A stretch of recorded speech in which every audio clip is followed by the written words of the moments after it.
Good evening, ladies and gentlemen. Welcome to Super Bowl Game Saturday. The long week has ended, the weekend is here. This is your weekly stop for classic gaming goodness, and tonight we got a big game from Super Nintendo we're going to be playing, and one that I played years ago in the early days of the program before we actually had really an official name and really an official branding of ourselves. It was just a case of me picking games I wanted to show off as far as how it was, and this is one I wanted to show. And I've always wanted to come back to it because the idea is we don't have an official recording of this game. And it's also a franchise that usually I have guests on, particularly Nocturne. Unfortunately, it's a case where I have not heard much from her as it has been recently. I mentioned that when we looked at Snowbird Kids a few weeks ago, about a couple months ago now, I'm thinking about it. It's a case where I said, I was going to be handling this game anyway, so I'm going to be going forward as far as it. It's also, to be honest, a case where I don't know how much more of an involvement she's going to have because of that idea. I hate to kind of bring that up, but in that case, usually wait for her, but this case, I can't wait anymore, and to show that I'm serious, I said I'm pulling out this Mega Man game. It's one, as I mentioned, we were going to be going through the entire franchise anyway, but it's a case where I was going to be controlling this one. And it is definitely quite a great game. The first debut of Mega Man for Super Nintendo. You're seeing a little bit going on in the story. I'll talk about that because there's actually a lot of background to this. You're looking at Mega Man X. Came out for Super Nintendo. It first came out in Japan on December 17th, 1993. Then in January of 1994, the US got it, and Europe got it on, actually, yesterday in 1994. That on May 1st. It also got other ports later on, particularly the MS-DOS in 1995 on March 10th. Got a PC port to Windows on May 25th of 1996 in Japan only. It also was released on iOS and Android in 2011 in a very infamous version, not good at all. And it's since been ported in the Super Nintendo Classic Edition unit, as well as in the Mega Man X collection for GameCube and PlayStation 2. Nowadays it is in the Mega Man X Legacy collection, the first half of it, for the PlayStation 4, Xbox One, Switch, and PC. And of course the new Switch, Xbox, and PlayStation consoles play it. And it also ported to Wii and Wii U and new 3DS's Virtual Console back in the day when those servers were up. They're not anymore, but for this game, you're looking at Mega Man X. When I was growing up, I'll tell you this as far as the story on this one, I initially thought it was a Roman numeral, because I knew there were other games that were around at the time, like Final Fantasy, that were running in no Roman numeral cases as far as numbers, so I said, oh, it's Mega Man 10. I said, wait a second, where was Mega Man 7, 8, and 9? Turns out they weren't made yet. And then I learned later when Mega Man X2 came out, I said, is this Mega Man 12? But I've never seen X and the number 2 next to it. As I realized, no, this is a different series of Mega Man that takes place 100 years after Mega Man from NES, all 6 of the ones that came out, and then the later ones they made of 7, 8, 9, 10, 11, and soon enough, Dual Overdrive that's out next year for everything. But it's a case of them want to go a little darker with the franchise and do some different things, but also cases where it does add a lot of unique wrinkles as far as Mega Man from before, and it is not even the same Mega Man, but it does kind of come from it. To give an idea as far as how this game goes, because we're going to have a lot of setup for this game, as is the case. We are using the original Super Nintendo cartridge, this one, because this is the way I own it. It is the way I want to play it with the Super Nintendo pad, and also because this is easily the most affordable Mega Man game on Super Nintendo. This franchise is known for being something that a lot of people want to have copies of, and whereas the later games of the franchise, putting Mega Man 7 that we looked at last year, as well as Mega Man X2, which we did look at years ago, and we are going to run through the Mega Man X franchise fully, and we will be doing second chance shows on Mega Man X2 and X4, which we've done, as is just to be complete, and also for extra tech reasons, as is the case. We'll figure those later on. And this technically is a second chance, as is. So you know what that means. Link latest item below for the second chance playlist we've got. And eventually, I guess I'll put together a Mega Man X franchise playlist, but I don't think I'm going to do that now. But as you're seeing, we're going through a stage. The demo is actually showing a lot as far as what we're going to be seeing on this game. A lot of stuff we're going to be seeing a lot later with the idea of this game, which, as I mentioned, is a series that takes place a century after Mega Man from NES, or the Mega Man games, as far as the classic series as it was known. And this is the first spin-off of the franchise, but it is a sequel to the original series, which I mentioned takes place 100 years after the classic Mega Man games, where in that game, Dr. Thomas Light created Mega Man, a robot, as far as being able to help him out with things, as well as his sister Roll and his brother, Proto Man. I was thinking the Japanese name of Blues, because it's Rock, it's Roll, and it's Blues as far as how it is, but only Roll's name is the same in every region. But it was Mega Man for the US and everywhere else, and then Proto Man as far as we mentioned when we played Mega Man 7. Haven't seen much of Proto Man. Maybe now that Mega Man Dual Overdrive's coming out, maybe he can make a glorious return. We'll see. But anyway, before the passing of Thomas Light, he created a new project. We're seeing here, we have another doctor here, Dr. Kane, is doing a login of this perspective saying, hey, you know, I found this capsule going around, because he was someone who followed Thomas Light's teachings. We'll find out when we play Mega Man 11.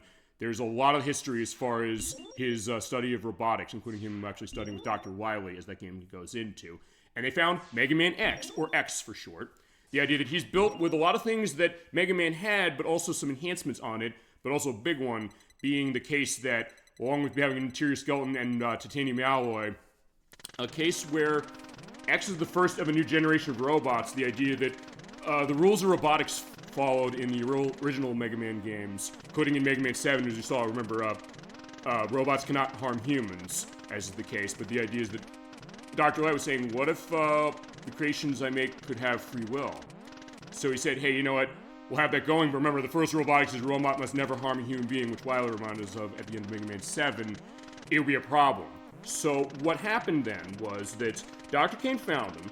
He said, this is amazing. He brought him out, and he was the first of a group of robots called Reploids, as this franchise goes into. And so they mass-produced Reploids on the back of X, but X was the original, or one of the originals, as is the case. But the idea is that as time went on, and though X does bring great risks as well as great possibilities, and unfortunately Light was saying back in 20XX, is this set in 21XX, the case that I don't think I'm going to be able to live to see what he's doing and see this plan of mine going. But he also is saying, well, how is peace going to go? Because, of course, he always runs into trouble with Dr. Wily going back in the day. So, as far as the future, the case is that when the Reploids are mass-produced, and the remake of this, Mega Man Maverick Hunter X for PSP, as well as The Day of Sigma, which is like an anime movie that comes along on the disc, goes into, it's a case that Reploids became popular as far as the world, but some of them went rogue, or they became Mavericks, as was known. They went berserk, and they started committing crimes. And so, Dr. Kane said, all right, I got to do something about this, and the government got involved, and they said, to quote Herbert Cole when he was saying about video game violence in the 1990s, as far as in real life, saying, we hope we come away with one simple message today. Either you do something about it, or we will. And basically what happened is saying, look, well, you have to do something about this because it could be a public danger. So, what Dr. Kane decided to do, he said, I'm going to start the Maverick Hunter program, and I'm going to have X lead it. I'm also going to have another robot named Zero, which we'll see a little later, also help him out with this. And it kind of worked, to a certain extent, but the problem was that there was another Maverick Hunter who was involved. That was a guy called Sigma, and in his case, he became disillusioned with it, and he also became, as we're going to see in later entries of this franchise, corrupted, as far as how it goes, and this game goes into it a little bit as well. And so he said, I'm breaking off, I'm starting off my own group as far as this. And basically, in this case, he's saying, you know what, the robots can take over, we can have a utopia as far as this, and run the world, and that also means we're going to eradicate the human race. So at that point, as we're seeing X here saying, like, okay, we can't let that stand, and the idea is that X does have the case of free will going about himself, but unfortunately it's a case where now he's going to have to fight, and he's going to be asking questions about why do we have to fight, which makes sense, because he does have free will. We'll go on that a little later. But that's kind of the setup, and the idea is that, as I mentioned, Sigma thinks that the humans are inferior, and, you know, that the Reploids can be made better, as far as it. Hey guys, hey ElecVerse, so good to see you tonight. We're playing, actually it was a viewer request tonight, sort of, kind of. I know you mentioned you love Mega Man X for Super Nintendo. We were playing Mega Man X for Super Nintendo.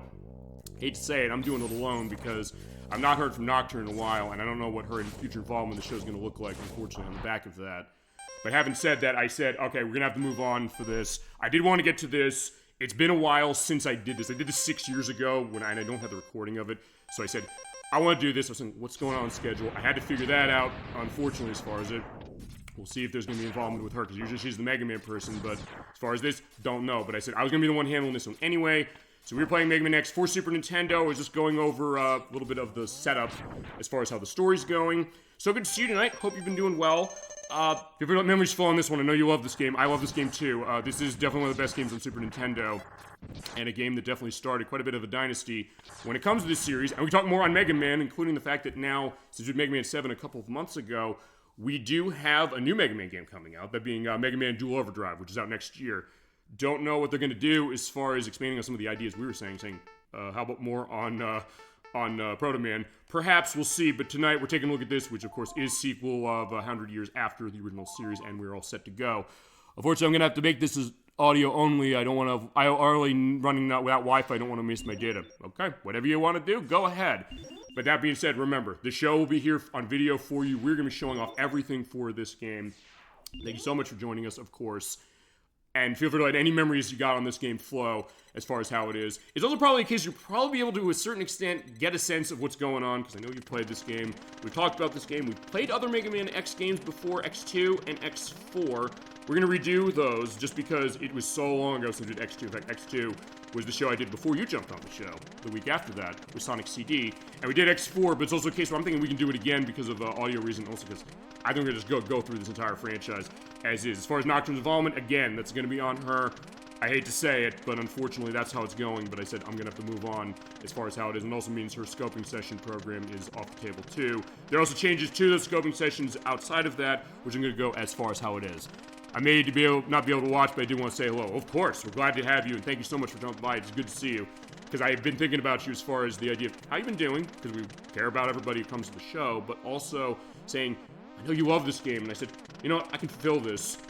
And next week, as we're pointing out, we're going to be on Friday the next 2 weeks. We're going to come back to Sonic the Fighters. I know we did it before, but I had audio problems when I ran it both times. I feel like I owe you better as far as that. And I can go a bit deeper on stuff we did not talk about last time. And we're also turning into a bit of an AM2 showcase as far as next week, for next Friday. That's going to be on May 8th. And the next two shows are going to be Friday, just to let you know. But thank you so much for stopping by, and before we go into this, I'm just going to go into some elements of the credits of the game. This game was produced by Tokuro Fujiwara. He produced the other Mega Man games on this system, that being Mega Man 7, X2, X3, and Mega Man Soccer. He also produced DuckTales and Mega Man 2 for NES, as well as Resident Evil for the PlayStation Saturn. He directed Tomba 1 and 2. He also was the director of Magical Quest starring Mickey Mouse for Super Nintendo, as well as Vulgus from Capcom, Tiger Road, also from Capcom, and Ultimate Ghosts and Goblins for PSP. As far as my memories, my family had Super Nintendo, and this is one of the games that we got with it.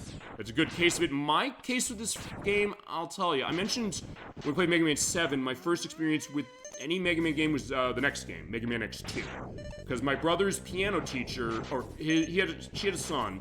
He was a big one into NES and Super Nintendo, and he played the Mega Man games. He loved them. And the newest one at the time was Mega Man X2. It was the first one I saw. I played it very briefly, as far as the idea what that was. And another friend of mine in elementary school, he said, I had Mega Man X, the game beforehand. And he said, you want to borrow it? Yeah, sure. I played it. It was really good. At that point, that kind of started the line for me, saying Super Nintendo to start, and then later went back to the NES games, and then also later the PlayStation games. Really, when the collections came out, honestly, for both of those on the PS2, because in that case, I didn't have PlayStation for quite a while. And it was not until the GameCube collection, that being Mega Man X collection, that I truly fell in love with this game. Yeah, and that's a unique port as well, and just to let you know, we do have the May compilation program coming up later this month for Midway Treasures 3. I'm thinking, I thought back when we talked about Mega Man 7 and played that a few months ago, and link to that show, of course, when we edit, just for the reference to that, and also, that was a great show, we had a great time doing that one as well. But also a case I'm thinking, I think that should be the next collection we do for next year, if you don't have any objections, or if that's really the one you want to go to. Or either that one, or Mega Man Anniversary Collection. I'll say that. As far as either of those, both of those, we'll run them on the PlayStation 2, which is where I have them. Though on the GameCube, as we're pointing out with the X Collection, it is a bit more on the GameCube. So it's something where, not that it's super expensive, but it's more expensive on the GameCube than it is on the PlayStation 2. So that's a case of, like, holding on to that thing as far as the idea of having it. And also having customizable buttons, which Anniversary Collection did not. That's a good case, and as I said, that's the element as far as going on Mega Man X. The creator of this game, as far as the creator of X, was Hayato Kaji. He was an object designer on the game, as well as on Mega Man 7, 8, and X4, as well as Street Fighter 2, and he directed Mega Man 1, and nowadays he actually works at Capcom as senior manager, doing stuff for the Resident Evil 4 remake, Resident Evil Requiem from earlier this year, and Pragmata, which came out a couple of weeks ago. And, but the idea is, and you probably know this, but I said we'll go into it, because we got to go into it, and I didn't go into any of this, by the way, when we first looked at this 6 years ago. Yeah, it's gone. I don't have the recording, but this is going to be the ultimate look at this game, looking at everything. But the idea is that Mega Man X was not the original character of this game. The thought is that Keiji Inafune, who was, and I have the element here, he did object design on this game. He designed Zero. That was the thought of saying, hey, you know what, that was going to be the next case of going on, saying, after 6 games on NES, let's do something a little different on this franchise. He created Zero as a character. He was a little concerned, and I think other people were concerned with that as well, saying, is it going to be too much of a departure from before? I mean, this game is sort of a departure from the NES games as is, or the classic games as is the case now. But it's a case where with that, we're thinking, well, maybe that's going to be too much if we don't have like a Mega Man like. So they designed X, and he's the main character, although of course that would lead to the Mega Man Zero franchise, which is the sequel series to this. It's interesting because, as mentioned, if Mega Man X is the sequel series to classic Mega Man, then Mega Man Zero is the sequel series to this, and then Mega Man ZX is the sequel series to that, and then the other ones, as far as Battle Network and Star Force and Legends, I think that's every side element of the franchise. Those are off on different timelines, I believe. If you were to go into other aspects of that, or also with the Mega Man Star Force Legacy Collection that came out recently, that being a case of if you played that, I have, it's a really good collection, and also seeing other stuff going on as far as Mega Man. And ironically, Zero did pretty much become the main character of the series in the end anyway. That's true, and when we get to Mega Man Zero, it's going to be interesting when that happens as far as how the story is going to go. And we'll definitely get to that eventually in due time. Yeah, but they said, okay, so Zero's going to be the side character, but they said, well, he eventually became the main character, and then the other ideas, they said with Mega Man, they said, let's go around and have the case of him being able to be upgraded. Just seeing Thomas Light's memo that Dr. Kane found, saying, okay, he's capable of free will, he's capable of all these things, but also they said, how about the ability to be expanded upon? So what they're going to go on with that is saying, well, you'll have upgrades. They were kind of paying attention to RPGs at the time, as far as that idea. Also, have you tried out the fan remake of Mega Man Xtreme 1 from Game Boy Color, that being Mega Man DXtreme? I've heard about it, I haven't. Also, I do want to follow up on one thing. I do want to do the Sonic Triple Trouble remake. I think I got a way that I can kind of stream off to something else, as far as be able to show it on PC and also stream, I think, from the same device. I want to get a sense of that, and I'll show it. But I have not played it. Have you? I do have Mega Man Xtreme, admittingly in a way I can't stream it yet with. That is with the 3DS Virtual Console version. They haven't re-released that as far as outside of there, and I also have Xtreme 2 off of that one. Feel free to go into that more, because I know that just came out for, like, this week. I know Jay's reviews did a video on that one. I saw it come through my feed. I'll link to that as well. And also, I'll watch it, because I haven't seen it myself, as the case. I've heard it's really, really good, which Mega Man Xtreme, thank you for mentioning that. That's one I didn't bring up, because it's sort of a... Okay, in terms of how its gameplay goes, it's kind of like this, except it's a case where it is a different story. I don't know where it falls in as far as if people to go into that, as also saying, I finished the game yesterday, I liked it, and it definitely makes the bosses harder than the original game. Yeah, and of what I played of Xtreme 1 and 2, there are cases where the bosses are sort of the same as far as how they are against this franchise to a certain extent, as far as this game, I should say, but also others from Mega Man X2, I know that the first one had. But they kind of play them around, and it also changes stuff with weakness sword because of it. I'm trying to remember as far as how difficult I found Xtreme. Oh, part of that I think also had to do with the fact that because it was on Game Boy Color, we'll have the dash element going on, but as far as that, you didn't have dedicated buttons. You actually have to do the double tapping, which you can do in this one as well. But as far as how it goes, I guess that's the idea of saying, I guess how they're gonna rebuild the Game Boy Color game, and I guess then say, we're going to give you more going on as far as how difficulty goes. So feel free to go more into that as we go. And after this demo case, I think we're going to get started, but I do want to also go into stuff of, before we go on, music.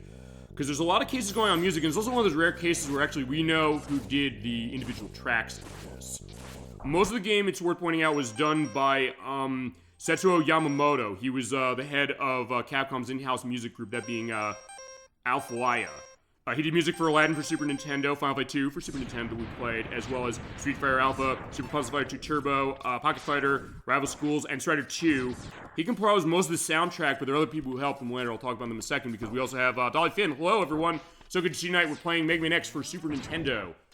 Like for tonight, I've been going into bit of background on the game and also other aspects of this franchise and also other alternate takes, including Mega Man Xtreme from Game Boy Color, which has a fan rethink. Is it a remake? Okay, you said it's a remake. It's fan remake as far as how it is. That kind of changes things around. It's pretty cool as far as what I've understood. And we'll take a look at that, and I do think we should be starting to look at fan games. And I said, I was never against the concept of fan games. I just said, I want to get the sense about how to stream that. So that's the idea of what's going on. Hope all is well. Same to you, Dolphin. Thank you so much for joining us as far as the show. Favorite memories flow on Mega Man X, if you played it. This is the first one we're playing, but we'll probably go through the rest of the franchise. Oh, no, we will go through the rest of the franchise. Who am I kidding? Of course we will. It's just a question of am I going to be doing it myself, which so far, all signs are pointing yes. I hate to say it, but haven't, because Nocturne's going to be involved, but, you know, we'll have to figure. But anyway, going also into the music, I'll mention this. Actually, you know what? I'll tell you what I'm going to do. Since I've been talking on this game for 20 minutes and we haven't started the damn thing, as we're seeing the intro of what happened with Dr. Kane finding the last creation of Dr. Light, which is sealed away, that being X, a variation of Mega Man that was a bit different, but also a case of he's capable of free will that originally, I don't, actually, did Mega Man, old Mega Man, classic Mega Man have free will? I think he was still held by the rules of robotics, I think. People to go into that. My vote's getting better because things have been hectic. I get that, and I've been busy as anything. I've been so insanely swamped with work, but it's a case where things are going well with me. Glad to hear things are going well with you, ElecVerse. Thank you so much for joining us, to everybody, as far as how it goes. As I mentioned, what I'm going to do is, we'll talk about the music later because there are 3 other names that helped Setsuo Yamamoto. They came out later, and they composed specific pieces of music. So what I'm going to do is, when we get to those specific pieces of music, I'm going to mention what they are because we've been playing this game for, we are not playing this game yet for about 20 minutes. So after this goes, we're gonna cut the bullshit and start. Although, no, it's not bullshit. It's a case of I'm saying I want to go deep in this game because A, I was sort of requested it. Well, guys, I know ElecVerse, you said you loved it. I wanted to do this eventually. I was going to control it eventually. It is a fantastic game for Super Nintendo. If you ever played it, I would highly recommend it. In fact, actually, glad to hear things are getting better. No, yeah, absolutely. Also, Dolphin, to let you know, you actually own this game. She has the Super Nintendo Classic Edition unit. This game is on it. If you've never played it, I would highly suggest you boot that up and give this game a look. It is a lot of fun. And it's definitely a case where it's like old Mega Man, but also a case where it kind of enhances things a bit. And a case where definitely made a real name of itself. And also, no, I gotta skip this. We're going back to the stuff, of the settings. I also went to the Costco the first time to get everything I needed. No, I get that. I mean, I've had to figure that out as far as even doing shopping as far as myself, saying, I'm working till 6 p.m. as far as it when I'm going into like 7:30. So in that case, I gotta go shopping as far as food. How am I gonna do that? So question about, balancing your life out. I understand that. We all have that struggle for it, but the case of saying, we do what we have to do, we work as hard as we have to do, and we come through, and the idea of that inner strength, and that's the idea of what it is. And it's so good to see everybody as far as it. Okay, before we get started, I'm just going to mention a couple things. You can configure the buttons any way you want as far as your controls go. I'll go on it as we go. But I'm going to run the defaults of shooting on the Y button, jumping on the B button. Dashing when we get it. It's not here to start on this one. That's on A button. Selecting weapons, we pick them up as far as L and R, and hit start button for going to the menu. As far as sound, you have your options, stereo, monaural. I'm going to run stereo as far as how it is, but there are actually some nice touches I realized off of my tech that this game is doing when it comes to stereo that I didn't actually realize it did until like half an hour ago. And also, this is a sound test. We'll come here at the end of it. This is the only game in the X franchise on the Super Nintendo that has the sound test. The other ones do not, for some reason. And this music's awesome, so we definitely want to savor it. Also, since this is a Mega Man game, you know what that means? It means that we're going to have to go through, well, the modern Mega Man games, there you go. Then modern, as far as Super Nintendo, is you're going to the Abandoned Highway. It means you get to select levels in any order. Chat, your choice. When we get to the cases where we get to select the Mavericks to fight, feel free to tell me which ones you want to fight first. We will go in the order you want, because I can X-Buster every single one of these. I'll be doing that. So we're going across the way, as was mentioned earlier. The Sigma came around, or he was part of the Maverick Hunters, saying, we're going to stop evil Reploids, or Reploids that went berserk. Basically the idea that Reploids were mass-produced after X was found by Dr. Kane. Then the idea is that some of them went rogue, the government got involved, said do something about this. X and another robot named Zero were involved with the Maverick Hunters. Another person named Sigma was too, and then in his case, he said, well, he went rogue as well and said, I'm going to eliminate the human race as we were fighting one of the mini-bosses here, that being, I have its name written down. How will I write it down? Alright, just shoot him. I'll have his name in just a second. Oh, the Beat Blader. You've seen the game slowing down a bit. We are using the Super Nintendo version directly as far as this. It has been ported a bunch of places as far as how it is, and some unique ports about how they did them, but also some kind of similar as far as how it goes. I'm gonna go down to get the health. That's over there as far as if I lose all my health, fall down pit, or touch spikes, I'm dead. I've also been playing the Shining Force remake on Game Boy Advance via emulation. Definitely more balanced compared to the original. Yeah, because we looked at Shining Force from Genesis in the Sega Smash Pack Volume 1 a few weeks ago. That is a really good game as far as me loving Shining Force, particularly that one, but also some of the others. I never played the Game Boy Advance version, but I think you're right. I think it does have some differences. Here's also a question. When we get to Shining Force, I want to show that game for the show. Do you think we should use the Game Boy Advance version? Maybe. And then also a case of saying, hey, you know what? The Game Boy Advance can handle a port of that game. Because a question later, or years later, can it handle ports of Sonic the Hedgehog, and to a lesser extent, Sonic Spinball and Golden Axe and Echo the Dolphin, and in, I think, Europe, Comic Zone. But yeah, with that one, I always heard pretty good things about how they did Shining Force on GBA. I've never played it as is, so maybe we should. Also, isn't there a Zero in this game too, or with Sigma, or am I confusing games? No, you're not confusing games. Zero is the factor. We'll see him in a little bit. But also, there was another franchise, Mega Man Zero, that had Zero as the lead, because Zero was going to be the original protagonist of this game, but there was questions saying, is it going to be too radically different? We're going along. Also, I'm holding the Y button here. That's using the X-Buster, as it is. You have the charge up for it, and when you go orange like that, let go on the Y button. Y button, you shoot, by the way. You shoot out by hitting the button or just holding up the charge. Jump is on A button. There are those robots or Reploids coming out on the cars. I'm going to shoot that down. Just take them out. No, right, I understand. Now I get it, because there's a lot of cases going on, and also the question of this is, like, maybe we'll get a new Mega Man next game. I know it's been so long. We are getting Mega Man Dual Overdrive next year. And we've got the Mega Man Star Force Legacy Collection a couple of weeks, no, about a month ago. It's been longer. I'm losing track of time as fighting Vile, or as he's known in the Japanese version, Vava. He's a purple robot who has a little bit of a Boba Fett look. I don't know if they said, hey, that was intended. Chad, if you know if it was, feel free to let me know. I'm just jumping as far as him using his ride armor hitting me. But unfortunately, here's the deal. I'm trying to kill him, but by intention, for story, you can't kill him. Although, if you're not careful and you don't let yourself get hit by that blast he shoots, you can die in this fight. But in this case, you have to lose this. So he grabs me in my hand, he's going to squeeze the life out of me.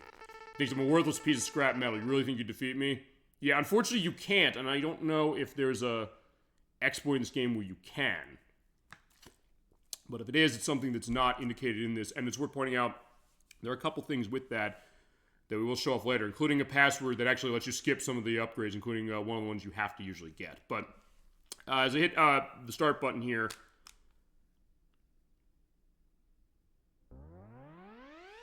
you hear that charge coming up, boom.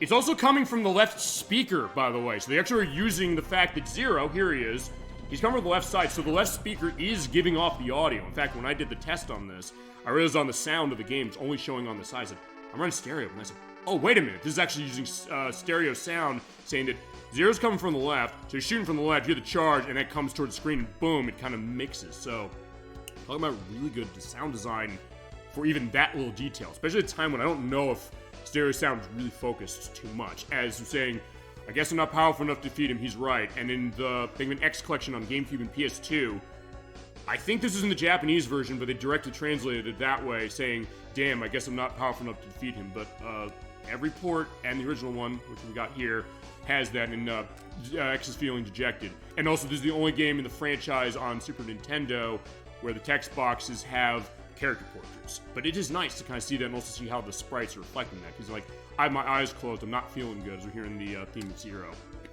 But even he's saying, yeah, as I'm talking, his mouth's moving, but also the sprite is saying, don't feel bad, you shouldn't be expected to defeat him because he's designed to be a war machine, and that is an unwinnable fight. But remember, we haven't reached our full power yet, and that is true. It goes to the upgrade system we're going to see going on. If you use all the abilities you were designed with, you should be able to become stronger, and you might become even as powerful as I am. As far as where Zero came from, I mean, we played Mega Man X4, which explains where he came from, and X2, the next game in this franchise, also goes into it. But that being said, as far as this, what we would know only from playing this is the case that he's part of the Maverick Hunters, and the question of what that's going, but also, as I mentioned, the remake on the PSP has The Day of Sigma, which is like an anime short that kind of goes into explaining how did we get to this point. And that's an awesome remake. Talk about a game I'd love to see Capcom re-release. It's on the PSP only. I'll tell you, it's almost worth buying a PSP for that alone. And we'll play it for the show at some point. But I'll scout ahead and I'll find as much information about Sigma's Fortress as I can. So there you go. So Sigma and Zero both in this game, but Zero's on our side. Thank God. I'll meet up with you at the point later. I know you can do it. So yeah, he does believe in us. Thank you. And for a while, actually, I didn't know Zero was male. I thought Zero was female because of the long ponytail, but no, he's male. And with passwords, it kind of works the same way the other ones did, but in this case, it's a nice 12-character case. One thing to mention, this is a case where this piece of music, this really good password music, the longest case as far as in length of the password themes of actually any of the 16-bit Mega Man games. This was done by someone specific as far as it was done by Toshihiko Horiyama. This was the debut of him as far as the first music of gaming he ever did. He would then go on to completely compose Mega Man X4 for PlayStation and Saturn, and he also did music for Mega Man 7 that we played last year, and that actually was the... Okay, there are two. There's Mega Man X2 that came in after this, and then Mega Man 7 did, which we played last year. He also did music for Demon's Crest for Super Nintendo, as well as the Misadventures of Tron Bonne for the PlayStation, as well as Onimusha 2, Samurai's Destiny for PS2, Mega Man Battle Network 4, and Apollo Justice Ace Attorney. And he also did music for Mega Man Powered Up, which is on PSP. That's a remake of the first Mega Man. So Mega Man 1 from NES has a remake on PSP, and so is Mega Man X. And it was a great piece of music as we're having the Met tools kind of looking around, saying like, hey, keep an eye as far as what's going on with the password. Okay. So after the intro stage, we do have our 8 Mavericks that we're going to go after. They are main bosses, kind of like the way the Robot Masters in the old Mega Man games went. And you have a couple of cases of selection of where you can go, but also options on the menu where you hit the B button. It changes aspects as far as how the view is. So in this case, you can go with the map saying going up there in the mountains, we'll see him. We're also going over onto the sea, going over into the gallery, we're going into the airport, the power plant, the forest, the tower, and then also the, I guess, sort of the power plant. And you're seeing, like, the pictures as far as their stages go, but also the other thing, I'll give a specific specification about who we're fighting. Because, chat, it's your choice. You tell me who you want to fight first, and in what order. And I'm going to be X-bustering every single one of these, so feel free to let me know what you have, as I'll introduce all our cast of characters here. First off, we have Spark Mandrill. He runs the power plant. He'll attack with the electric spark and he'll give a dash punch as well. He is 10 feet in size and he weighs 646 pounds. We also have Sting Chameleon. He's over in the forest. He uses the Chameleon Sting and he uses his Iron Tongue to hit you. He is 5.8 feet tall and 169 pounds. Next is Boomer Quanger.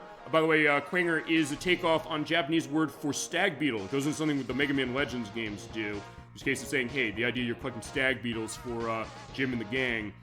And as far as that's concerned, it is a takeoff on...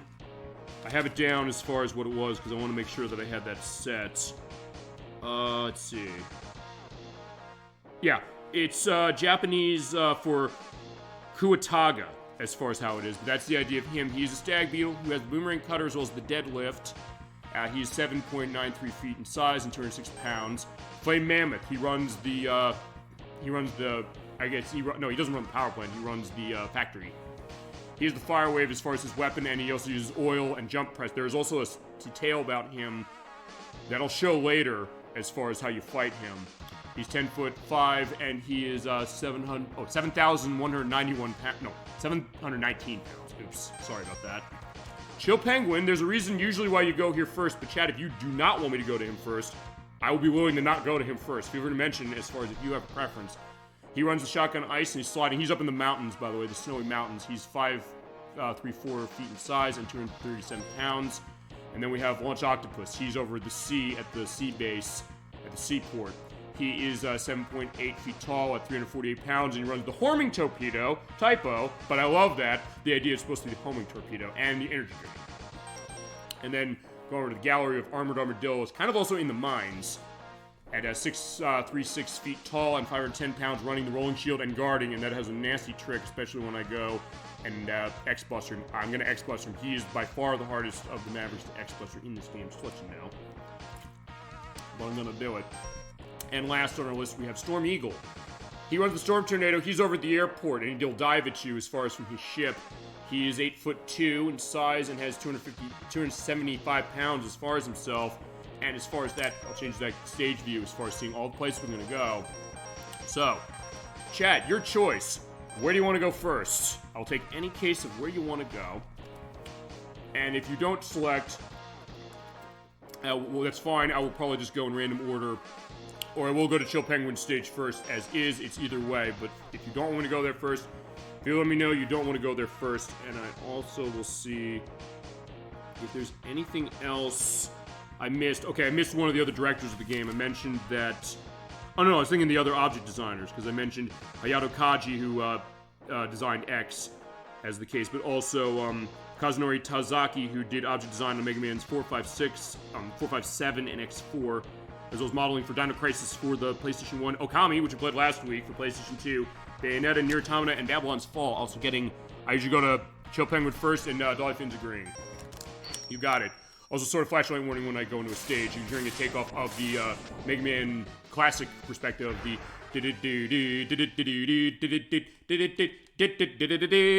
Alright, so we're gonna get cool as far as going up into the mountains. Also, let me get sense as far as that, because I'll talk about the music of Chill Penguin. This was done by Yuki Iwai. She did the music fully of Mega Man X2, the next game in the line. She also did the music for Gargoyle's Quest 2 for NES, Goof Troop for Super Nintendo, which is getting re-released at the end of the month. Okay, it already is, but in the physical version of the Disney Afternoon Collection, which I'm getting at the end of the month. So it's Final Fight 2 for Super Nintendo that we played, X-Men vs. Street Fighter, Techromancer for the Dreamcast, as well as Spawn in the Demon's Hand, also on Dreamcast, as well as R-Type Final 2 and 3, and Infinity Bullets for iOS, and also Musashi Samurai Legend for PlayStation 2. In this case, yeah, we're going here, and this is some great music. You also get a little bit of an air of, I guess, what she would bring to Mega Man X2 in particular. And it's worth pointing out, we have played Mega Man X2 for the show before, but it is an ancient show. Having said that, I will link to that one, I guess to X4, because we did cover them. But as I said, I think we should come back to do those again, just because it's also been so long, and also I can justify it with tech upgrade in particular, ouch, above anything else. In this case, just shoot the bats and go along. But as far as the reason why you go to Chill Penguin stage first, they do intend that. At least as far as this version. Maverick Hunter X changes that as far as where you go for the first upgrade. And you do need to get this upgrade. This is mandatory. You cannot skip this. Though there is a password that actually sets you at Sigma's Fortress that has you not having it. As far as doing this, as far as making these jumps, you do want to jump at the edge of the platform, particularly for that one down below. But as we go, we'll be fine. Because yeah, you do want to get this, and there's a reason why this is going to be standard in every single Mega Man X game after this. Okay. Okay, so we're getting the hologram of Dr. Light, So You've Come. So remember, Dr. Light created Mega Man X, but the idea of saying, I'm not going to live long enough in order to see him reach his full potential and be brought out to help people in terms of in 21XX, where this is set. But I gave you the ability to choose your path in life, and the idea that I programmed him with free will, or fully. As I said, maybe Mega Man in the old Mega Man games, the classic Mega Man games, put it that way, I guess he had a way of saying he was instilled with a strong sense of justice, but I don't know if that would suggest that he didn't have a choice to help. I mean, I think he wants to, as the case, but with this one, I know that Dr. Light's idea was going to say, hey, it's a little more, I guess, more variable, saying that, hey, you know what, he has a case of free will completely. He can kind of choose, like, does he really want to fight? He said, I gave you the ability to choose your own path in life. I was hoping that the world would allow you to choose a peaceful one. But unfortunately, I get the sense your destiny is saying that you're going to have to fight as far as this. But of course, why are we fighting? And he'll mention that as far as later on. So he said, since I thought the world's going to need a new champion, I hid capsules like this one all around the world. And that goes into the later game of the franchise too. And if you do find them, and if you use them, you'll be able to increase your powers beyond anything the world has ever known. And it's worth pointing out, you do have to get this one before you can find any of the other ones because of the power in this, which is amazing. And it's worth pointing out that the reason you don't have this to start, they also said they want to wean people in who'd played Mega Man's 1 through 6 on NES and say, hey, this is going to be sort of like what you know, but then say, okay, when you come here, this is going to change it a bit, and that makes, and honestly, this one upgrade alone makes it a great speedrun game. As someone who loves Sonic the Hedgehog like I do, this absolutely is right up my alley as far as it, because with this upgrade, it says step into the capsule, receive an acceleration system to boost your speed. Good luck, X. And what that means is that basically you're going to have a dash. You're going to take a walk in. Yeah, that nice thing, and with that, we got some new kicks. And it's a great pose, and they do love that. Okay, so they show you how it works. So how this works is you walk around, hit the A button, you do that dash. And it is pressure sensitive, so it's a case where you just tap the button, it just does that. But basically what you want to do is you want to hold it, and then jump. In this case, pretty much how I play this game, I play it with my thumb on the Y button, as far as the top of it. Then the bottom, it goes down to the B button. And then my index finger is on A. I'll probably have, I'll have a picture of this when I edit, showing my hand being modeled as far as, like, how do I play this game. And I'll say this. Ouch. Look, don't want to fall down, because if you fall, you're going to die.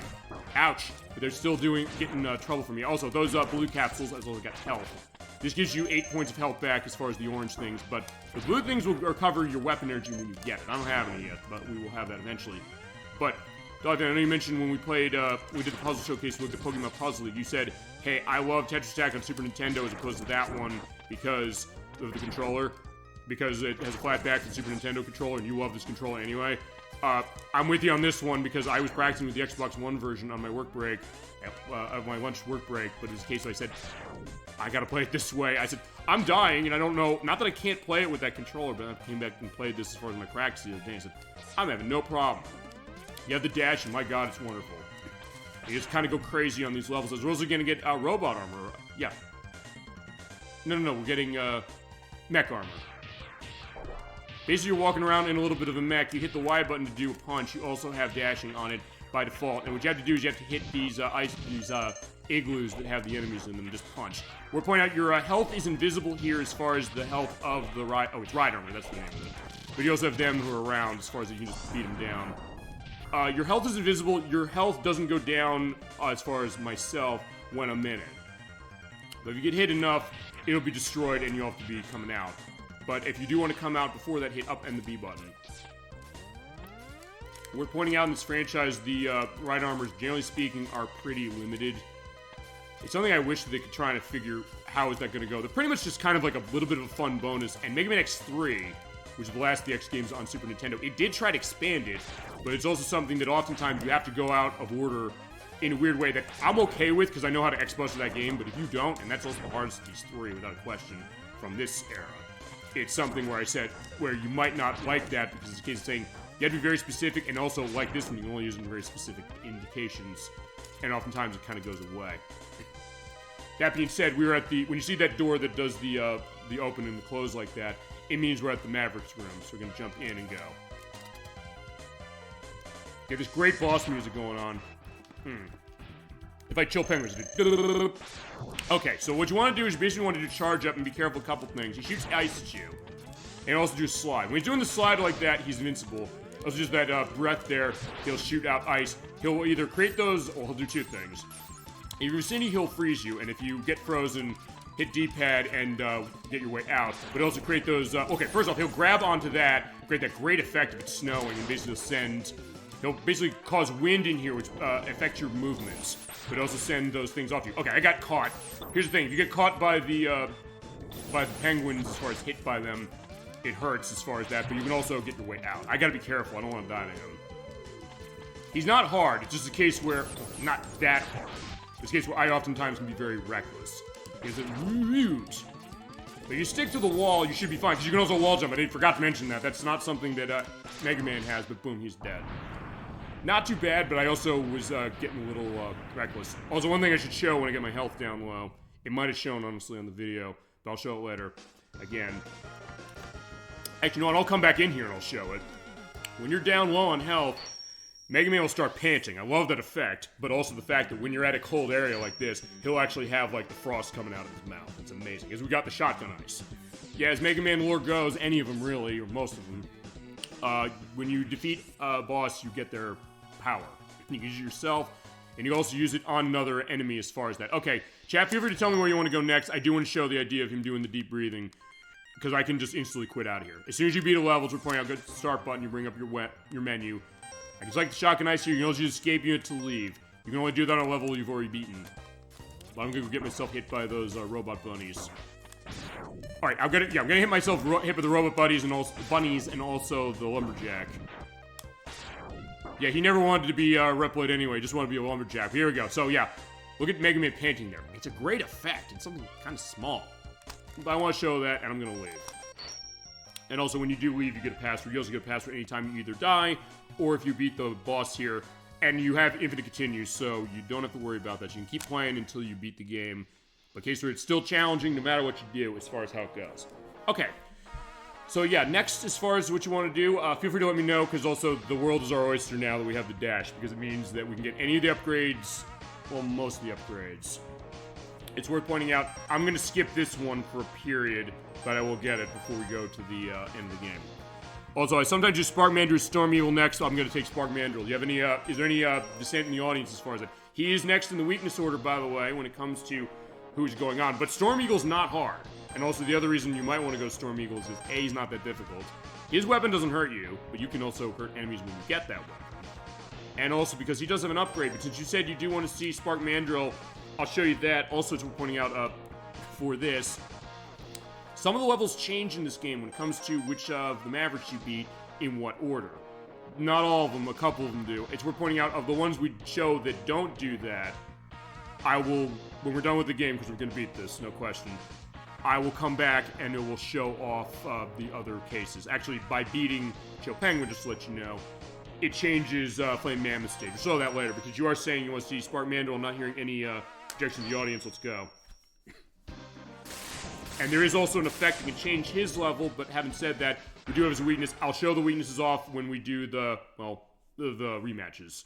I was going to say boss rush is not exactly boss rush.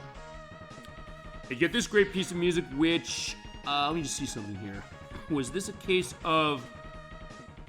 Yeah, okay, this... Actually, speaking of which, we're right to mention Storm Eagle there, because the music for Storm Eagle and Spark Mandrill was done by Makoto Tomozawa, who did music for Mega Man Dr. Wily's Revenge from Game Boy, as well as Resident Evil, The Great Circus Mystery starring Mickey and Minnie, which we do need to play. I want to do that, but I also am thinking... I have it on Sega Genesis, but I think I want to show off the unique level in the Super Nintendo version, or if that level's also in the Game Boy Advance version, I think I want to try and show that too. Just have a full, complete look at that, because I loved our time with Magical Quest, the first game in that franchise. He also did the music for Mega Man Legends for PlayStation, Dino Crisis 1 and 2, and Piano 3, or Project Number 3, which was on GameCube. That was that kind of, I don't know, sort of shooter with a rhythm vibe from Capcom. It was something that was thought to be something that people were really looking forward to and came out. It was like, I don't know if it's too shallow. It sure is stylish. It has a unique style itself as we're in the power plant. By the way, when you're in the power plant like this, you have the energy going on here, and you have to be careful going on as far as how that is. But there is a way to get rid of that as far as it. We'll show that later. In fact, actually, we do have to come back here for an upgrade. We get all the upgrades as well. So in that case, we'll show that. But we're going to this area where it's dark, and you have like those crescent moon enemies coming along. Whoop. Okay, that was too close. Like, yeah, no, I gotta be careful. Wait, I should probably explain the wall jump as far as that, because in this game, what happens is when you jump on the wall, and you're basically pressing the D-pad against it, he'll do that slide down. If you keep jumping, basically you're able to climb the wall. So it's a really easy way to get yourself going, and also a case of saying, hey, if I fall in that pit like that, or get knocked back, because you get knocked back when you get hit by something, you can save yourself. And it does create some interesting cases going on the platforming. Also the fact that, and I'll show when the lights come back on, when you're on the wall, you can also combine it with the dash. So in that case, I'm doing the jump like this without it. But if you jump off and you're holding the A button, you jump further. So in that case, you can use that for the purpose of getting further jumps. As you have the great case of music here, especially this part. It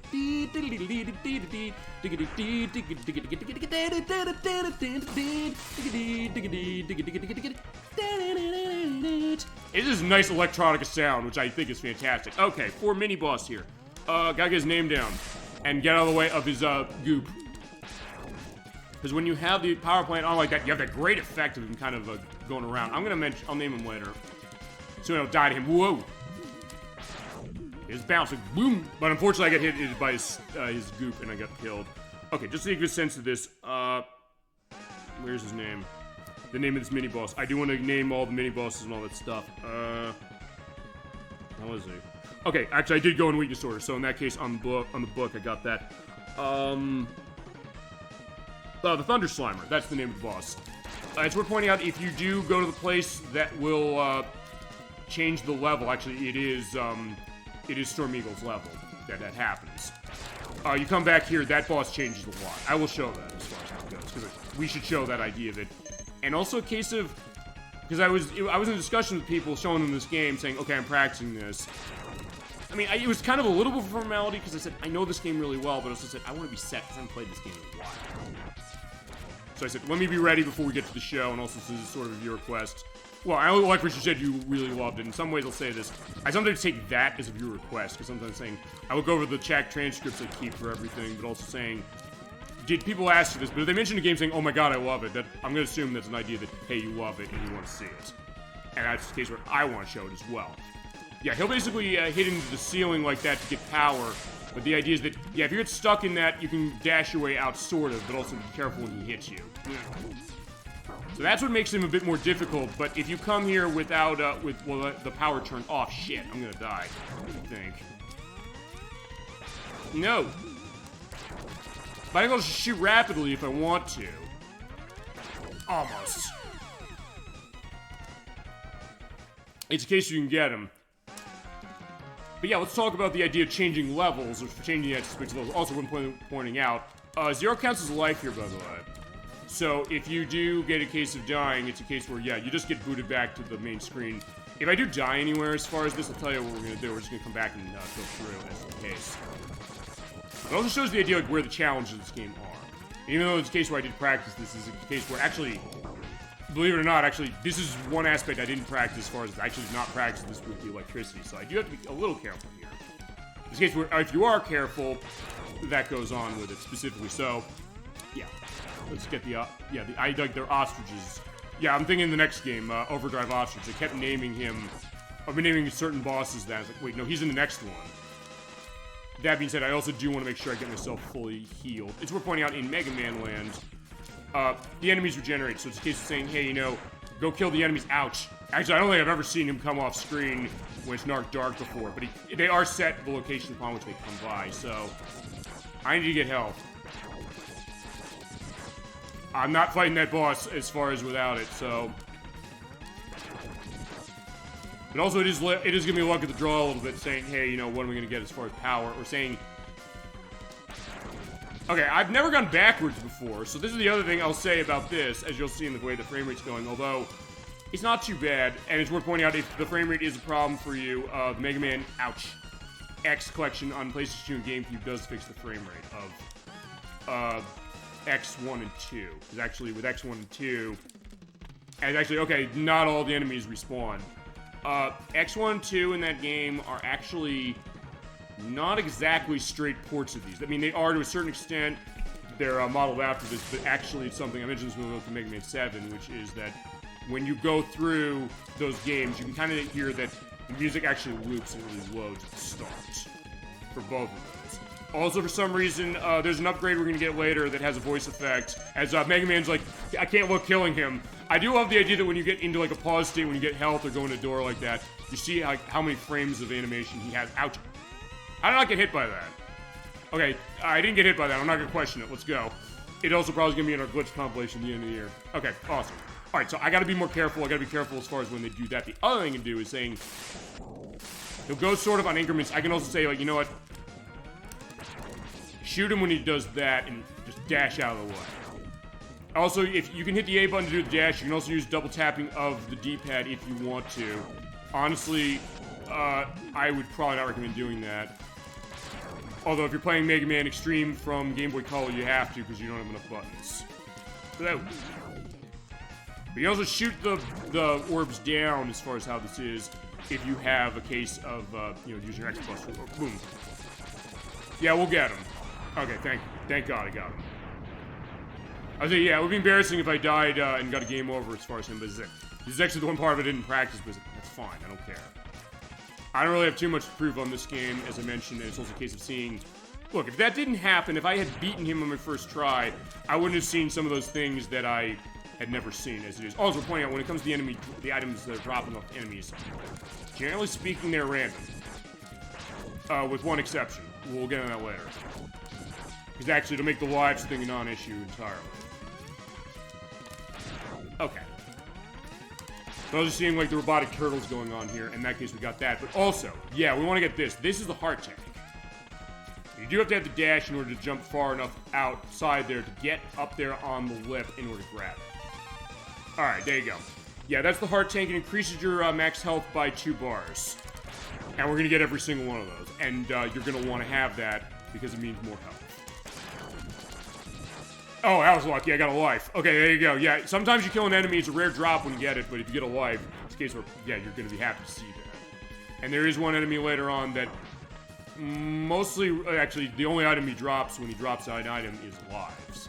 So you can get stuff set, and they do intend you, ouch, to use it for that purpose. As you'll see in the great lighting effects, even when it's dark, as far as how it is, because you get that sense of saying, hey, they're coming across the screen.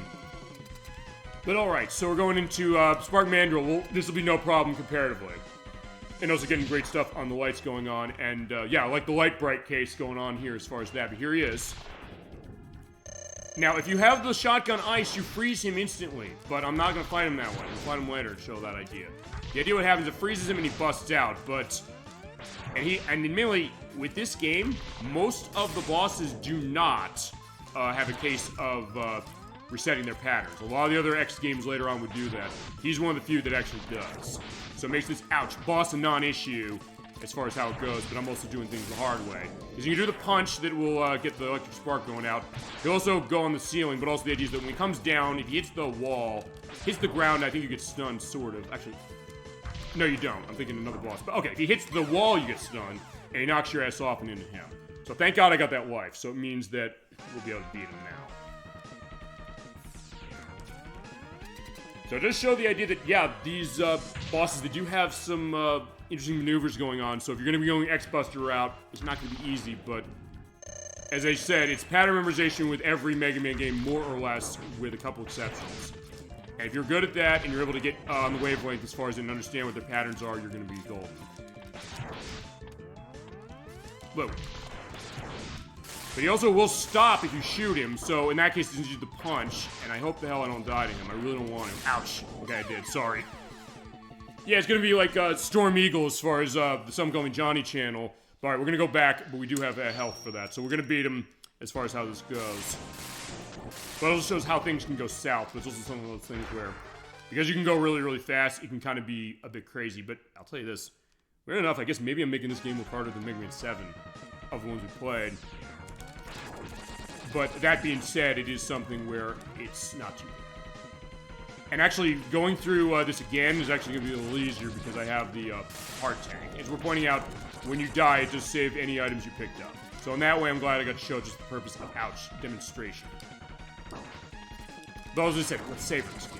Even if it comes to saying, like, hey, you're going to die as far as this. I mean, if nothing else, it's showing the idea that, okay, this is probably the easiest of the Mega Man games that Super Nintendo has. In fact, it definitely is. But it's also something that it takes some time to get used to it and also to get really, really good at it. And even when you have been playing this game for as long as you have, as I have, or like you said you have as well, sometimes you get into cases of saying like, yeah, you know what, I get reckless. Yeah, ouch. Actually, in his case, the thing that hurts most of me is just the bounce. But also because I got myself stuck, that's the other question. You know what? As I said, I'm just gonna wait until he goes. So in that case, hopefully he'll come down. Actually, you know what? He's not coming down. Alright, so if nothing else, it shows the idea that his pattern is random. Oh. Okay, I'm gonna want to look back at that. I don't know if it hit me. Oh, that was lucky. Uh-oh. Jesus Christ, I'm so close to being killed by him just because of the fact that I'm, like, right there and he takes so much damage off. Alright, there you go. That was close. And usually off of bosses like that, or mini bosses, you do get some item of some sort. So in that case, it's going to be good to have that set. Alright, I just had to be a little more careful. The idea is that, yeah, you can kind of go crazy as far as these levels. So if you want to speedrun a game as far as something like that, because of that dash mechanic, this is a great one to do it. I don't know what the speedrun time on this game is. I'm pretty sure it's quick. Especially if you use, actually, a little bit of a glitch I can show. Actually, I sort of showed it there. Mega Man X 1 and 2 have this, 3 fixed it. And that is where, if you dash and you shoot out the pellet by just pressing the Y button, you cause double damage. And it works on anything, and including bosses. So this thing usually just hit Y button when you're right next to him, and it takes a certain amount of hits. But if you get a case of saying, hey, yeah, you just do that dash technique, it actually causes more damage. But it has to be when you're in that dashing state. But also in this case saying, yeah, he's dropping little bombs out. I said, you know, let me just keep you out of the way. I think that's just kind of sort of getting out of the way. Ouch. But I'm coming in here with a full set of lives, so this is actually going to be good. So, there you go. And I was lucky also to get him knocked off. Actually, I could show some Spark Mandrill just to get an idea as far as what that is. These are the walkers. Alright, there you go. Just also point out, when you do die, you do get a checkpoint up. Actually, in this level, it's after the mid-boss. And then you also get it at the boss as well. So if, like me, you get your ass killed to Spark Mandrill, it'll be set. Having said that, I think with this boss, I don't know if I want to use the dash strategy, because it's a case where he could just do that, and honestly, the thing that is the easiest to go is when he gets on the ceiling. Basically, he'll drop down where you're over as far as that, so if you get a case of saying, hey, you know, you can kind of have him on one end of it, and he basically just starts grabbing and swinging across before he gets to you. You can maximize how many times you hit him. The other thing you can do, and I probably should have shown this off earlier, Mega Man X4 would end this, and I hate that they did. But when you go through the door, it locks my control, so I'm not holding anything going in here. It locks your charge of X-Buster. So as soon as this fight starts, you can shoot off a blast if you don't touch it. Get yourself fully charged. But it might be a problem depending on what he's going to do, because his movements are random, so he basically does random movements. So that's where this gets a little harder. It's about understanding what his patterns are, but also getting a sense of saying, hey, if he's going to punch, hit him. He might do the jump across and not jump on the ceiling, which is probably the best thing you can do. Then when he gets on the ceiling there, he's like, that's set, and then dash underneath him, hit him there, boom. And then if he does that punch to the ground, he has the electric spark, which is really where things get a little hairy. But I'll get him this time. He's like, I've had enough. Boom, he's dead. Yeah, and when a boss has been giving you trouble, as far as in any game, especially in this one, my god, is it satisfying when you blast him. As we're pointing out, growing up, that's one thing I'll say about this game. I did have cases where I had to get used to how all of this is really played. Get a sense of like, I'm almost at the end of this boss, I've like him down to like 1 bit of health and then I die. Which is the worst feeling in the world, but when you get to that point of saying, you know, I got stuff set, you're on top of the world. And in this case, you got the electric spark. That's your weapon, as far as how it is, and if that's how Spark Mandrill went, I'm nervous about the thing this is weak to, but I'll say this also, chat, your choice, where are we going next? You said you usually do, Storm Eagle next. Do you want to do him, or do you want to do anybody else, as far as, who we're beating? Also, just want to look at one other thing, which is, right, as I mentioned, the other object designers. The other one was, Tatsuya Yoshikawa, who made his debut with this game, doing graphic design later on Mega Man X3. Character design on the Magical Mirror starring Mickey Mouse for GameCube, as well as Mega Man X8, Mega Man Powered Up, Mega Man Maverick Hunter X, and also Devil May Cry 4 and 5, and concept art on Star Fox Zero for Wii U. And as far as that, just want to make sure I'm not missing anything on the list of talking points here. It's basically just talking also about the music when we get there. And honestly, the only case where we're really going to be running of where there's music that's new that we haven't talked about as far as somebody, it's for Boomer Quanger. We'll do him later. Armored Armadillo, you got it. Wish me luck on X-Bustering him. He's absolutely the hardest boss in the game to X-Buster, but that being said, I will make this easy on myself as far as one way, as we're going to the gallery. I get this really jazzy and very upbeat kind of music. So the idea that this is an interesting one when it comes to the side of Mega Man when it comes to tone. Just seeing also those bad enemies, which are from old Mega Man games. Usually they give you lives. So in this case, we can maximize our lives. I'm going to do that now because of what happens. And there is a trick we're going to have to do here later that we're going to want to make sure we have that set. And also, as I said, the tone of this game, because the Mega Man games, as they went along, got a bit darker. Because Mega Man, the classic Mega Man games were kind of light, but also had a case of, you know, it's taking itself seriously enough. Okay, that was rare. He dropped a life. So they're like, yeah, my friend over there is like, I don't want him to be, you know, hogging up all the fun. So in that case, if I just do that, he'll drop a life usually. And I'm going to go to like at 9 lives. That's your maximum. But also, as I said, the idea that this game is definitely darker, as mentioned. It's the idea about the villain wanting to kill the entire human race. And we want to stop him for that. But the idea that for this one, this has a little bit more of a playful side to itself for certain things that the later ones definitely don't. The later ones go a little more serious, not least of which because, as we'll see with how this ends, there's something very serious, I guess, that's kind of going to Mega Man X as far as how he takes everything we're seeing here. So it makes sense, I think, that the other games would do this, even if it's a case where it's easily mockable, saying, like, wait a second, keep saying this every game. Even the point when Mega Man X7 for PlayStation 2 comes around, as I'm at max number of lives, when that comes around, it's a case where he's not playable in the game until you do specific conditions in order to basically get him playable.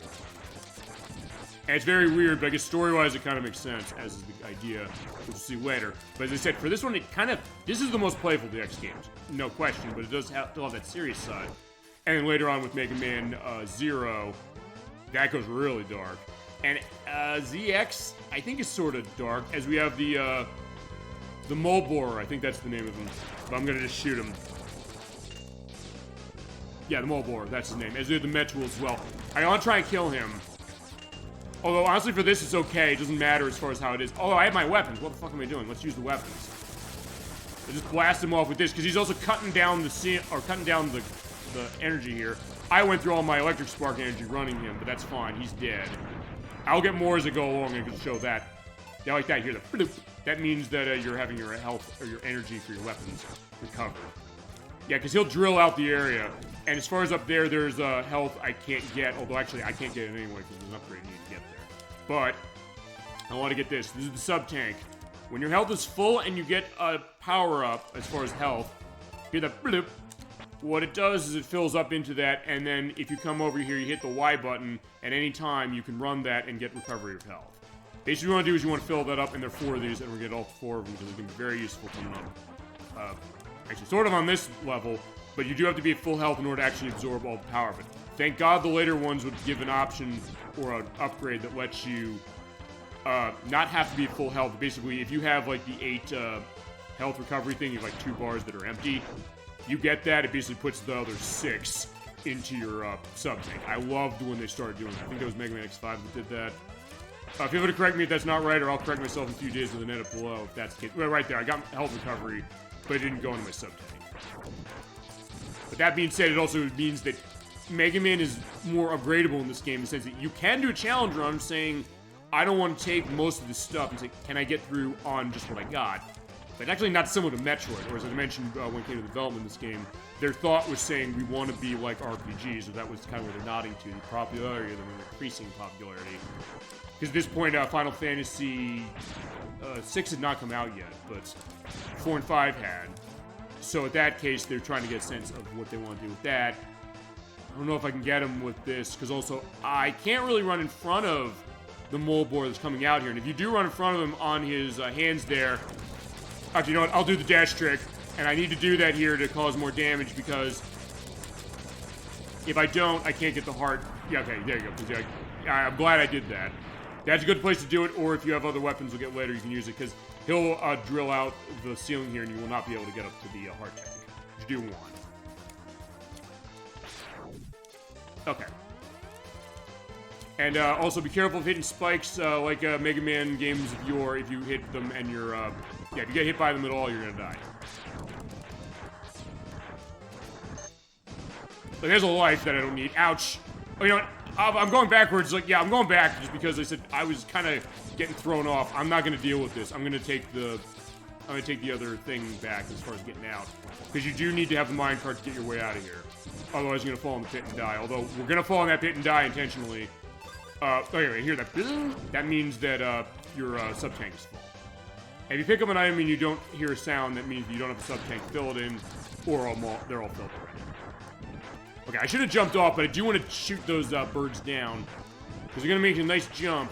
But the idea is that when it comes to that jump, you do need to be careful as far as that. Also, we're gonna get that and we're gonna fall and kill ourselves later, but not now. There's an upgrade, you bet we're getting that upgrade as far as how it is. Okay, so this is gonna be interesting as far as Armored Armadillo. So, he's weak to the, okay, it's the Baton M501s, the things that gave us lives. He's weak to the electric spark. It makes him a joke, sort of, because it takes his armor off. We're not taking his armor off until we go later. How it goes, though, is that he'll do a charge like that, or fine, if you charge up and shoot him, he'll shoot out and he'll hurt you, but he'll also shoot those energy balls at you as far as how it is. But the other thing is that you want to be a far enough distance for you to do this, but the idea is that you have to time it specifically in order to be able to get the shot off him. But even with a charged buster shot, he takes he doesn't take much damage from it. And you can't hit him when he's doing the roll, and you have to be careful like where the roll is to make sure you get where he is, and also shoot him when he comes out. This is a case where using the dash trick can help. It's worth pointing out one other thing, which is... There you go. Okay, when he does that jump to go in the roll, he's set. We're pointing out, if you just shoot him, he will just do the block, but he will not charge it. Basically, you have to use either the green charge up, which is you charge up a little bit, or the full one where it's on orange, and it'll shoot those out. But if you're far enough away and you get that set, and you get the green one set, you can hit him on the rebounds. But this can take some doing, and since I do have a sub-tank, I may very well use it here.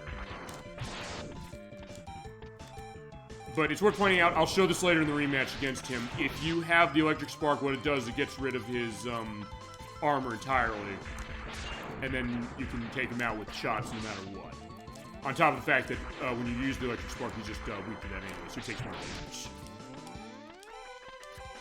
You hear this great music. I do love that. So you'll be hearing this music, which is, as I mentioned, the tone of this one, the idea that it sounds... It's more menacing when you hear that ding, ding, ding, ding, when you come in, and then you hear the drum line going on, you hear, like, the xylophone sound going on, but also the case that's getting a little more tense as it goes on.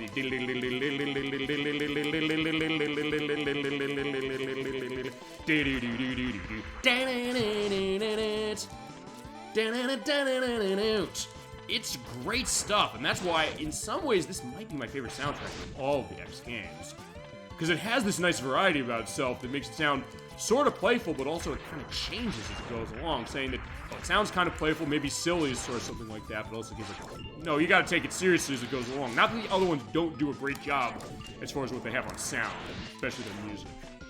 Generally speaking, I like most of the soundtracks of these. And even ones I'm like, I'm okay on them, it's a case where they're still pretty nice.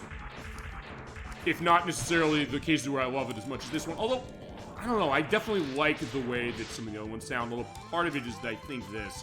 It sometimes is the Sonic Adventure argument, which is the idea that we haven't done Sonic Adventure 2 for the show yet, but when we do, Sonic Adventure 1 had, okay, I'm gonna use the sub-tank, I'm not taking a chance. In Sonic Adventure 1, it had a lot of variety in terms of music when we heard it. Sonic Adventure 2 sort of has that too with certain things, but it's a case where a lot of it is like guitar-driven, with a couple exceptions. You know, like Rouge's stages. There are cases where they have a bit of jazz. There's the rap stuff going on with Knuckles, and some other cases. But especially compared to Sonic Adventure 1, there's definitely a very nice varied style going to that music, and he's dead. It takes a while, and you have to be on your game when he's doing the roll across, and that's what makes this hard. That and the fact that your Charge Buster does not do a whole lot of damage. But I think maybe that's what the idea of this one is, that some of the other ones can sound kind of samey. Good for the kind of things they are, but also in case where, wait, the variety on this is really nice. But especially when we got to the PlayStation era, where they had real instruments going on, that kind of comes back a little bit in its way. And actually, for that matter, even when the CD version of Mega Man X3 comes up. And when we play Mega Man X3, we're pointing out, we're going to play that game twice. We're probably going to do it well, depending on how that goes.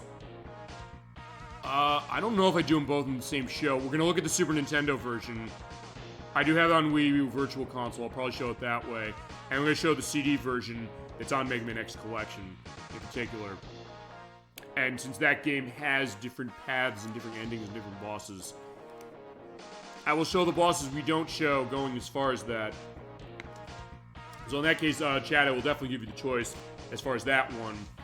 And I'll give more explanation as far as that when we get to that game.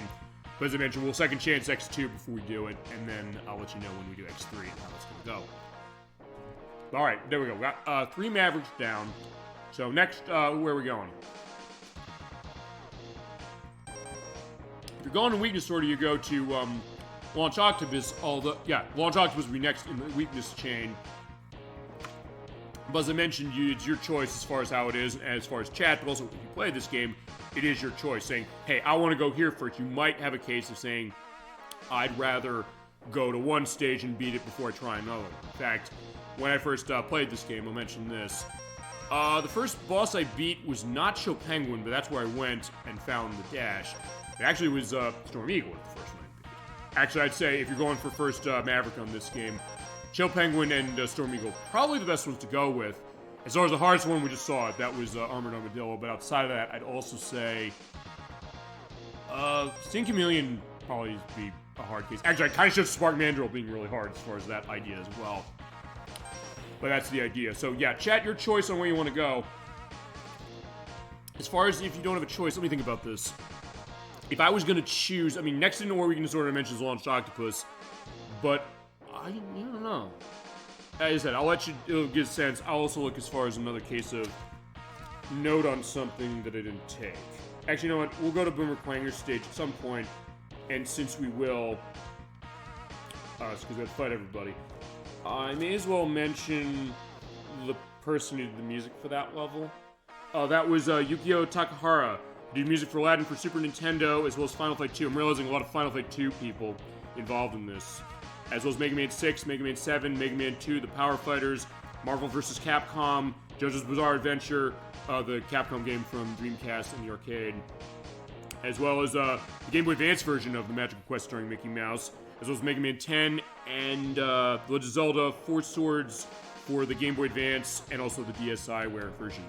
Storm Eagle, you got it. Let's go. Yeah, I mentioned the first Maverick I ever beat, as far as how it is. Not too bad if you're going for a start. I'll try and see if I can avoid the case of the Some Call Me Johnny case, where, just for context in that, and I'll probably link to it, or ElecVerse will. One of the two. If it'll be a link list when I edit, but it'll be provided by one of us. Cases that they have their channels that they do as far as game commentary stuff, like BrainScratchCommentaries, as they do, and they're still doing that to this day. At the airport, with great music. He did Mega Man X from Super Nintendo for the show. He fought Storm Eagle. He almost died to him. He's like, wait a second, he's like one of the easiest ones. They're constantly giving him shit for it. So then, for his own Let's Play channel of the Super Game Brothers show, he played it again, and he said, okay, I'm mad, so I basically said, I'm just gonna go and completely go scorched earth on him to destroy him. He did, and it was a case where he went through without taking a hit. I think I'll probably do it without taking a hit, but I'm not gonna necessarily promise it.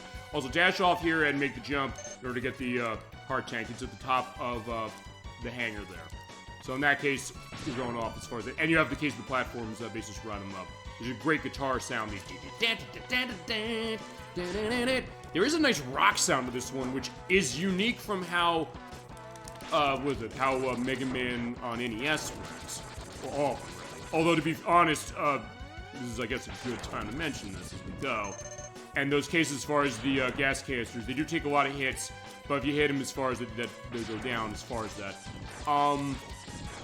Yeah, music has been a huge part of this franchise. I don't know if we've necessarily gone into that a whole lot. I mean, even as far as the first one, it was the very first Mega Man on NES.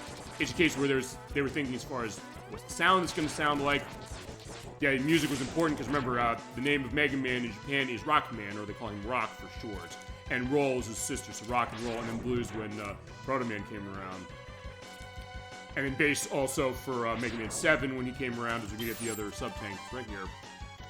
And then also Travel, his dog. And Rush, well, Rush is thought to be, and I'm probably sure it is, intended as a nod to the Canadian progressive rock band, you know, Geddy Lee's band in particular, and also the late, great Neil Peart, the drummer of the band in particular. He passed away a couple years ago, but my god, talk about a legend as far as him, and also that band as is.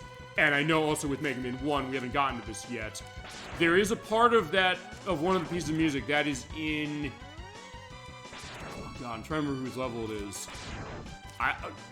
It's ElecMan's stage in that one. The intro of it is very similar to the main riff of Faithfully by Journey, which had come out at that point 4 years prior. That's when Frontiers is the album by Journey that had that. I don't remember if they said that was actually the intention. I think maybe they did, like they had a little bit of a riff, sort of from it. I mentioned that when we played Pilot Wing 64 because the fact that the gyrocopter music has a piece of music in it, or a part of it that sounds a lot like Celebration by Kool and the Gang, but it's a little different, so it's not exactly. It's like, that sounds kind of familiar. But I know also that that's been a factor when it comes to other aspects of the franchise, including for the other Mega Man X games. Then we get to Mega Man X3, and by the way, there is an upgrade here. You do need to dash to get it. We're going to get it now. So hi, Dr. Light. Tell us what is next on our Christmas list. Yeah, an enhancement for the helmet. Yeah, the helmet upgrades we're pointing out in this franchise are, generally speaking, pretty situational, but there are cases when they are useful. They can be very useful. In this one, you get the helmet, allows you to bust ceilings with a headbutt. Basically what it means is when you jump into a bit of bricks like that, like the ones over there, and I'll demonstrate it, you break them.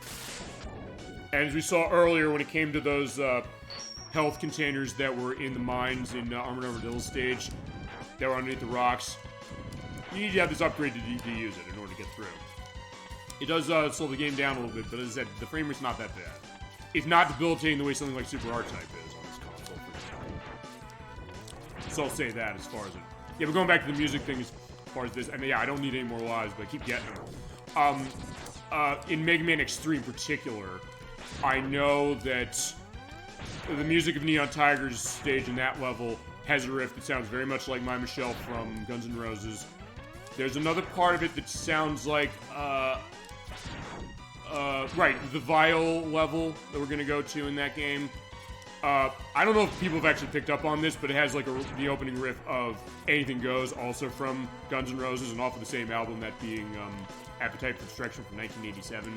As we're going on to the ship, by the way, the ship has a name. I'll mention that quickly. The name of the ship that Storm Eagle has, it is called the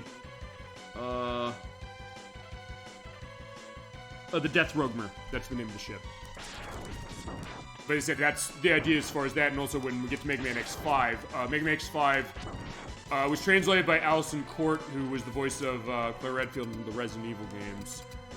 And in that case, her then boyfriend at the time was big fans of Guns N' Roses, and she said, okay, for the Mavericks of that game, I'm going to rename them after members of the band. So you have cases like Axel the Red. Although, to be fair, the game itself is kind of indicating that, because it starts with, you know, get a gun factory, and there's roses surrounded as far as the flower field, as we have Storm Eagle. He'll basically shoot out, he's kind of like Cloud Man in Mega Man 7, we show. He'll shoot the air out, but then also do, like, the diving. If you dash out of the way, you should be fine. I almost got my ass hit by him. Not that he's that hard, but still a case that I want to try and avoid it. And he will keep doing the dive, and I think it's based on... It's either random or it's a case where it's based on where you are. And the other thing you do is you shoot at eggs that shoot birds at you. Also, shoot the Storm Tornado, but even though we get that, and he shoots them out, just basically hit them with that blast and they go away. The Storm Tornado doesn't hurt you, but when you get the weapon, because we're getting that from him, you can hurt the enemies with it. So, I don't know, I'm not sure how that was. I'll imagine this, what if it's a case where, like, why is it not hurting X? Or, I don't know, okay, it would be impossible to beat if it's a case where you have to avoid it. Because I just jumped over the damn thing and nothing happened. And it's Storm Eagle! And I killed him without taking a hit, same deal. This is the Super Gaming Brothers Let's Play as far as where he has Storm Eagle crash out, and I just made him crash out too. Fantastic. We're right. He is crashing out. Look in the background there. The speed of the falling ship is intended. That is a detail that, if you go back to the Spark Mandrill stage, the ship is crashing. The Death Rogmer did crash, and it does crash into Spark Mandrill's stage. Thank you, by the way, for that link, ElecVerse, of on the link list, as is the case. But yeah, I also didn't take a hit as far as it either. Thank God, I was afraid I was going to take a hit. But having said that, the case of saying that crashes through, and actually that turns off the electricity. And so we do have to go back there anyway for an upgrade later. I will show that. But there you go. So it's Storm Eagle. We got him. And we do get a nice upgrade as far as our trouble. Okay. So next up on list, we do have a couple options, as I mentioned. If you're going, we're X plus for everybody. Go anywhere, I don't care. It's your choice as far as where it is. Running on weakness order, just to let you know, the weapon we got from Storm Eagle, the Storm Tornado, it goes to Flame Mammoth. Or the Rolling Shield that we got from Armadillo goes to Launch Octopus. It's your choice where we go. I could also go here or here. And actually, just to go into one other thing. Right, if we go here next, that does affect this level. So actually, every stage that's affected by beating another Maverick, the ones that are affected by that are Flame Mammoth, Sting Chameleon, Spark Mandrill, and that's it. Okay, I'm trying to remember how many that was. Because there's other games in this franchise that went about it. And also here's the BrainScratch video that also shows the initial struggle that made it more satisfying also when he no damaged it. Thank you so much, ElecVerse, for that. Appreciate it. Yeah, your choice also where you want to go next as far as anybody else in chat for that. I was trying to think of something. Right, I guess I'll briefly mention this as we go. And that is the idea of the fact that it's Mega Man X, X3, and X6, I think the only ones that let you have changing aspects of levels. Flame Mammoth, you got it, let's go. Worth pointing out, I'm not going to go for it, well, no, I'm not going to go for it. I'll show you what we have to do for it, we'll come back for it later. Because I think, although I'm not sure, I don't know, maybe just me, I get the sense there's a glitch in this game when it comes to the charge up from the power that you get. We'll get it this way, and actually it's not avoidable, you have to get it. But my god, it's a pain to get this.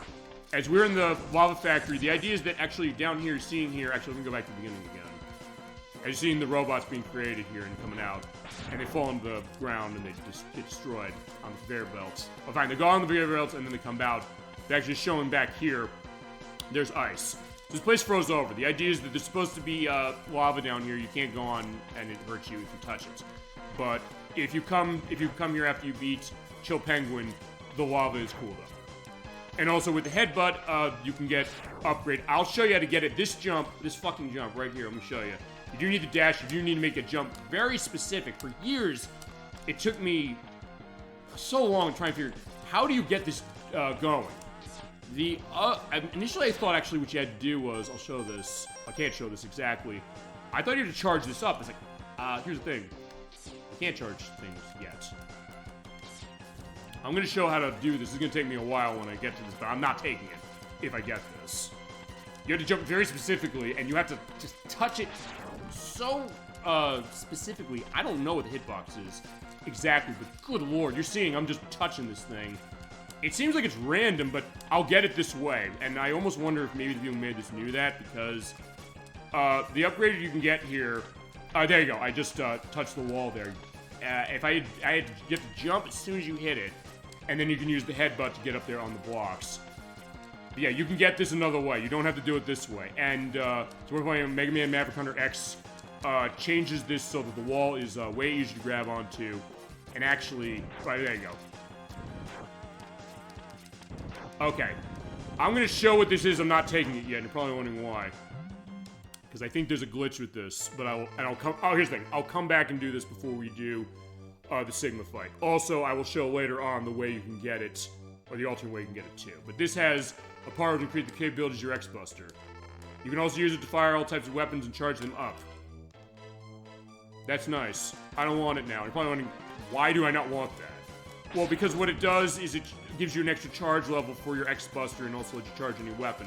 Sounds great, but I don't know, ElecVerse, is this right? I tried looking as far as this online. I could not figure this, but I think that it's actually less powerful than the default one as far as this. I think there's a glitch in this game, but I couldn't find anything. Or maybe, I don't know, maybe it has to do with the boss. Because I do know that the bosses do have a different output of, I guess, a different damage output when it comes to do a shot. So the idea is that this is the charge one before we get that. We get another one where there's this nice pink wave going on. But I don't know. The first boss you have to fight with it. You have to fight with it because you get this another way. I'll show the other way to get it. I'm coming up here also to get that life that I don't need, and also get the other sub-tank.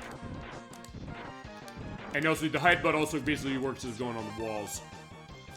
But I swear that the damage output on that, I'll show that on that boss. I swear that it's less when you have it fully charged up to the next level with this thing than it is with, like, the big one with the blue shot like that.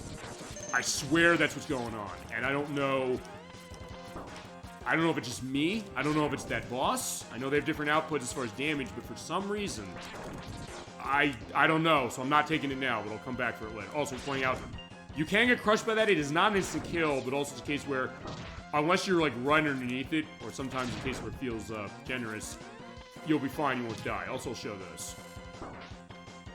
They crush them. So in that case, they basically get crushed and scrap. And they come down here, and they're gone. And I'm also trying to remember if...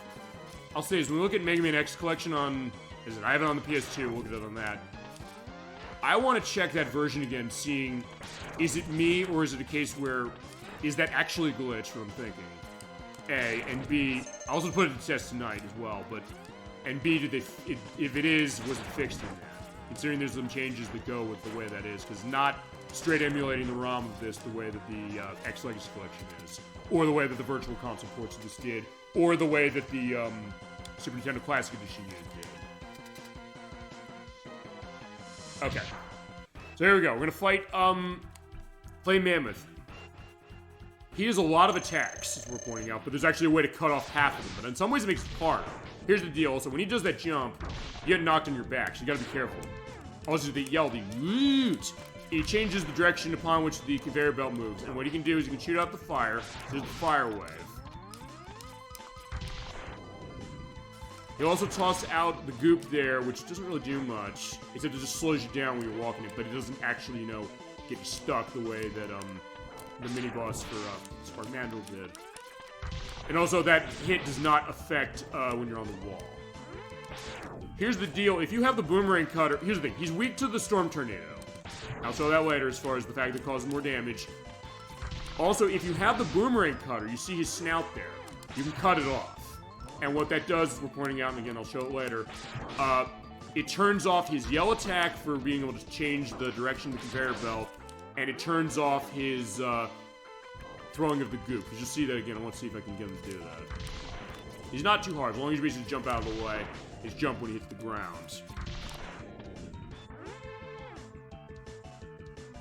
Yeah, I wanted to throw the goop once more. Just one more time, please. Because if you do that... What is it? Ouch. Yeah, there you go. Okay, he uses his snout to do that. But if you cut it off, it's a case where he can't do that anymore and he can't do the yell, but also, in some ways that makes this battle harder because it means that... Okay, okay, question. Does it make it harder or easier because he has only 2 attacks? But it's a case where he'll use the fire a lot more, or he'll jump a lot. So it basically reduces his move pool of what that randomness is going to be.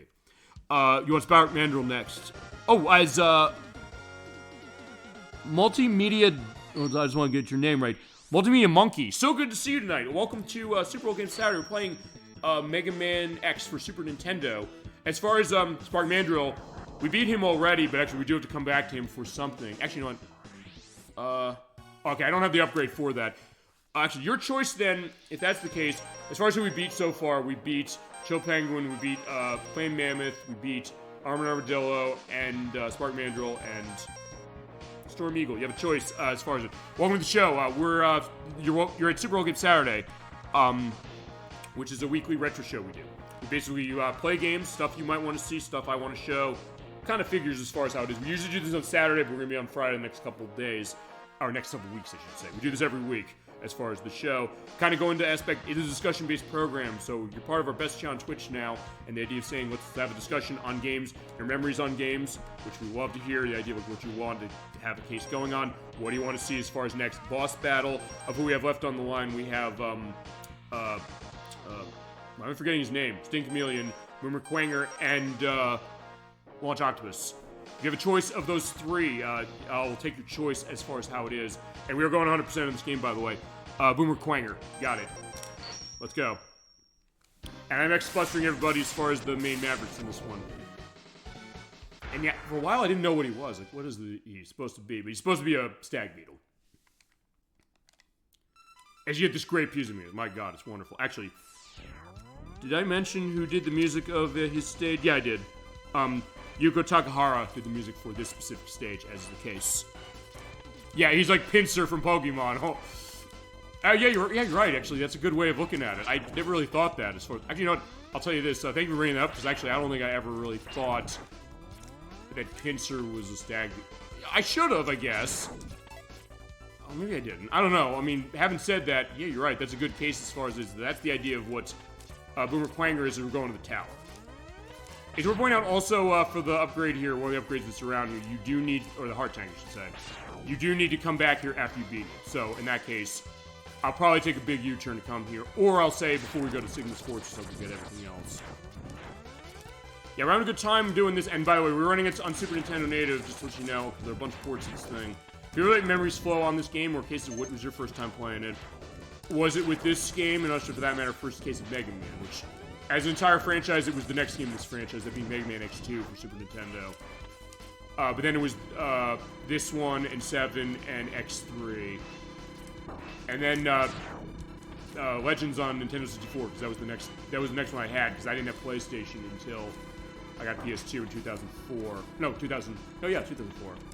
And I bought the collections that came out, or the Anniversary collection. By the way, these spikes, they'll hurt bad, but they won't kill you. Those are the one cases of spikes in this game that do not instantly kill. I just want to show that off. But you got this great music going up the tower. Kind of very mysterious, but also kind of very, I guess, inspirational, or kind of giving a sense like, yeah, there's something big coming up here, as with the spiders and on the ladders, I should say. Also, yeah, just to let you know, also, since your first time here, A, welcome. We're very glad to have you. And B, oh, it's, as I mentioned, it's also chat-driven, as I mentioned, but also the idea that this is also totally improvisational. I do not really have a script going on this. The only thing I really have is just, I want to go in notes on this, saying stuff I went into. Let's also celebrate the names of the people who made these games possible, even in the case of the games we might not like. But I get the sense with this game, I think we all like this one, generally speaking. The only criticisms I guess I've heard about this game, really, I think, have been pretty much just the idea of saying, hey, I guess the thought of saying that either it's overrated, or the case of saying that there's other games in the franchise that are, like, more, okay, it's the first one, so the idea of, like, what would they build on with other ones? Which is a fair idea, but it's sometimes something we go into a little bit, which is saying that if this is the first game in the Mega Man X franchise, and it is, the idea of saying, okay, what happens when other games in the series come around? Is it a case where they necessarily obsolete the first one? And for that matter, they then make the case where, you know, the first one is, I don't know, not worth anything anymore or something like that. I know that sometimes it's come up with people saying that, oh, there's certain ones that, like, hey, no, it was the first one, but the other ones improved so much, it's impossible to go back. Although, weirdly enough, with Mega Man X, it's something where, because the 3 on Super Nintendo play so similarly and have basically the same engine they're running, more or less, with a couple exceptions. The next two, particularly having specific chips in the cartridge, that CX4 chip, let them do stuff with wireframe graphics. The case that makes it so that you can kind of jump into any of these as far as understanding how to play them and kind of go between them interchangeably. And then really, I guess at that point comes down to really how the design of the game and what's a case of it being something where you like it or don't. And Megan was like, yeah, I'm kind of scared going in here, but we'll be okay. But this is not going to be easy, so we'll have to be careful about it. But I maxed out on lives with Armored Armadillo, so we'll be fine. Alright, so Boomer Quang, let's talk about him. He throws his boomerangs at you, but it kind of goes around with the idea that he also can teleport around, but he hasn't done that yet. They also do dashing. If he grabs you, he'll throw you into the ceiling. This sort of similar, okay, it's not similar as far as this, but Gravity Beetle, Mega Man X3, he does something else with the ceiling, but he'll also do oh, he almost did it. So at least you saw the idea of what it is. You know what, how am I doing on health, on sub-tank? You know, let him do it. Or never mind, he's just gonna try that. Or maybe he's not gonna do it. Or maybe he has to be getting close to me. I see, it's funny how, oh, there you go. And now I'm gonna use this. I just wanted to show that off because it also shows the idea of just how varied the animations are, and the fact that, yeah, the enemies can interact with it. It sounds like a simple thing, yes, but it's also something where, I'll say, maybe in my years of playing, because I'm in a gamer most of my life as far as I was, and he's dead. It's something where sometimes I've stopped and thought, and it's like, well, maybe some of these small things when it comes to a game, maybe I've taken for granted. Saying, like, okay, it's maybe goes without saying the idea that, oh, a game should have a lot of frames of animation going on. In some cases, you play stuff that doesn't, and you realize just how much detail they went into as far as a lot of the games we play, or a lot of stuff like this one. You realize, wow, it's some nice stuff they do. Actually, since you did say, Multimedia Monkey, I just want to make sure I get the name right. That's the idea of it. Before we go to the next Maverick, of which who we have left, we have Saint Chameleon, that's his name, and Launch Octopus. I am gonna go back to what's his name? Oh, Monkey with an I. Okay, so Multimedia Monkey. Okay, good. Thank you for indicating that. Like, yeah, thank you for correcting that, because like I sometimes don't know, so it's a case where I'm well open as far as that. But I'm coming back here because, as I mentioned, we beat Storm Eagle. And when you do that, it destroys the power plant and the power's going up. I'm coming back here for one of the reasons. The reason I'm doing that is because A, to show that, but also since I'm here, instead of the boomerang cutter, I can get the sub-tanks here. Now, doing my practice, I forgot where it was. Like, what the hell is this thing? And like, it's on this level. I was like, oh, wait a second, where do you have to go? Yeah, because you need to use the boomerang cutter to get it. And actually, I'm also going to go back to Boomer Quanger's stage because I forgot about that. Now, when you shoot out the boomerang cutter, it basically shoots out in an arc like that, and it'll always come back to you as long as it hits something. But when you jump and you shoot it, sometimes Yeah, it'll go downwards, and that lets you grab items. In that case, we got that. We're going to leave. We're going to go back to Boomer Quanger's stage. Just because it's a case where you have to beat that level and have the upgrade in order to get the heart tank there, so I may as well just do it. In the meantime, feel free to let me know what you want to see next as far as, you want to go Launch Octopus, if you want to go to, Sting Chameleon. Why I keep forgetting his name? I don't know why.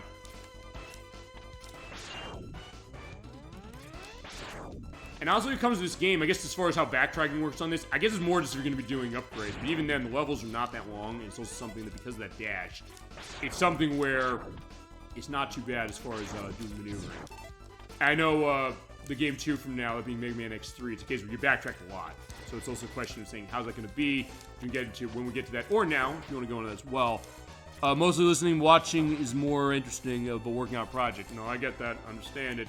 You have something you're doing, you have to kind of go on that, and I mean, even ElecVerse is saying, hey, I have problems with my Wi-Fi as far as how it is, so saying I might be able to only listen in. It's like, well, and it's funny you say that. Thanks for bringing that up, because I've sometimes been in cases where it's like, well, it will run games from multiple parts when they run multiple parts. This will not be multiple parts as far as this, because we can finish it all tonight.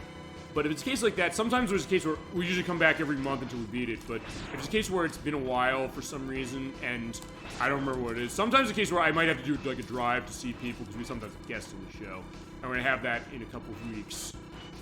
Actually, when Gemini 96 and I do a scope of Tetris Effect Connected, we're trying to get a sense of saying, what do we do to show this game off? We love this game, but there's going to be so much. What are we going to do? So we're basically dedicating a show each month this year to question that and saying, what's the best way to show? But even some cases, I mean, this is going to sound vain as anything, but it's not intended this way. It's a case of saying, sometimes I'll listen to the audio when I'm driving in the car because I'm saying, like, hey, you know, I got a show coming up. Or it's a case of saying, we got a multi-part game. What did we talk about last time? What did chat mention? What's something that I want to look into that maybe I forgot to look into? So I'll be ready on that. It's because I said, since this is totally improvisational for me and all of you, I said, I want to be set as far as what we're going to talk about and also what are we going to bring up and what that's going to go. Because above anything else, the mission of the show is just pretty much kind of sit around, talk as far as how it is, just kind of get that sense of having this nice relax in case of the end of a long week. Understand that, and basically in this case, use the boomerang cutter to grab that, and boom, you're done. And since we're near the end anyway, I want to show what happens when we get to the boss room again, just because. But it's saying, hey, you know what, maybe this could be like a podcast case, but it is also a case that we do have the video, so the video is going to be there. And we do have a YouTube site, by the way, that also archives all the shows we've done. In some cases, look, sometimes on the video, I'll say this, we've had technical problems, even the sound of something with technical problems. It's killed me when that's happened. Like, we had that last week when we did a preview of Okami for PlayStation 2, another Capcom game. It was a case where I was running live on camera because I love this game with all my heart and soul. I have shirt for that game. I have pictures set up in the house as far as that. I need to be on camera for that. I had the camera set up, but it was like flickering in and out. I gotta look at what I'm doing as far as that. So I'm gonna have to look at that when I go live on camera for other stuff. We'll do it depending on certain things. But something like that, like, hey, the case of where that has issues with video, but not bad, really. And in the case we have issues with tech or something like that, I'll always say, come back to it as far as another time, just to kind of get that set. Okay. So, since I got those out of the way, and as I said, we'll go back and get the upgrade here. I'm not getting that for a reason for now, but I'll get it later. Chat your choice. Where do we want to go next? Do you want to go talk to Launch Octopus and tell him to stop causing the damage in the sea? Or do we want to go and fight Sting Chameleon? It's hard to remember his name. I should remember his name. So we can go into the forest or in the water. So they're pointing out not to bias your decision, but just mentioning if you do go here, I mean, we'll show this either way. If you beat Launch Octopus, the forest gets a bit of a deluge and changes the aspect. And we'll have to do that later for getting all the upgrades. And after we beat all the Mavericks, we'll go and get every upgrade before we go. As far as it, I want to go in the water. You got it. Let's go swimming. Let's go with Launch Octopus. Yeah, chat's concurring. Let's go. Can be seen as one of the harder bosses to fight, to certain degrees. Also, my practice, I was having quite a time doing this as far as going through the level. I was using the Mega Man X Legacy Collection, which I have the Xbox One version, and I'm actually putting to use, where I work, we have a lounge as far as for our cafeteria and the TV set up. And we have like Switch docks, but also one thing the company bought was they bought Xbox One. People don't play it, except I do. I said, let me take this home. I'll leave mine here as collateral. So let me get the online stuff set, because you have to go online a lot with that console, unfortunately, for being able to put a disc in something. But I said, let me get installations going on all these games I have, including the Mega Man X collections. I said, let me practice this stuff as we go, and also have the mini boss here, this being the Uchiboros. No, is that right? No, this is Anglers, who actually is in Mega Man X2, is worth pointing out. In that game, he has, I just shot his searchlight off. This game, it doesn't really do too much. He also can suck the air in, and I also have that attention to detail of the vents, showing that actually will be rotating in the direction upon which either he's trying to suck you in or blow you away. In that case, pull him down. But as I mentioned, I was using that collection as far as it do practice, as far as it my lunch break at work. It's just to get in the mouth of these things. They can drain your health if you stay in there too long. So basically just shoot your way out, and they explode from the inside, which is a nice effect. But I was having a lot of trouble at this part because of how this goes, because you're over a pit of spikes, or there's spikes around, so you have to be careful doing this. But I came home and said, let me try the Super Nintendo game, which I'm going to be using for this anyway. I said, no problem this time. Okay, that's what happened. Actually, I was doing my test, so I'm glad I got to show it for that reason. And I got game over here. It's like, not that I'm, as I said, I don't pride myself in saying, oh, I'm amazing at games. I'm not one of the people who says, oh, I come on this thing and we have to play it perfectly. Shit. Oh, that was lucky. Okay, that was really lucky. Although the other thing to do is, I can use my weapons. I should probably use the weapons more. Let's use the Storm Tornado. Yeah, when it comes to, Storm Eagle, it doesn't do anything on me, but it does, stuff on the robots. And this is a great weapon. We'll also go to the arsenal, as is the case. But anyways, I said, I was playing on the Xbox One. Not that I can't play on the controller, I can. But I said, when I came home and played on Super Nintendo, I said, is it me? Am I losing my touch when it comes to this? And the answer is, no, I just am more used to this controller. I just feel better doing it. But as I mentioned, we don't necessarily, at least I don't get a sense of saying, hey, I'm better at, or I'm perfect at games. It's like, we go where it goes. I'm basically playing the game live as I'm talking, in case we have guests, same deal with them. But I'm saying, okay, let's see what goes on with this. And in that case, just kind of, as I mentioned, have this kind of casual hangout, just kind of hang around, talking with people and playing games. That's kind of the idea of it. And I started this just to get a sense as we're fighting the Cruisalier. Basically, it is optional as far as doing this, but there's an upgrade down here. So basically, you shoot this thing down. He's weak to a couple things. I may as well just use the Storm Tornado again to drop it down, because basically what it does is it drops through and it crushes the ground here. And lets you go down here for the heart tank. Or the heart tank. Every level, by the way, has one of them, so make sure you don't leave them without them, unless you can't get them. In this case, we have the, this is the Uchiboro. They are weak to the Storm Tornado. And you can also hit them anywhere. You can hit them on their tail, or you can hit them on the head there. And also we're pointing out when they come down, the items are going to come out of their tail, more or less, as you have that set. But as I said, the way I started the show, just to go on that, since, as I mentioned, Multimedia Monkey, thank you so much as far as joining us as far as tonight, but also the idea, like, what was the idea of this? I said, I just like playing games and talk with friends, we all do. And when COVID came around, about 6 years ago, it was something I said, well, I had tech equipment, I wasn't seeing people, because people were either quarantined away, or they weren't coming to work, or they were working from home. So I said, I'm not getting that as far as my friends, and the Udabaros can go underneath the water, so you have to be careful as far as that. Or under the ground. Although it's not too bad, as long as you basically just take care of them as they go, but also you have the nice rotation effect going on as they do that, and like make a turn. But I said, I have tech equipment, let me show off some stuff as far as what this is, including this game, actually. This is one of the games I showed off really early in the days of the show. So in that way, it kind of filled a void that I was having as far as not seeing friends and things, and like having this experience going. Then people came and chatted, like all of you, and we kind of just went into this experience as far as what it was. They said, I know when I first came in by, it's like, there's games I love, telling personal stories about what they are, saying that I'd like to see certain games. I said, you got it. And I don't know, maybe this is a surprise. And I'm like, yeah, right, he means, like, he says that. Are you really going to be going that? Yeah, the pandemic times, you're right, exactly. Because there are a lot of people doing stuff for Twitch, and still do. But I said, even after it ended, I said, I like doing this, and people coming in and coming for requests, we have a Walsh Octopus, we can take care of him. They made everything like, are you really gonna give a request as far as, you really gonna fulfill this? I said, no, I'm dead serious. I want to do this. And you can ask ElecVerse or anybody on this show, saying like, It's like, oh, we're playing something really, really obscure. It's like, does anybody care about this? Yes, I care about it because you care about this, and we're gonna basically show anything you want to show. As far as we have and we do viewer requests every month. This is technically this month, as far as how it goes. This or sort of next week with Sonic the Fighters, we're gonna look at again. Now with I almost want to call him Armored Armadillo. He's weak to what Armored Armadillo's weapon is, the rolling shield. But Launch Octopus, you gotta be careful of with him is that he shoots out the homing torpedoes. The only ones that home are the ones with the fish. The other ones shoot straight. And he does the jumps. And to point out, when he goes in the whirlwind, he's invincible. That's actually not too bad, but he also sucks it towards him, so you have to dash out of the way. But he said, yeah, it doesn't matter how obscure a game is as far as how it is. We'll play it, and we'll also kind of go into it. But I also want your involvement, saying that you have a story to tell on a game that maybe I don't know. And I've picked up games that I'd never played before. In fact, ElecVerse, I'll tell you right now, on the ball for the Super Nintendo. Mark your calendars around July or August. I still have to figure what the opening is going to be, but we're playing this game. I've already started playing this, practicing it. That's a game that I never knew what it was. He mentioned on the show, I said, what is this? I looked into it, I said, this is a port of Camel Tree, which is an arcade game of theirs. I was looking for a copy for Super Nintendo, I got it. I said, I want to fulfill this, and I realized this game is really fun.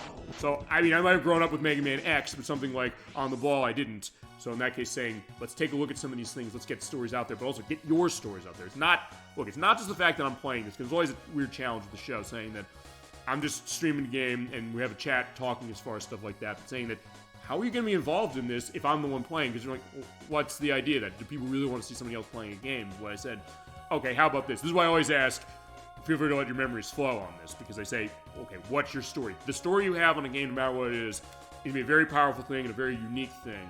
And I said, I realized that with myself, but I also realized with all of you, saying that this is how I do this is what certain games mean to me. And I said, that is something that it's very sacred. I take that as far as a very important thing.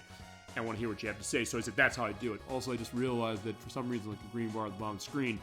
Also, about the Simpsons arcade beat 'em up. I've demoed it before. I demoed the Xbox 360 version. I don't have it. They delisted it. I'm hoping for a re-release. I'll say this, if they don't re-release it, they'll try and emulate it as far as the arcade via MAME. And then there's stuff I'm going to have to do that with anyway. We will do it as far as a full show. We've shown it a couple times as far as how it is. We've shown it twice, but unfortunately I only had the demo because I stupidly didn't buy it. But as we're pointing out with the re-release of X-Men that came out in that Marvel Maximum Collection, maybe Konami can get to that as far as doing The Simpsons, as far as that game. That's a great game. I'd love to show that. So yeah, I'll definitely have that on the Masters. I'll figure out how we can show that. But yeah, we'll do it. I'll definitely have that going as far as the full show. And I'm so happy that collection for X-Men. I really am. Although admittedly, it's not just X-Men that's in that. And actually, in my case, we're going to go fight Stink Chameleon last. That collection, I'm actually going to buy the physical version of that because I'm so happy that it's in a physical version itself. Outside of the arcade 1-up unit that was released for that, that's the only physical version of it. Actually, The Simpsons does have an arcade version, arcade 1-up unit. I don't know if they make those still anymore, or how you can actually connect those for purposes of streaming. If I can figure that out, I'd love to do it too. How about Castle Crashers? Are you getting old yet? Actually, we've shown Castle Crashers as well. Actually, we showed that in our Delisted Xbox Live showcase last year. Okay, two things. Before I fight the mini-boss up there, is a name, and I want to pull out what the name is. Come down here, there is a headbutt. Basically, go through that, do a dash across, and get the heart check. Yeah, we did actually look at Castle Crashers in our Delisted Xbox Live showcase, Volume 2 last year. Volume 1 looked at Simpsons, and we also looked at Simpsons years ago when we looked at Teenage Mutant Ninja Turtles from the arcade for the first time. And those are all on our YouTube site as far as where they're located. And with Castle Crashers, I do have the full version of that game. I also do have Castle Crashers Remastered. I have the Xbox One version because they gave it to me as a freebie for buying Castle Crashers on 360, which that's been delisted because of the fact the publisher changed, because Microsoft's not publishing it anymore. But yeah, Dogfan and I had a great time looking at Castle Crashers. We're pointing out also for this boss, whose name is RT55J. He's a nice smiley thing there. You have to hit him in the head as far as how that is, but he also has like the claws there. And I guess he's doing like the Bionic Commando thing of saying, hey, he can hook into the side. As far as his weakness, he's weak to the boomerang cutter. Ouch. We're pointing out the boomerang cutter is the weakness of the boss here, but I'm not fighting the boss that way with it yet. So in that case, I'll just toss the boomerangs out to get rid of them quicker. Yeah, but I get that idea. You're saying I'm feeling old yet. Yeah, you're right. The idea that Castle Crashers is a game that came out in 2008. It's amazing to think that. And we always go into that idea of saying, hey, you know, thinking back to games that you think of, it feels like yesterday these games came out. Especially something like that, where that's celebrating 18 years this year. Actually, 18 years in August. And it's a case where I've had a lot of fun playing that game just in general, and yeah, we'll definitely show it as, yeah, you know, he's dead. But also a case of great beat-em-ups, and also in that case, I'm just standing on the capsule. But in this case, I'm going to go grab what's in here. It's been a while since seeing you, Dr. Light, and I'm going to go get the arm thing later when we're done here. This is the body armor. Yeah, reduce your damage resistance by 50%. Okay. Also, you played Mighty Morphin Power Rangers on Super Nintendo. Yes, we did, actually. ElecVerse requested that. We played that a couple years ago, as far as it is on our YouTube site, as far as how it is, showing all our games played. In fact, that is actually amongst our most watched shows, admittingly of a show that's completely independent and improvisational, and a case where, yeah, we just do this for fun as far as how it is, so we don't really have a advertising back into ourselves. We sometimes joke the idea that we do, but yes, we have played it. Actually, you know what, now I'm thinking about this. A, we could take a chance at that, number one, and number two, what should we do for Power Rangers next? As far as the ones I've got, I have Mighty Morphin Power Rangers, the movie for the Sega Genesis. I want to get the Super Nintendo game. And I know one other thing we mentioned at some points, is we're seeing the woodpeckers shooting the hidden us, or trying to shoot out like the worms and things. I want to do a look at all the versions of Power Rangers Lightspeed Rescue. As ElecVerse mentioned with the Nintendo 64 game that, quote, it's the first game I ever played that I realized sucks. So I think we should look at that for a laugh when we do our April Fool's Day shows as far as that. But then he said, I love the PlayStation version of that, which I said, okay, I think we should show the PlayStation version of that. And then I said, well, what about the Game Boy Color version, which actually it's by Natsume, as far as developers, who made Mighty Morphin Power just for the Super Nintendo in particular. So, and it's, from what I understood, it's supposed to be maybe one of the best ones. So in that case, I said, okay, we could look at that as far as it, and I said, we're going to look at all three of those. So that's maybe an idea. Is getting an idea of, like, Lightspeed Rescue, you want to see that for Nintendo 64. I mean, as I said, it's more just a case of maybe sometimes getting catharsis, even if it's not a good game. And actually, since I'm in here, I want to get myself damaged enough. I want to show the idea of what happens when the ride armor gets a case like that. Yeah, I can't move anymore. So you jump your ass out, and then he'll go that way. And it'll explode eventually. Yeah, sorry. Yeah, we'll do it. I just need to get a copy of it. It's not that expensive, but I said I will also get the other ones. Also, because I know sometimes, actually, I think ElecVerse mentioned this, saying that maybe the thought that there's so much of a focus on Mighty Morphin Power Rangers, in the case that what about the other arms of the franchise, in terms of games they've had made. As I said, I'm going to too many games next month. I'll try and look into getting copies of those. I mean, I've seen them around, but I just get sense that. As far as Stink Chameleon's concerned, he'll stick his tongue on the ceiling sometimes, but he also do a lot of teleporting around. He also can stick his tongue out to you. And the one thing he hasn't done yet, I'm surprised he hasn't. He'll go up in the corner and he'll try and hit you with something. You can also kind of follow him, seeing like how it goes on. Yeah, because he has the chameleon sting. You have to time as far as how it is. You also don't want to hit the ceiling because those are spikes and they will kill you if you touch them. It's not like the ones in Boomer Quanger's stage where they will not. Yeah, but absolutely, we'll definitely do that. Maybe we should do that for the Fool's Day show for next year, but I said I think what I'll also do is I'll say we'll play the other ones too. But not for the same show. I think I'll dedicate one show to each of them. In fact, that I was kind of thinking, like, what do we do for the April Fool's Day show? I mean, this year we played a pretty good game. We played Digimon Racing. And I said, that's actually pretty good, honestly. I was surprised how good it was, because I know people came in as far as on chat and said, is it really that good? You'd be laughing as far as that. But then I said, I'm taking it as a challenge. Let's take a look at it. I said, you know what? It is pretty good for the kind of thing it is. To the point where I said, you know what? That's not bad enough. We have to look at something else. I looked at the Sega Smash Pack Volume 1 for the Dreamcast, which is really badly emulating a lot of Sega Genesis games. But I said, I don't know what to do next year. I mean, when it comes to those April Fool's Day shows, I'll tell you, maybe we've kind of hit rock bottom with a couple. Fine, we did Plumbers Over Ties last year. Like, we could show that? Yes, we could show that. I said, I want to play that. I own that damn game physically on Switch. You bet I'm going to buy that thing. But anyway, I said, where do we go from here? Like, we can't do that again. The only other case I could think of to really kind of meet that is either get the reproduction of Crazy Bus for Sega Genesis, as he's dead, or I do Big Rigs Over the Road Racing for PC, which has been re-released on Steam. So that's a thought. But I said, okay, what are we gonna do? That might be a good one to do that with. And as I said, what I'm gonna do is I will buy the other ones. I think we should look at the other ones as well. And because they are totally different, that's the other thing. Because Lightspeed Rescue on N64, PlayStation, and Game Boy Color are all completely different. So in that case, I think it would make sense to show all three. In that case, we'll get that set. I'll figure that as well as we got the final weapon, that is the Chameleon Sting. We got our last password, but before we go to Sigma's Fortress, is there zero? I was like, hi, been a while. At 2 hours. Yeah, finally. It's fine. We're doing okay. We found Sigma's Fortress. He's going to put an end to his war against the humans. Yep. Before we do, though. Yeah, because there he is. You basically go to where the Sigma logo is. But before we go there, I want to make sure that I have everything set. Actually, well, there's a couple things we gotta do. Okay, we got everything on Boomer Quanger stage. I got everything out of Sting Chameleon and Spark Mandrill. I'm gonna go, I'm gonna go get this now. I could not get this now. I could get this at Sigma's Fortress. Later in the show, I will actually put a password in that lets you start at Sigma's Fortress without even the dash ability. And I will show what happens as far as when you get given it by... Okay, spoiler warning, you can get given it.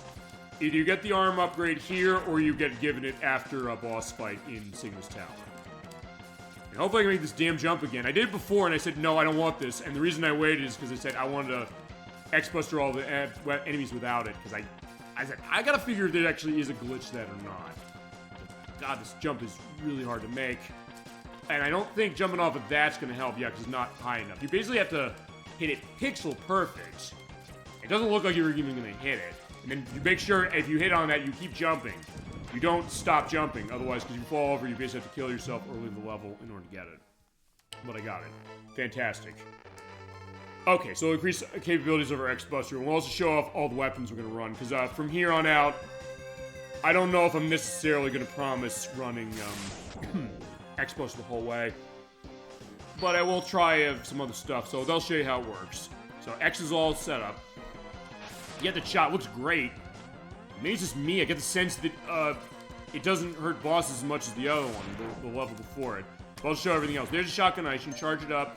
What happens there is when you charge it, you have to charge up the purple state. When you do that, it turns into like ice flows. You ride that, and it crashes into the enemies, and when it hits a wall, then it stops. The other thing you do is you have the boomerang, or the boomerang cutter. Charge it up, you get 3 boomerangs, which actually, that's something that, what was it? Sting Chameleon didn't do. I don't think the enemies in this game have a desperation attack. There's the electric spark. If you do charge up on that, you shoot out 2 waves of that. Storm Tornado goes across, that's nice. But how about that enemy above me? There you go, it goes vertically. And the fire wave, you hold the Y button, it keeps shooting out. So actually, in case you're still using the energy as far as that. But if you drop it down like that, you have a fire wave. I mean, that's something else. I'm thinking Battle Arena Toshin did for PlayStation. They're waiting on that collection of the 3 games to come out. Here's the rolling shield. It just shoots out the little ball, but if you have it set to do the charge, crap. Also, because I got the armor upgrade, I do like a shield to myself and take less damage.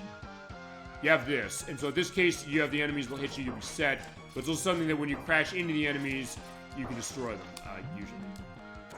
Or unless you're too close. I think it's, I think certain enemies you do. And the other one is the Chameleon Sting, shoot that out, shoots the triple shot, which is very nice.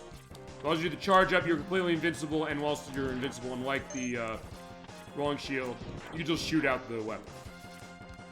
And then lastly, the homing torpedo. It shoots out the torpedoes that home in. If you do the charge up, you do the same fish shot out that also home in, like the 4 shots like Launch Octopus does, and that is your arsenal. But there's one other thing we gotta show, and we have to go back to Armored Armadillo stage to get this. Assuming I haven't gotten everything else yet, because I do need everything else. Let me just get an indication there. Actually, I do need to go back to Chill Penguin stage. Because until you get the fire wave, you can... Is that what it's called? Yeah, the fire wave. Until you get the fire wave, you can't get the heart tank. There's all the igloos when we're going across the ride armor, but there's another one up on the hill you actually can't get the ride armor up towards. So what you gotta do is you have to go and get the fire wave, which is the weakness, by the way, of Joe Penguin, and then use it on the igloos. Because either the ride armor punch or the fire wave will destroy it. But it's not too bad. You're seeing as far as the way the backtracking in this game is working, it's not long you're doing it, and it's also a case where, in a sense, it's kind of optional. We could just go right to Sigma's Fortress and be done with it, but, as I said, we're going the whole way. And also say this, when it comes to games as far as viewer quests, and I'm not as familiar with them, I always will practice them. I'll always say, hey, you know what, I want to be set for it. So, in that case, I'll always show enough of a case of itself that I sort of know what I'm doing. Not as much as all of you might, mind you, but still a case of saying that I at least want to show that, because I want to show you the respect. I do appreciate and respect all of you coming in here and saying, yeah, you have these ideas of things, and I really appreciate that, so I want to show that and get that case. Yeah, bust that one, and you get the case that. And I think that's the last one. So let me just take a look as far as this, take a look on the map.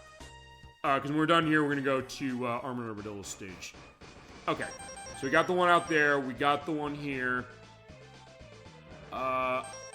I definitely got the one here. Yeah, I did get that one. And that was on top of that. Alright, I think we can go back. I just need to make sure I have all of the sub-tanks. That's the thing I forgot on my test. Look at our health. That looks great. Okay, I have all 4 sub-tanks, which is fine. You need to have all of the hard tanks. You need to have all 8 of the Mavericks defeated. You have to have all of the... Okay. No, yeah, you do have to have all the light upgrades. Also, I'm gonna get the fire wave out. This is the way to quickly kill the Mulbor. And also get myself set so I don't get myself killed on the front. Because that is an instant kill if he hits you with the spikes in the front. Yeah, so yeah, look at that frame rate going down. Like, yeah, is it gonna catch up? Okay, finally it did. Fantastic. Oh, yeah, right, that's what you used the headbook for, by the way. Alright, so there you go. So if nothing else, I can also fill up my sub-tanks as we go. Hopefully. Actually, we're gonna do this because actually, we're gonna have to die a lot. But it's, not gonna be too bad. And since you do have the- Oh, shit! I won't look back on the video, it looked like I don't know if I actually hit the spikes, or if I just hit right at the bottom of the wall. That was lucky. That's the other thing I'll say about why this is an improvisation show, why I don't necessarily care if it's a case where I make mistakes, but a case where I'll put my best foot forward, making sure everything's set, because sometimes you run into stuff like that, because this is totally improvisational. It's a case where we're recording ourselves as far as the show, and saying that, thank God you catch it on video. That's always a case which I love doing. That's one thing I'll say. I mean, such a gift as far as myself when it comes to playing games. The case of saying, hey, you know, on video I see some of these weird things just happen. I'm outrunning the fire. And it stops the spike, by the way. But then saying that, wait, what happened there? I can also edit the shows after we do the show live. So in that case, there's more value on the re-record. Sometimes it's a case where I might have to fix something, or it might be extra content, depending on what it is. But cases of saying, hey, you know, that's something that also is kind of great to see, saying, what happened here? Okay, so we had to do that, and now we gotta kill ourselves. Alternatively, you can quit the level, and you can come back and do that. We have to do that about 5 times. It's worth pointing out one thing I did not know until I was doing my practice this week, and this is the other reason I'll do practice, that I don't know everything on games, even if it sounds like maybe I do. Some people said I do, but like, no, I don't. But the idea is that I'll practice some of these things, or all these things really, because then I'll say, I'll sometimes just find stuff out I never known, even in all the years I played, and okay, I got myself killed here. But that's okay, because I have enough lives to do this. One thing I did not know about this game is that if you decide to do what I'm doing as far as going to get that health capsule up on the side at the end of the level and then dying, if you don't have all the upgrades that you need in order to get the capsule that's going to appear there, now that we're going to do this, it will hold them in the memory of the game, so it's a case where you only have to do it once when you come back. So we could have done this the first trip over here, maybe, and also see that, hey, is that going to actually catch up? In that case, it then will appear later. We have to do this about 5 times. Well, we have to do this 4 times. On the 5th time, it'll appear. Actually, you know what? Maybe we don't, because I did it once. Well, actually, no. Okay, you know what? I want to see something. Yes, no, since I said that, and I said this earlier, like a few minutes ago, I said, since you can also restart the level, you keep doing that, I think it's only going to be 4 times, because we did this when we came here. I basically made that jump, and I got that health capsule. I have to be careful, and maybe I should use the chameleon sting just to be set on that one. Although when it comes to going out here, the way the shot of the chameleon sting goes, it goes too far back, so you will not hit the birds coming out. You do need to get rid of them, sort of. It's only one shot to take them down, but also do that so you can have a free space to jump on that wall. Because if you don't make that jump and you fall down there below, you can't get up here again. And you do not have straight dashing up the way that you can get in Mega Man Xtreme. One thing I do love about that game, in fact, you have dashing straight up, and X2 would add dashing here. Alright, he's dead. I just want to make sure that... Yeah, it's rare that the mole borers will drop energy or anything. But no, I gotta dash. Oh, this is pretty close to the end as far as how it is, so it's not too bad to do this. Alright, here we go.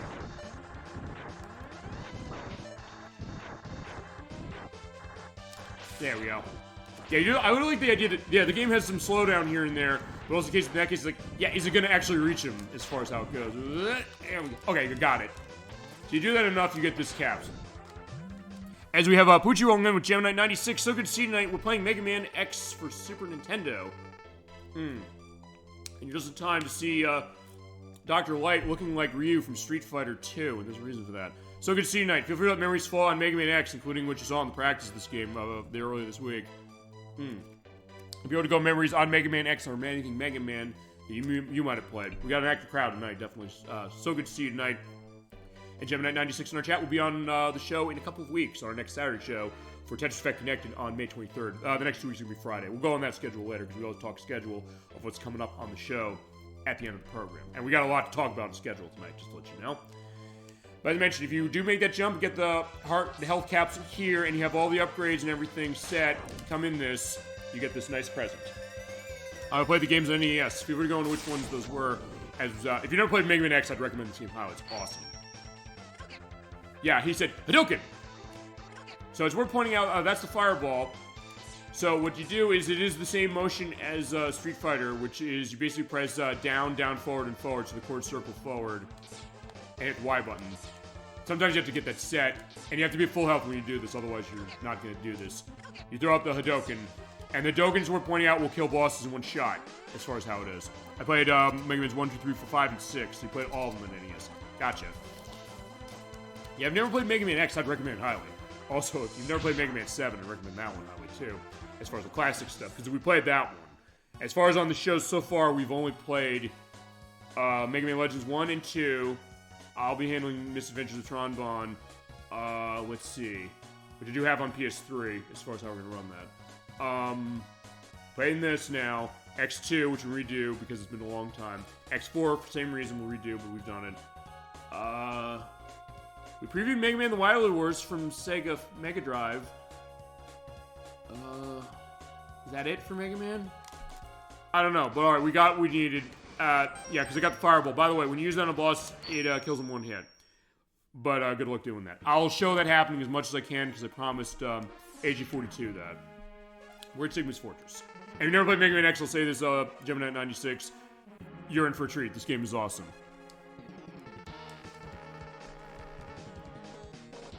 Alright, so Zero, and that's Zero, by the way. He is the new character. He was going to be the main character of this franchise, or this game, I should say, until they said, I don't know if people are going to take this well compared to, I'm saying, like, it's too radically different. But then Mega Man Zero came out on Game Boy Advance, and then they went into that perspective as well, saying, yeah, it is Zero. Okay, so for this, we're going along, basically just shooting off and having a great time. Okay, just want to check a couple other cases. Yeah, my sub-tanks are full. I'm at 6 lives, 0's the life. We're set on that. We have the Hadouken. Shit. But unfortunately, if you do get hit, I have to say this, you have to get yourself getting health full again if you want to run with the Hadouken.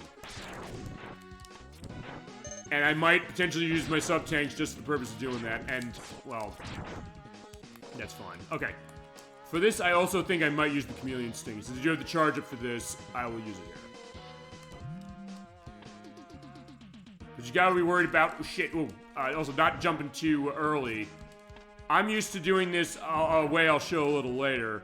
Using the password that lets you skip getting the dash part you usually need to have in this game. And it's worth pointing out, if you do beat the game using that password, I'm going to show a little later on, your sprite still shows that you have it at the end of the game, because it's like, yeah. Unlike the later games of the series, 2 of the Dr. Light upgrades in this, as I fell down, but it's fine. are mandatory. These are the only game in the franchise that's like that.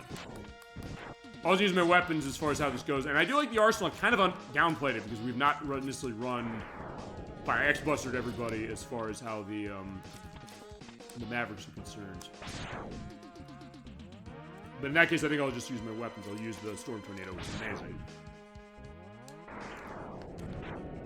Yeah, in that case, yeah, don't touch my tornado. As I mentioned, Storm Eagle, who gives you this, it doesn't hurt Mega Man X at all, but in terms of the enemies, it does. So I don't know what made us special to get a sense of that. Although, shit. I was gonna say, not that this goes to that exactly, but there is... Hold on. Yeah, I don't want to necessarily dash off as a guess. Whoa. Mega Man X4, it's worth pointing out, does have connective tissue to this. Not just because it's a sequel to it, but also because when it comes to the other Mavericks, Storm Owl in that game, he did work alongside Storm Eagle that goes into the backstory of this franchise, of which there's tons. The lore of this franchise, there's tons of it that goes across multiple different games, that goes across multiple other games sort of connected to this, including Mega Man Zero that came out later, which is a sequel series to this. I'm also not going to use the dash because I think I'm hitting A and it's not doing anything, but I do need to get used to this for later. Also, this will hold the whole time. Shit. Okay, now I'm having trouble just making jumps. It's like, yeah, I should be able to be fine as far as this. Okay. But either way, yeah, I don't want to... I guess I don't want to fight what's coming up, but we have to fight what's coming up. Yeah, Mega Man X is destined to fight. It must be said. Although I do know, as far as Gemini 96, I have shown him some of the other ones in this franchise. Actually, I showed him X4, I think, when I was practicing it. We did that a couple of years ago. Okay, there we go. I got the dash going. Shit, but I'm gonna fall and die. Yeah, when I'm up there, I want to try something in there. Not that the dash isn't working, because it is. It's just I'm hitting it, and it's like, well... Okay, there we go. Let's try this again. Also, if I can get my, what is it, my Chameleon Instinct charged up, I think I'm gonna do that. Or actually, no, maybe that's the case. No. Oh, I was gonna say, does it turn off my dash as far as the other weapons? I don't think it does. In fact, just get everything out. Honestly, as far as weaknesses here, I'm not gonna need to be bothering with this. Also, there's a tight case on the platform, so I probably shouldn't be dashing off that anyway. What we need to worry about are the enemies that come off. And I do have to do this without dashing at some point tonight anyway, so may as well be prepped for that. And you're just saying, like, yeah, you have to get the leg upgrade out of this. Yes, you do, but there's a way around it, sort of, kind of. There's no way around getting the arm upgrade. But I'll also show the other way to get it. Let's go. Okay, finally made it. But now let's show the idea, like, what you can do as far as your weapons and kind of play around. So it is a great reward of saying you beat all the Mavericks and you get all these things. And they also change how you can kind of go through the levels. And even though I didn't use the weaknesses on the bosses as far as how it was, there's nothing stopping you from doing it. I'm just doing it that way because I can do it. And also because I'm going to show the weaknesses later. Particularly while we're here. Okay, I got that life. That was good. But actually, I do want to get some health if I can get it. And usually, it's actually not similar to Metroid in a way. Because you have an upgrade system going on, sort of, kind of, in that you get those light capsules. But also because, along with that, you can basically kill enemies. And usually, after some time, they'll give you some health. Or weapon energy, or something else.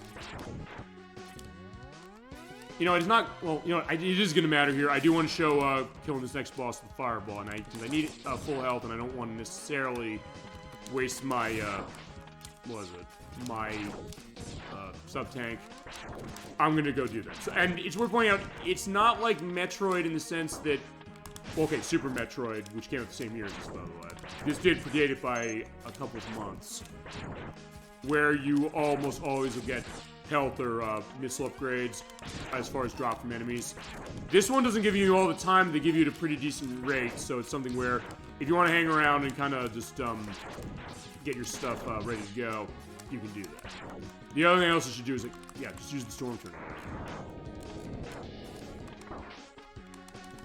Yeah, I just need a really big one if I can get that.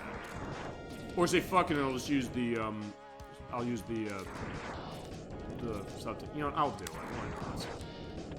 Alright, well, at least I got an upgrade for that. You know, I will use it. Why not? I can get it, and I don't need all 4 of them. It seems wasteful, but there's a reason I'm doing this, just going to show it. Alright, we made it. Okay, there's Vile. We saw him at the beginning of the game. Stay back, X. I'll take him on. Because he saw what happened before, the case that we couldn't kill him. But we've powered ourselves up so much. Chances are we might be okay. We'll see.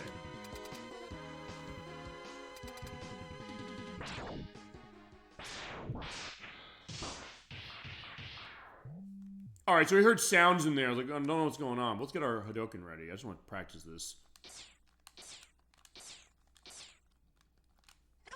There we go. Also, we're pointing out in the Mega Man X collection, for some reason, he does not say Hadouken. They cut that out. I don't know why they cut it out. Maybe because it's a different emulation, technically. He's not straight emulating this Super Nintendo cartridge. And it's the only re-release of the game that's like that. And I don't know why it is. Alright, let's go. I'm going to try Hadouken him. Because the boss will die at one hit against this thing. Okay, so he kidnapped Zero and he put him in that tube. Do what I tell you, I'm going to kill him. Okay, so we got a hostage situation. Don't listen to me, X. Go ahead and blast him. It's like, yeah, don't care about me, just kill him. Dream on, Zero. X knows he can't defeat me. My armor carrier is much more of the match for his ancient weapons. Well, you've never thought about the... Oh, right. Okay, I got to show the Hadouken going, but as we're pointing out, like the beginning of the game, this is another one of those you have to lose the battles. And, like, unfortunately, you can throw Hadouken till the cows come home, and they will not do a damn thing to him. Alright, so in this case, it is basically just kind of hanging around and making sure that you just shoot him. And just make it look nice as Zero's looking and saying, like, yeah, what have I gotten myself into? It's like, yeah, I'm screwed. Because, yeah, we did try. It's not like we didn't try, but this is also for the purpose of the story, saying we have to have this set. But in that case, we still have to get caught again as far as that. And there we go. This is like the beginning of the game. And he's saying, like, yeah, let me put you over here and I'll be back in and take care of everything. But Zero busted out. Okay, maybe X can't handle this completely, but I'm not through with you yet. Okay, so with this... Yeah, Zero blew himself up. And it did get rid of the armor carrier, so that's good. What a worthless gesture. I can't be defeated so easily, but he's still alive. I do love the tension that kind of goes with his theme here. Alright, just you and me now, X. But you get a full health recovery coming out of that, as far as it. What happened? Where that engine come from. But either way, it doesn't matter how much energy you absorb, X. You're still far too weak. Prepare to be terminated. Okay, now we're gonna fight him for real. I'm gonna try and see if I can Hadouken him. He's weak to the homing torpedo, if you have that. Shit. Alright, I'm gonna... Fine, I want to get myself in a case where he'll be doing that. I'm gonna try and Hadouken him. I want to kill him this way. I want to kill something with this. No! Crap, I can't just keep using my tanks. I'm not gonna use my tanks. I'll have to fight him the normal way. So I'm gonna use his weakness. His weakness, by the way, is the homing torpedo. Also, you do the charge up shit. No! Also, if you get stuck in that, you're not moving, so you gotta be careful. And you're seeing there, yeah, his health is going down pretty quickly as far as doing this. I'll show the Hadouken. Someone's gonna die with that thing, I promise. You know what, I don't know. Let's kill him with Tornado, why not? Yeah, blow him away. Also, not shown on screen, I guess I'll show this later, the idea of his death animation. But we got him. Alright, so, in the words of Carrie Underwood, he's been blown away. But alright, let's, get set. Because, right, there's Zero. Yeah, he's got the light going on, but what's going on? You okay? He did blow himself up. Yeah, we've seen a bit of blood there. I'm taking too much damage. It's worth pointing out, it's kind of hard to see this from when he blew himself up. Or he overloaded his systems and took out the armor carrier. He was cut in half. Or as the Something Called Me Johnny channel mentioned as far as something with X5. He's nothing but a torso and an arm. And that's what happened here. So he's taking too much damage. Yeah, Vile has multiple weaknesses, actually. He has a homing torpedo, rolling shield, shotgun ice. Oh, he does. I didn't know he had... okay, thank you for indicating that. I didn't know he was weak to the rolling shield and the shotgun ice. I mean, we're going to fight this again later, because I want to show off that, I want to show off the thing about not dashing. Also show off here, because if you don't go get the arm upgrade at Flame Mammoth stage like we did, he'll get, Zero will give it to you here. But since I got it already, he'll say this. I've gotten too much damage taken. And my auto repair systems can't handle it. My power's fading fast. Your power's greater than I thought. And maybe you can destroy Sigma. Not a maybe, we're gonna do it. And with that, Zero's dead. But he'll be back. Yeah, he keeps dying, but he just keeps coming back to life. Everybody knows that as far as this franchise. Thank you for indicating ElecVerse as far as his other weaknesses. I just ran that one, but as far as how it is, but in that case, you can also use multiple, and I think, in that case, is this one of the only games in this franchise, that and 7, actually, where there are multiple weaknesses? Although, I think there's, like, multiple weaknesses on some of the bosses here. Ouch. Also, for this, I get the sense they designed this around you using the chameleon sting. Basically saying, like, let's just use the invincibility and go up. I don't think you have to, but I'm just gonna do it anyway. And actually, that's good to know, ElecVerse, because, we're gonna handle, the fights with the Robot Masters, or not there were Robot Masters before, but the Mavericks, they're back. It's like Mega Man 1, they do not appear in a gauntlet. They basically appear as you go through the levels. This and Mega Man 1 are the only games that do that. But in this case, he's weak to the homing torpedo, so I'm going to show him dying to that. Also seeing, unlike Mega Man X2 and X3, their pattern does not reset when you hit it. At least, not him. Some of the other bosses do, but mostly not. In this case, there you go. We'll hit him with the homing torpedo and he's dead. So in that case, if you don't want to use your homing torpedo, it's like, hey, if you... Yeah, you can use it on Vile, but if you want to save it here, you can do that. Having said that, the shotgun ice I do want to use, I guess, for the next thing, or... Okay, I'd love to Hadouken the next boss, I really would. Because honestly, now I'm thinking about this, there are not a whole lot of bosses I can actually Hadouken. Only because a lot of them are not on the ground. And there's one, aside from Vile, when he's in his armored carrier, who is completely immune to it. Actually, since I met this case, I'm going to charge this up. I'm going to take this invisibility. I'm going to try and kill Bow Spider with this thing. He is weak to the shotgun ice. If you feel like first, let me know if he's weak to anything else. This is the boss I was under the impression that the charge up, or the full charge up of the X-Buster like this, which is, I mentioned, is unavoidable for this game. I think it does less damage than that does. At least I think it does. Alright, I'm gonna try and Hadouken him. Actually, this is something I had to edit in because, as ElecVerse let me know whilst we're doing the show for this, apparently the mic turned off. I don't know why it turned off, but either way, I've got Bow Spider here, so Hadouken! Alright, so there you go. He is done. Fantastic. Basically, in this case, I'm going to pretty much reconstruct what I was saying, or try to get a sense of that as we go. As that's the end of Sigma Fortress 1, and probably the most annoying battle of this entire area is done. We'll show later how you actually defeat him the other way. But with that, we're done. So with Stage 1 set, we're going to Stage 2.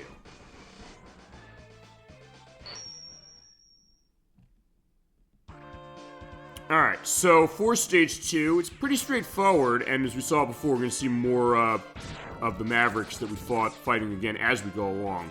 I do like this part of the game because it is throwing some stuff we've seen before, like those platforms that we saw in Storm Eagle's stage.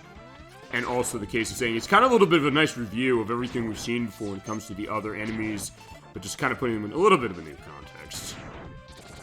Yeah, in that case, yeah, just to be careful. But in this case, with all the upgrades, we're going to be fine. Just keep going along, and then we're going to fight another one of the Mavericks who's through this door. Alright, so yeah, that is Chill Penguin. Yeah, he's the easiest one to fight, but if you're not going to fight him with the Buster, yeah, he is weak to the Fire Wave. So in this case, yeah, you just go around and burn him. And based on how he's going, it's a question of, as I was saying before, or when I initially said this whilst it was muted, the idea that, is his pattern resetting when I burn him? Because honestly, yeah, he's sliding there, and he keeps sliding, so maybe he does. At least that's what I thought when I was saying this. Because, I don't know, I thought it was a random case about who he does.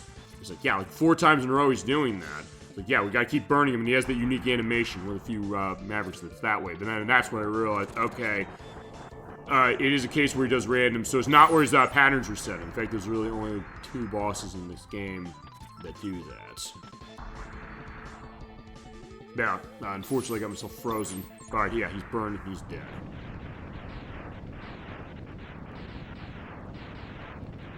Yeah, this is the first time I'm actually recording after as far as how this is, but I did figure out how to do it. In this case, we can keep going along, and yeah, there's right arm. Let's just get into that. Always charge up, and just keep dashing across. Yeah, so not too bad. I think we got a lot of stuff going on here, and this is about the time I think that ElecVerse, I noticed him saying in chat, saying, hey, you know, we lose audio, and we did, but I think in just a second we'll be set. In fact, right here. Back to the show.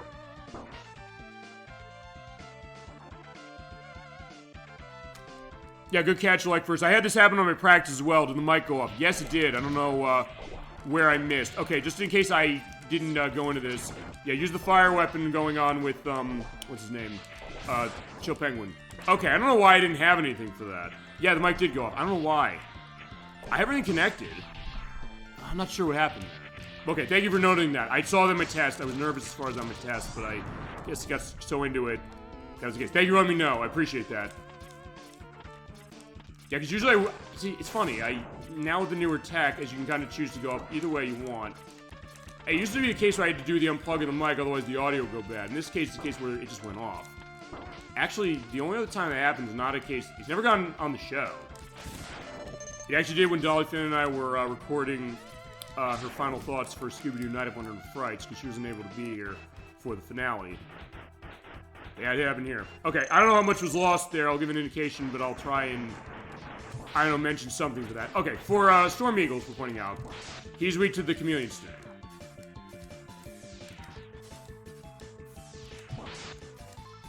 I mean, if I do want to not get hit by him, the Chameleon Sting is actually a really good option because I have the invincibility thing, but I'm not going to do that. And also because it goes an angle like that, you're going to be set. Yeah, it's still, the Storm Tornado doesn't do anything and he's still dying in one shot. Yeah, I don't know why the mic went off. Everything connected fine. Then maybe something with the cable. I don't know. I'm jiggling the cable just to get a sense of what that is. Yeah, I'll have to keep an eye on there. Yeah, when the light goes off, it's like, yeah, remember, it's green on my end. I'll have a picture of the green to show what it is. Or I might, you know, this might also be a good pretext to use the other mic, because I couldn't use the newer mic that I had. Because I said, well, I can't use it because it was going bad on shows. So this one. So, with the old tech I had. You know, I'll try next week. Just because. In this case, I think it's worth doing. Because I've been looking for a reason to do that, and this is a case where I've been using the Samsung G-Track Pro on this show for like 5 years now. If it's a case where maybe this is going bad, or the cable's bad, or something, maybe that's something to look into. As for this, actually, maybe I shouldn't use the Chameleon Sting. Maybe I'll just fight this thing normally. We have to fight Rangda Bangda. This is the boss here. He's not too bad, so you know, I can X-Buster him, I think. Basically, it'll shoot the eyes out, as far as how it is. It'll shoot that idea out. The green one will shoot from where he is. The red one will move, and then that part will move as well. And the walls will come over into use. And you have to be careful of the spikes down there, because they'll kill you if you hit them. So do not hit them. Basically, hit all three parts. If you have the Chameleon Sting, that's his weakness. Although, honestly, I think I can X-Buster him, so I'm going to try it.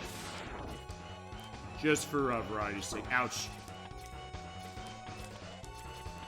Also, depending on which parts you defeat first, unless it's a case where you can't defeat this one, or you can't defeat the center part.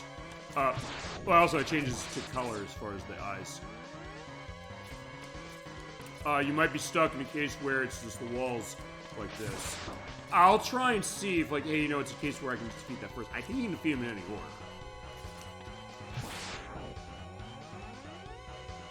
I'll give that a shot, see what's going on. Yeah, I was like, yeah, now I'm also keeping an eye on that mic indicator, like a hawk now. But I'm glad that thank you for mentioning that, number one, and also I'm glad, I guess it came up, because I said, that's the other thing about the show, this is why we're improvisational. Saying that we'll roll with what it is, and hey, if you realize that, hey, it goes off, I'll look at that. And I'll try the new mic next week, just because, well, okay, I'm gonna die if I don't do something. You know, maybe he can, yeah, let's use the full one. Or mostly full. It's not gonna go the whole way. Even though you have the sub-tank, it's not fill your health up all the way, and you can't really use the Hadoken here.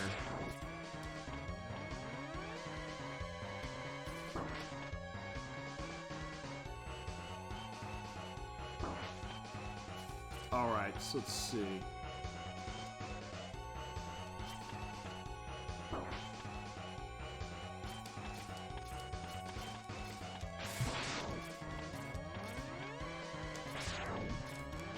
Yeah, if you're gonna X-Buster like I'm doing, it doesn't take a little longer. And the only reason I'm X-Bustering him as opposed to using his weakness is because I can do it on this one. Okay, not that I can't on the other ones, just in case I'm saying, okay, no, never mind. Okay, never mind. Oh, right, I shouldn't have done that. Because basically the walls stay stuck. Okay, that was a bad decision. You know what, I'll tell you what I'm gonna do. I'm gonna use the, yeah, I don't want to die here. In fact, I'm gonna use the community thing now. Whoa. Ow. Actually, I might have made this worse. So, okay, this might be a reason why not to bust that. You're usually supposed to bust the eyes first. Alright, there you go. That's the eyes, just the one area. Okay, there you go. And also when you kill him, it goes, spikes go away. Man, that was close. Also, I hope we didn't lose too much. I don't think I had it going off for a long time. On the mic. Well, if nothing else also shows this, I might, depending on what that is, I might... Maybe I should edit in... No, maybe I'll do that. When I edit this next week, I think I might edit in parts of that. Yeah, you know, yeah, I'll do that. I'll basically watch the video on screen without, with it muted. I'll record myself talking over it, and then I'll stitch it in. Well, okay, I just have to make sure that I get that I extract the audio, which I've never actually done that before as far as just using that, but I think I can do it. And I'll say, like, oh yeah, the bike went bad, I didn't realize that, and then ElecVerse mentioned, and I'm like, okay, now I'm back in live. And just, there's the stop as far as where I had when I just stopped as far as the ride armor was set. We're at level 3 as far as this. Okay, so next up online is, alright, Armored Armadillo. Let's show, oh no. Oh yeah, it is Armored Armadillo. Let me show you the way you're supposed to handle him. Hit him with the, electric spark. He's weak to it, but also busts his armor. He'll keep doing rolls. It basically acts the same way, except that the block is not a factor. He can't block anymore. It also means when he's doing the roll, you can hit him at any time.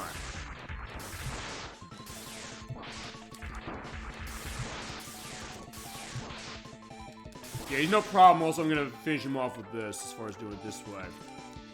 There we go. But in that case, I was like, yeah, I got hit as far as his bolt at the same time. So, like, alright, there you go. He's gone.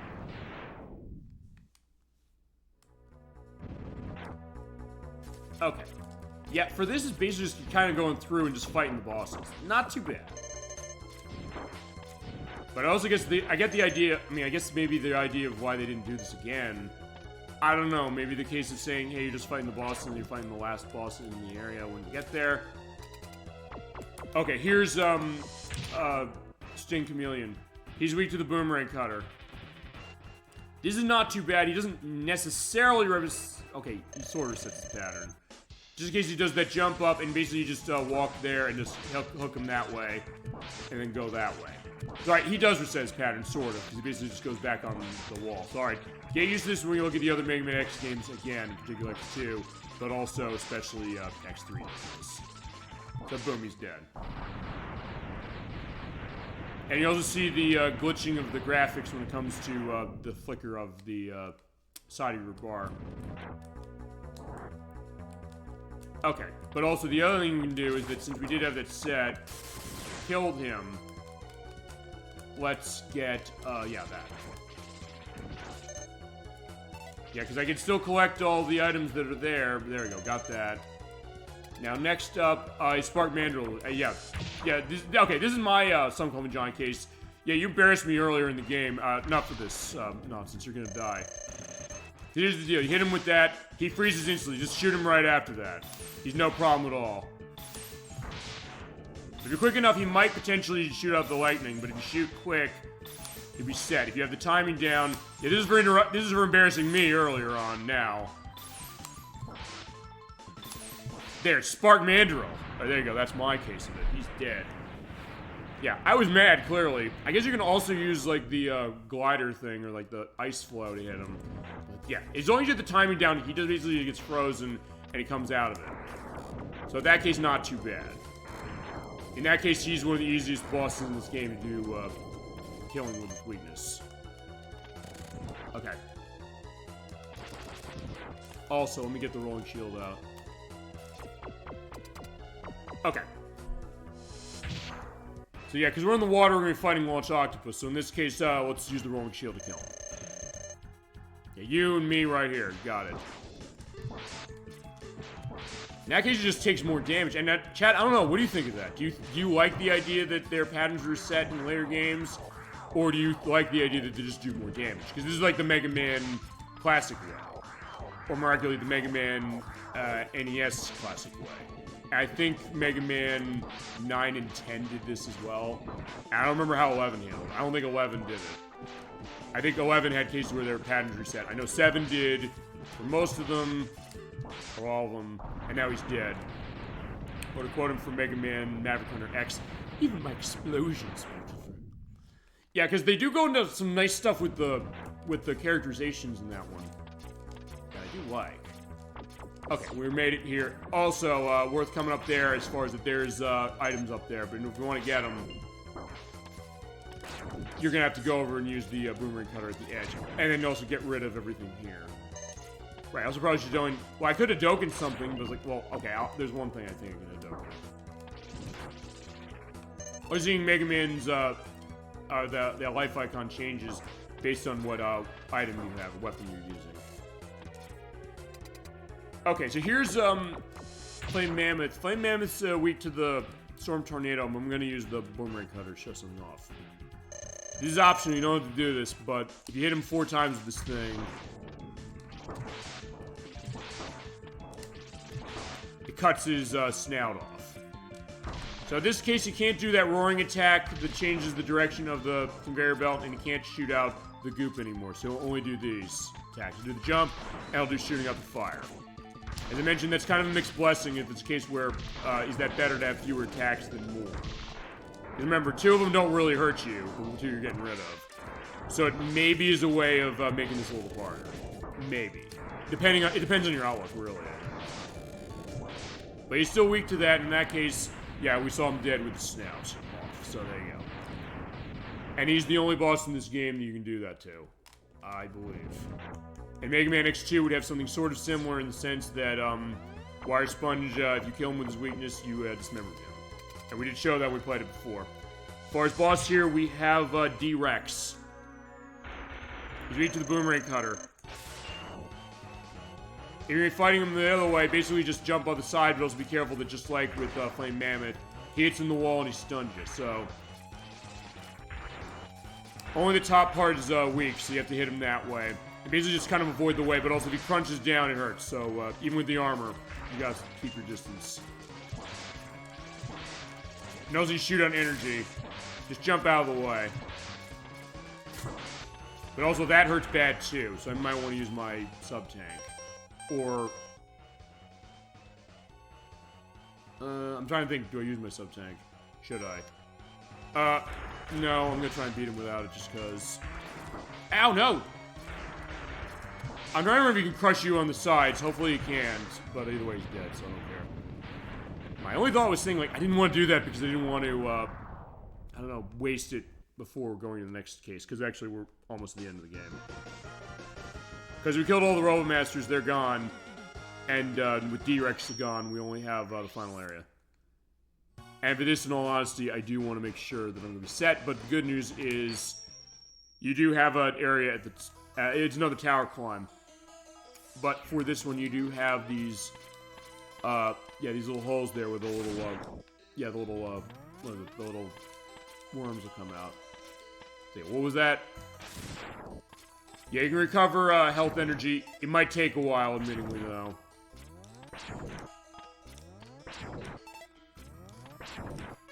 You also might get a life off of it. You also you go back and forth, back and forth, back and forth. That might help. Okay, so I got one filled. Actually, you know what? I am going to do this. So whilst I do this, feel free, chat, to go into anything else. I think I'm on a life. Okay, I'm getting really lucky on the lives. It's also, I guess, maybe weirdly hypnotic of saying, oh, right. Also, the other thing, they can kind of come off the wall, so you gotta be careful of that. Although I can't really Hadouken him, I will try and Hadouken one part of this boss, or maybe both parts. But I'll explain how they go. I probably should show off how they go. And I'll show something on Bow Spider, because Bow Spider's a pain in the ass. I'm glad I got to Buster him, or Fireball him. Ouch. You hear this very minimalistic and kind of repetitive piece of music, but also something that's like, it is a great sense of mystery sound. Yeah, we went through all that stuff. We're looking for where Sigma is. We have to avenge Zero. And that's the next step, but it does look very dark and very mysterious. I really like how this looks. And also, something I guess it's kind of late to be mentioned, but still, in case of this, what is this game really saying when it comes to itself visually speaking? As far as how, there is a lot of color here, but also the idea of like, where is it getting a little more grungy as we go along. And I think that's, yeah, that's all of them, okay? And I have 9 lives, so let's go. Alright, so you basically just have to climb your way up, and this is going to be the end of the game. We got 3 more bosses to fight. Okay. Alright, so here's Sigma. We got him here. I see you managed to get here by yourself. Very impressive. Thank you. Well, it was not by myself. We have our best challenge Twitch on hand. So, yeah, we're not alone on this one. I could destroy you, but I want to rob my pet of that pleasure. The pet, by the way, being Velgarder. He's a wolf. A robot wolf. He's weak to the shotgun ice. You're going to go that way. I'm going to try and fireball him. He knows I deal with betrayers. And I guess what he means by betrayers, he means the idea that I guess we stuck with the Maverick Hunters as opposed to saying, you know, let's join him as far as, you know, letting a case of the Mavericks, or the Reploids, I should say, that have gone berserk, basically run rampant across the land. I was like, yeah, no, we're not doing that. Should you live, I'll be waiting for you. Don't disappoint me. That almost sounds like Rush from Mega Man. Oh yeah, just blow him away. He'll basically keep doing those jumps, and he'll also, on top of that, he'll also shoot out fire. I see how zero counting. You're almost as good a hunter as I was. There's something in Mega Man X4 that goes to that, and also reflects the fact that he was a Maverick Hunter before. I guess maybe Zero's not aware. But your time instructions here. You regret ever having defied me. So he's the not lightsaber, so you have to be careful as far as this. He's weak to the electric spark. You can also you can also Hadouken him. You know, fuck it, I'll try Hadouken him. Why not? Just cause. I know AJ42 said Hadouken everybody you can. But also he can block it, so he's like, yeah, he's blocking the shot. So it really is like a Street Fighter, isn't it? Except in that case he came too close, so in that case I'm not gonna bother. Yeah, he's not too bad. The idea is that he'll basically do that jump across, but also when he gets to where you are, he'll then come down. So you can kind of goad him, saying like, go there, and he'll come down that way, and then hit the energy balls too. As we're pointing to the next boss, we cannot Hadouken. He's immune to it. Because I think he is. I didn't know. No, he isn't. I don't think he. Well, I don't know if I can test it, but I'm probably gonna use all my sub tanks there just because. Also, you do that laser shot, and you can also do one thing he hasn't shown yet. He basically can do like a dash to the wall torches. Okay, I'm gonna be in trouble if I don't use this. Let's go.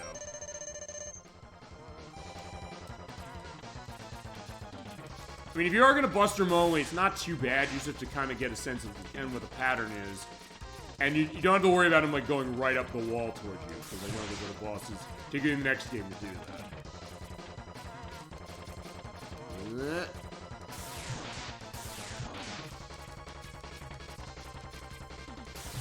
Ouch.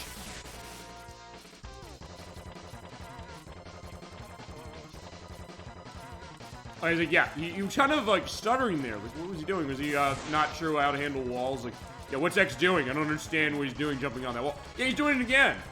Okay, now he's sad. Like, okay, fine, let's get rid of him. He's done. But we got one more thing we gotta do. Okay. Okay, so this is the last form. Yeah, as far as I know, I don't think, you know, I probably should test this, and I'm gonna be doing this later, or, I mean, I guess I'll run out of health soon. You know what? Fuck it, I'll try it now. I think I'll be okay. He's weak to the rolling shield. No, I get why to use that. And if I die, you go back to the beginning in that case. Oh no, I want to use the Hadoken, or try to. I think he's... Oh, right. Maybe he's not immune to it, but I think you have to time it. Okay, that's what it is, never mind. So I won't try it again, but yeah, you have to have, I think, up at the height just right. Now shoot that energy out at you. If you don't have yourself upright, you get hit by the electricity on that hand. You're in trouble. What you gotta do is basically, ouch. You know what? I'm gonna let myself die, and the reason I'm gonna do that is I want to show off. Since I am close enough in a case like that anyway, I do want to show the actual legitimate way to fight, Valgarder. Just cause.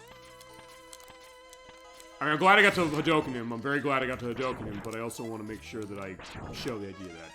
And I made the life back anyway, so who cares? And in that case, I'm also gonna make sure that I get... I need energy on the electric spark. Well, you know what? We'll reverse it. I'll tell you what we'll do. Actually, how many something stuff? I have two and a fourth. I think we're okay. I think. If not, I'll come down here again and I'll just farm everything. And then I'll Hadoken everybody as much as I can. I'll show the idea of like how this boss is supposed to go. Yeah, I like, you know, spamming stuff as far as that, but also it's worth, for the purpose of Let's Play's sake, showing off what does the boss actually do. To hit him with the ice, it's also to point out, he will jump towards you anyway, so in that case, you do have time for him to jump off the wall, and then, actually, he just says the same thing that Sigma does. He also shoots that energy out at you, and also shoots fire.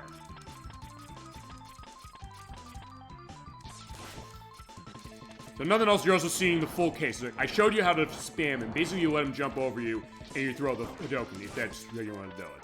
Or you jump on the wall like this, and then you hit him with the shotgun ice. And remember, the shotgun ice, one thing I didn't mention is, okay, you can sort of hit backwards, as far as what he's doing. But also, you can hit backwards, basically hit the wall, and the shotgun ice will ricochet off of it, and it'll hit him in the back. But he's done. And you can also change weapons whilst you're waiting for the text to come up. Also, yeah, Sigma's the only character who does not have a profile picture when he's doing talking. I just realized that. Okay, time of destruction has arrived. Alright. Okay, since I know what to do as far as this, and I already showed how to beat him with his weakness, I'm gonna try and... I guess I'll try busting him just because I want to not waste energy on that. But you're seeing that... Okay, let me show that. You saw that, right? He hit like 1 point off. Okay, no, I guess it's just doing that like 1 point anyway, just no matter what I hit him with as far as the buster. So point is gonna take a while if I do this, but it's either way. It's okay, it's just the damage output really, ouch, as far as what he's doing. It doesn't matter really what I have. But honestly, I just stay on the wall, I'll be fine. I just have to time it so that I get a sense of like when is it coming down. So not too bad. I guess in this case, oh. Yeah, I got this. Yeah, you know what? Since I'm low as far as I'm going to use the lowest one. And since I do have some shots with this, I'll then try and hit him more just to maximize this melt. And I won't fuck around with the next part. Ouch. Try not to anyway. But also the idea is that when he's coming down, you're going to shoot him with the electric spark. Shoot that off so that basically he'll run right into it.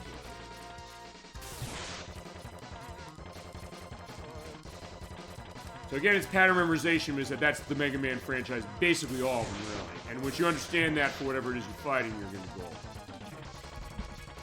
As long as you just try not to take hits. Okay, and now since I'm out of juice on that one, I'm going to use the charge.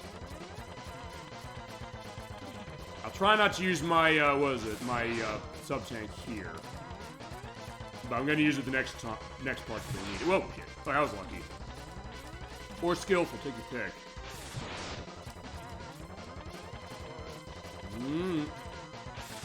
Yeah, he's going down. This is going to be a little semi-slow. There you go. Hey, I used the dash trick on him. Not that it mattered, but that was the last shot.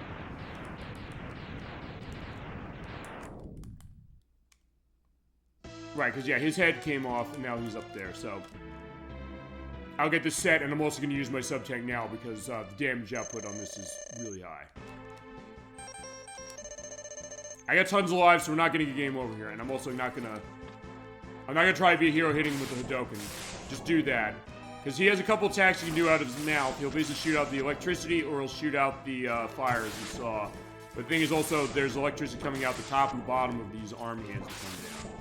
So it also inhibits your idea of jumping up. You can do that as far as how it is, but also you have to make sure about the rolling shield. The other thing to be careful about is when you shoot it out, if it's rolling on the wall, you have to wait till it goes away. Also, I only want a sub-tank. So you'd be a little hairy, but I think we'll be okay. If not, let's do it again. This is not going to be too bad. And honestly, I'm already in a case of getting through this game pretty quick. And not a long game. Ouch.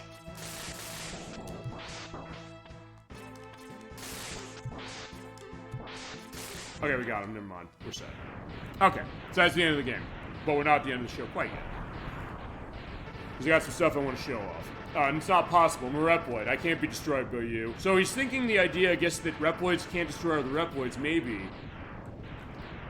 Though as the intro showed, it was the idea that it's basically not violating the rule of robotics, which is hurting other humans, which, yeah, Sigma's not a human. Or I don't know. Maybe he thinks he is. Without the humans, my Reploid brothers could have ushered in new. Okay, no, he's a Reploid, so you said it.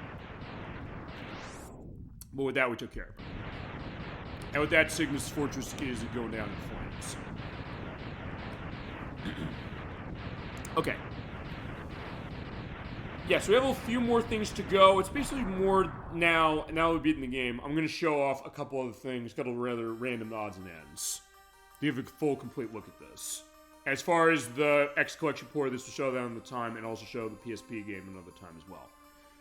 As far as the remake of this. So, the war ended for now, and peace will be restored, but those who sacrifice themselves to the victory will never be forgotten. Basically, talking about Zero. And they will never return. Okay, that's a lie as far as Zero, but still.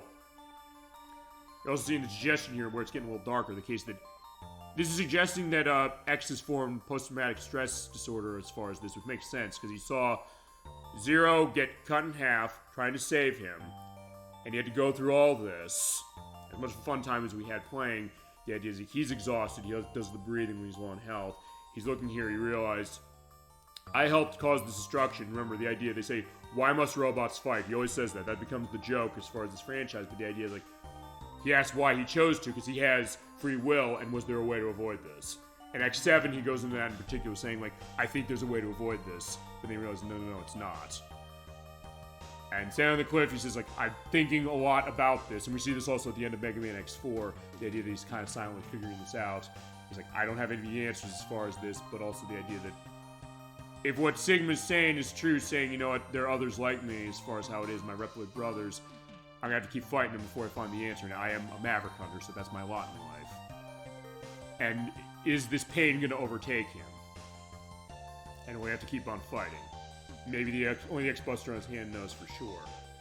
So as I said, it's easy to make fun of the idea of him saying, why must robots fight? But then looking as far as just from this one, saying, okay, this is really affecting him. And show you the idea that, yeah, this is going a little darker. And maybe that's the question, saying, like, where is it effectively conveyed, the idea of what's going on with him, the fact of the struggle. So maybe not exactly the case of, you know, being happy-go-lucky, saying, like, we took care of Dr. Wily. Maybe he comes back and is annoying, but then saying, like, no, he's actually feeling pain off of this. Because we're also getting a sense of all the enemies we saw. So they do all have names. I didn't name all of them, but I did name all of the cases of the mini bosses. Yeah, did you notice also in this game, not every level has mini bosses to them. But some of them did, and you still have all the other characters going along as far as what their names are. Including RT-55J that we fought in the forest. And of course, both Spider, Rangda, D-Rex, and Velgader. I will show off both Spider as far as it, but I also will show off some other stuff as well. And also the Mavericks we defeated, that being Chill Penguin, Launch Octopus, and everybody else, as we'll see in the line. And Storm Eagle, yeah, not too much of a trouble handling him. Armored Armadillo was a bit of a trouble, but as I said, I also made it harder on myself by busting him. And then Flame Mammoth, not too bad as far as how it is, but he does still have his snout back. As we're pointing out, if you do use the password I'm going to show off a little later, you do still have all your upgrades, or two of your upgrades here. Spartan Mandrill, he gave me the most trouble. We did take care of him. And Boomer Quanger as well.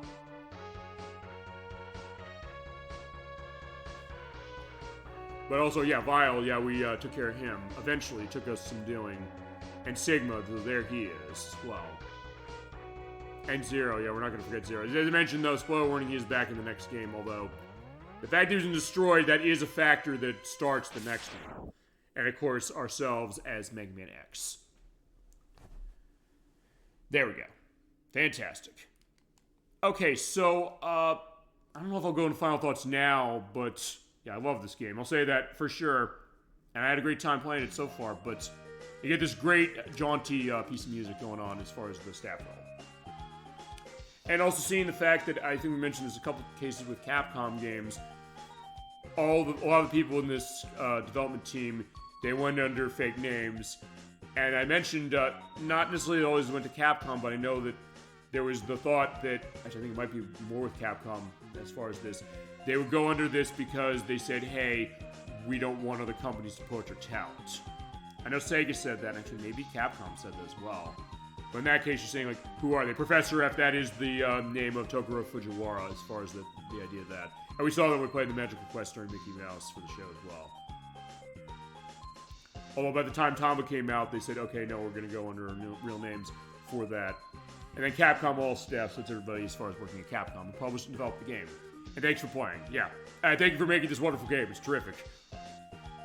But we're not quite done, and we also have cases, we'll go into final thoughts a little bit, or at least I will. But if you have any other final thoughts you want to go into now, as we'll have probably about another half hour or so, not counting schedule, before we end the show.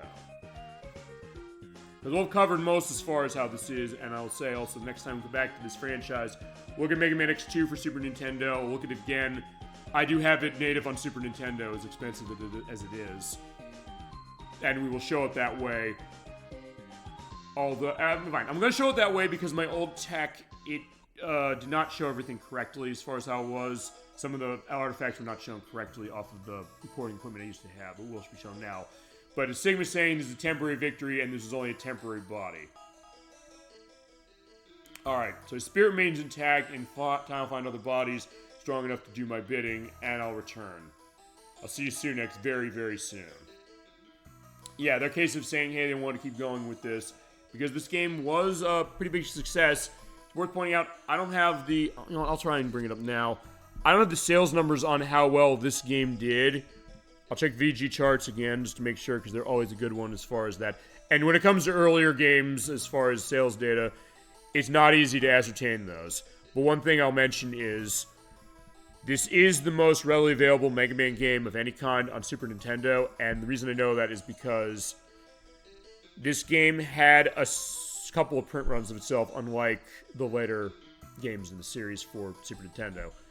Because actually, Majesco was involved with reprintings and re-releases of a bunch of games late in the era of the Super Nintendo, a little bit with Sega Genesis, but they also were involved with this game as far as them re-releasing that. And actually, you go back to early issues of Nintendo Power, they actually brought those up, as far as what games Majesco was helping re-release again with the help of the companies. There are no differences between them, even as far as on boxes, there's no differences between them. They just had a case of saying, hey, you know, we can have another print going on this. So in that case, for this game, unlike the other games in this franchise where they're like hundreds of dollars, this one is like $40, $50. It is in other collections as well, as mentioned, the Mega Man X collection on PlayStation 2 and GameCube. The PS2 version is definitely the cheapest of those. It's about $30-something. GameCube's a little more, but it used to be way more than it is now. I think it's like $50-something. And it was late on GameCube. It was 2006, so it was actually amongst the last games on the console. Yeah, as far as sales data, I'm just waiting for this to come up. It's also pointing out we have to reset the game on the back of this. According to what VG Charts is saying, as of December of 2017, this game sold 1.16 million units on Super Nintendo alone, and that doesn't count the collections of them. As I mentioned, Mega Man X Collection, which has this, as well as Mega Man Legacy Collection 1. It was sold separately as far as digitally speaking, but there's also a physical release that has 1 and 2 in the box. One has Mega Man X 1, 2, 3, and 4, and then the other 4 are in the other one as far as Volume 2. And as I mentioned, it was also on Wii U, and 3DS's Virtual Console, or newer 3DS's Virtual Console, where it's no longer available. There's that mobile version, which I hear is awful, and it's a case where they never really fixed it. And then the PC versions, the DOS and Windows versions, and the X Legacy Collection, as I mentioned, and Super Nintendo Classic Edition units. So, Dolly Finn, you own this game, just to go that quickly. Okay, so I think with that, we're going to do a reset of the game, because I have to. It's not going to let me press start to do that. So I hit the reset button on the console. Now, what I'm going to show is I'm going to show a couple things. I want to show... Okay, two things I'm going to show. And, you know, I'm going to go to start... I'm going to do the first stage again. And the reason I'm going to do that is because... I want to show the... Okay, with the levels that change as far as how they go. I'm going to briefly show those. So I'm basically just going to go through this without a care in the world. But I will make sure I don't die. Oh, shit. I had to fucking say it. There you go. That's me saying that sometimes you can't play on these things any better, can you?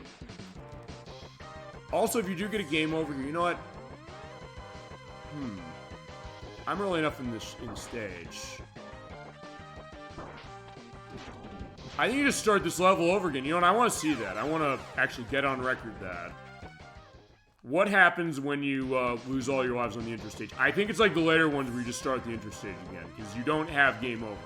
You have infinite continues in this game. As you saw, the difficulty of this game, it doesn't really matter as far as infinite continues. It's basically the case that you're tossed back at the beginning of the level as far as how it is. Okay, you get a password. Oh, okay, you get a password. Not that it matters, because you're just starting this level. So in this case, yeah, just keep going along the highway. Alright, there you go. So I'm glad I got to show that, even just as a case of me saying, like, oh yeah, I'm gonna be fine, I'm not gonna die. Because the enemies there, they will drop the spike there, and they crush the ground. I didn't actually mention that earlier. But it's a great attention to detail in the fact that this game has the fact that the environments can be terraformed by the enemies. Which is something simple, but something that, especially in 1994, was not something I'd seen much. And as I mentioned also, when I played this about a year or two after it came out, so 95, 96 when I played it. Because it was a little after I got Super Nintendo, because I got Super Nintendo later.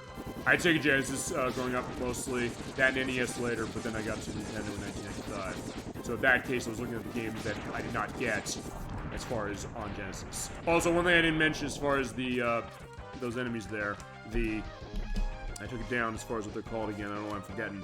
The B-Blade. Yeah, the B-Blades. When they crash down to the ground, you don't want to stay too close to them because they can crush you and they can kill you. So in that case, you gotta be careful. Okay, so what I'm gonna do is I'm gonna show off, after I beat this, I'm gonna show off each of the stages that have things that change them that we didn't show from before. So basically that's gonna be Sting Chameleon, and it will be Flame Mammoth. I think that's it. Right, because you showed Spark Mantle both ways. And I think that's it. And then I'm going to reset the game, I'm going to put another password in, I'm going to show off a case where you can go through the game without the dash. Because normally you can't avoid it. But there is a password, actually there was an issue with Nintendo Power, going back to that again, where they actually said, for their section of the arena, they always have cases of challenges they give you Nintendo Power Stamps for if you got high enough and quickly enough. But they also had cases where sometimes they'd say, like, readers would come up with crazy challenges out of games. And one of them, like saying, like, I don't know, beat The Legend of Zelda without the sword for as much of it as you can. Or something like that. But then one of them said, like, hey, can you beat Mega Man X using this password? And I put it in. It's like, what is this password? I realized, wait, you can have Naked X if you want to put it that way. Saying, no, I don't even have the dash in this. And you don't have any upgrades. Or any stuff of health as far as how that is. So, I'm going to show off running that. It's the same case as far as going on with Vile getting me. But I'm going to show that off as well. I'm also going to show off Bow Spider. Because I didn't show the actual way to kill him. Although with my health situation, it's going to be bad. So depending how it is, I might just, I'll skip this since we saw it earlier. I might go back and get the upgrades to show some of that. Just to show that idea, because I figured it probably is worth going the whole way as far as showing that. And so I showed every aspect about how they go. For once, we're not going to go to, Chill Penguin first. If you're playing Maverick Hunter X, you do want to come here first, because actually this is where they put the dash. Okay, so you're seeing here, yeah, it's not frozen over, so that's a bit of a difference. You're seeing here the way the fire is actually questionable. Okay, the fire's not a 1-hit kill, but it's a 2-hit kill. So yeah, don't go down the fire again. Oh, I guess I should probably die, but I really want to show off aspects of the level, showing the idea that, hey, it is encased in flames. Why not? I guess whilst I'm doing this, and also in case of seeing, okay, they sink in the lava. This is something I didn't do last time. I didn't feel like I need to show it the whole way. And actually, with my old tech, I actually couldn't, because when it came to Super Nintendo, it's a case where actually the feed would cut off if I reset it. Yeah, it doesn't happen anymore, so in that case, I figure I can show it. Okay, we're also seeing this, so, you know, I'll tell you what I'll do. I'll go through each of the levels where I had that going. So the fire is going to destroy the platforms. It's a complete look. That's what it means when it comes to showing any game for the show, and also especially when the viewers request it. Showing everything we can in it, even in cases saying, maybe I never saw this, and some stuff that maybe I've never seen either. And since I'm here, I mean, I guess I'll go up here. Also, yeah, look in the background. It is, you see the red tint here. You see the factory machines going on, which actually, I'll tell you this, I don't think I've ever kind of stopped and looked at that. But also say this, because it is on lava case, it means that you can't get the heart container, or the heart tank. So in that case, you have to freeze the place over in order to get it. That is unless you have tons of health as far as other upgrades, I guess. And also, I guess, if you're able to tank the hits enough. I guess.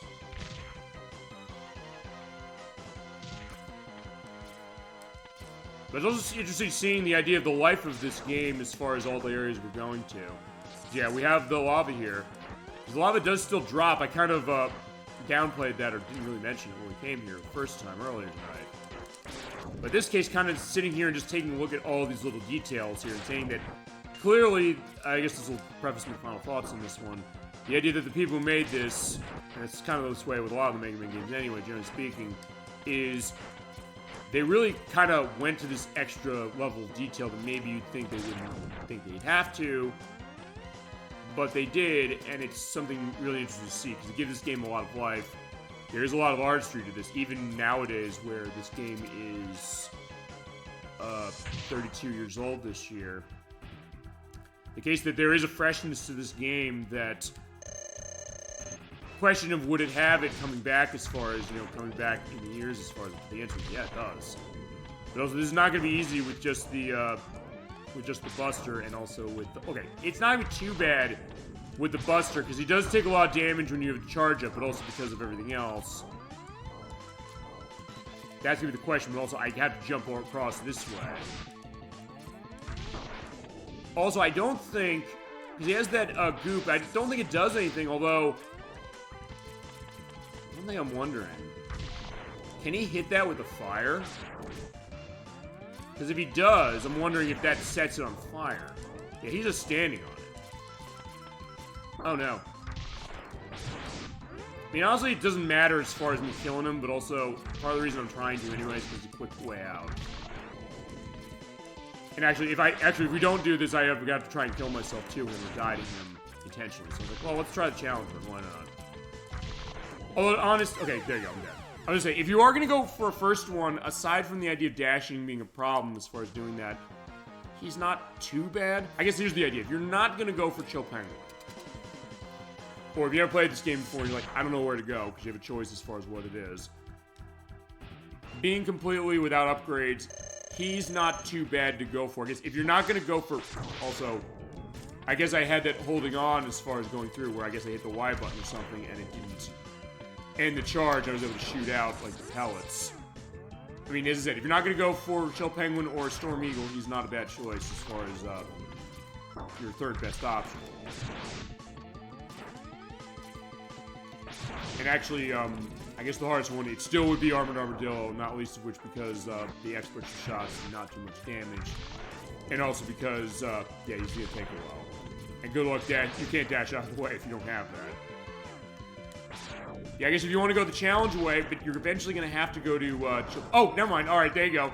So I'm glad I got to show that. I've never seen that in all the years I've been playing this game. So, alright. The goop he puts on the ground, if he's able to somehow shoot the fire wave off on it, he sets it on fire and it hurts you. I've never actually seen him do that.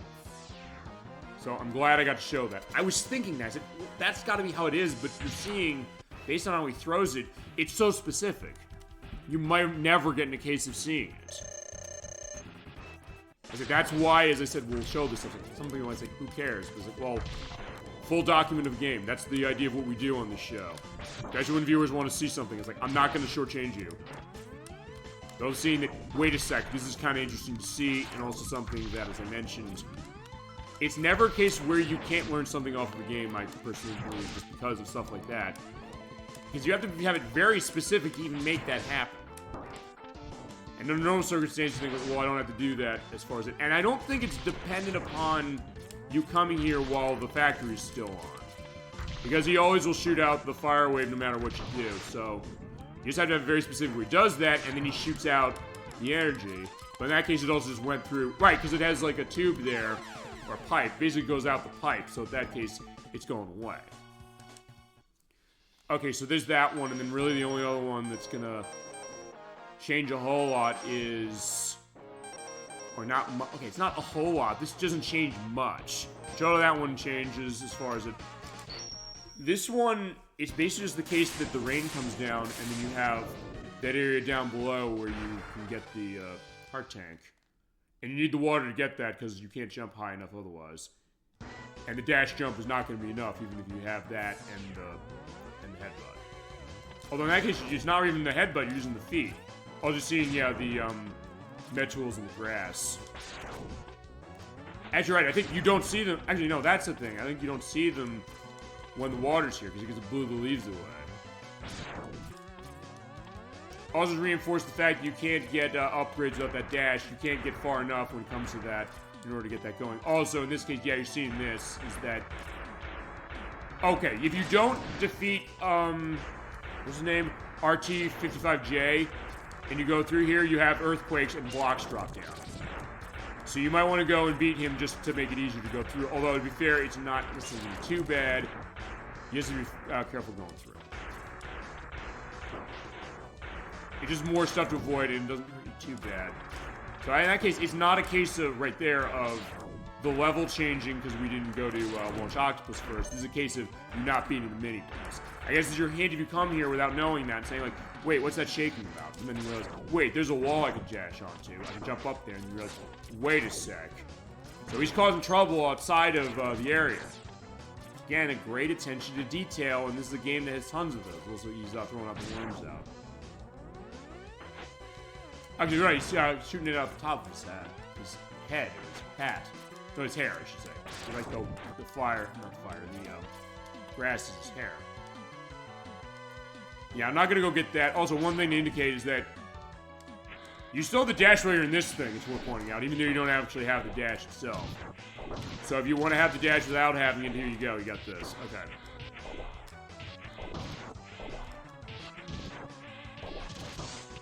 So in this case, like, yeah, I missed the dash, but that's also the reason why in the next game and in every other game in the franchise, the dash is a permanent upgrade. Oh, right, it's a standard thing that X has.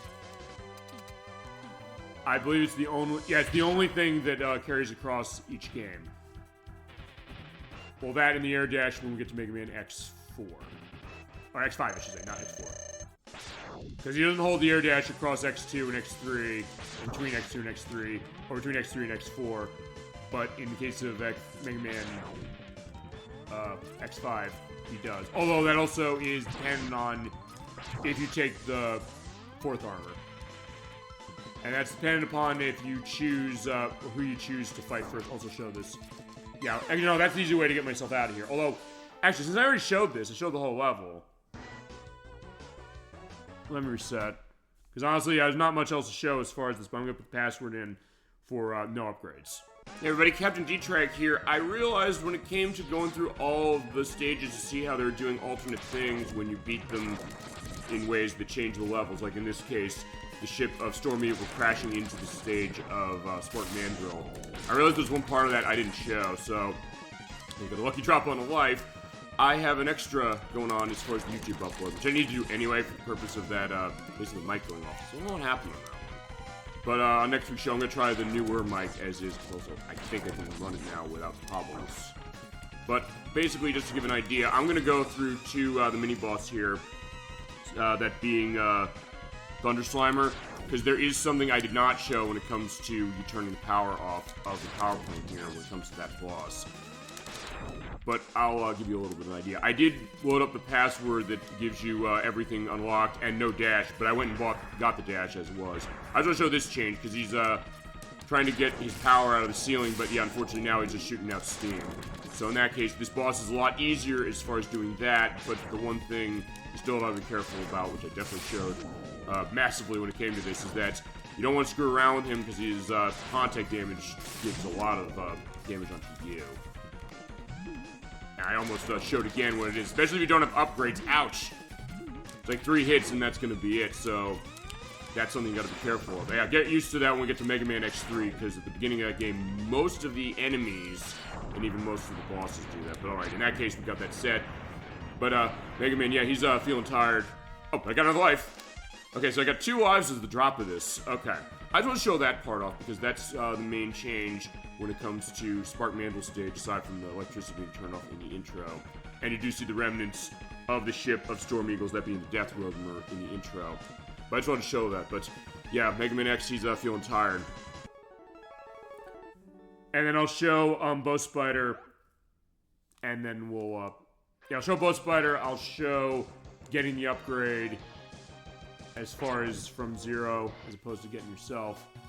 So let's put the password. The password, by the way, for this one is 4723 2486 1324. Okay, so what it gives you every level completed, and we're going to Sigma's Fortress.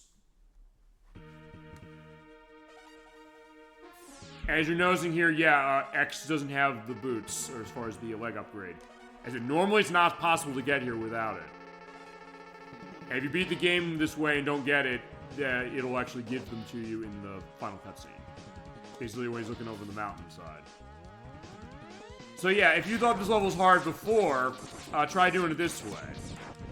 Yeah, this is the challenge run. I don't know about chat if you ever looked at this or tried it this way. Or if you knew this password was around, because it was something where I had to kind of dig out where it was online. Because I knew it was there. I knew I saw this in Nintendo Power Issue years ago. So in that case, that's how I knew we had that going on. But it's not going to be easy, and instead I'm going to go through and show off as much as I can for this. But I'll also say, if I have to get a case of going to get upgrades, I'll go do it. At least as far as showing Bow Spider, but I'll showing off Bow Spider and showing off getting the arm upgrade from 0. Because the idea is that if you don't get it at playing Mammoth Stage, you come here and get it. And actually, when I first played this game, that's how I got it. I used to never go to get it out of playing Mammoth Stage, because I didn't know, A, it was there, and when I then learned it was there, I was like, how the hell do you get this? And given how specific it is, yeah, it's understandable why it's not the case there. And if you're not going to be using the dash, like I'm not using, actually I sort of did that before, you basically want to wait till the platforms get closer and then just make them move. I guess I was preemptively doing that earlier when it said, like, I'm trying to do dashing, and I thought it was responding, but I think it was. I think it's a case where maybe I wasn't hitting the button strong enough. Because remember, Super Nintendo has pressure-sensitive buttons, and this is one of those games that reminds you of that fact. Well, that and Yoshi's Island.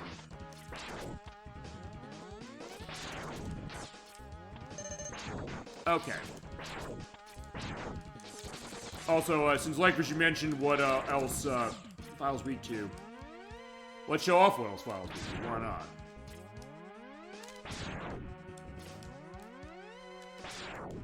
Okay, so you said he's weak to on top of the homing torpedo, he's weak to the rolling shield, and he's weak to the shotgun ice. Yeah, it looks weird, I guess, seeing X without, you know, without the feet for all of the upgrades. But either way, we got that. And also, I'm using L and R. It's late to mention this to switch weapons, but you can also go in the menu and use it as far as swapping around. Anyway, I don't want to use that yet because, well, I'll just let myself get knocked, and then I'll use it. Yeah, do what I say is history. Yeah, no, we're gonna take care of you.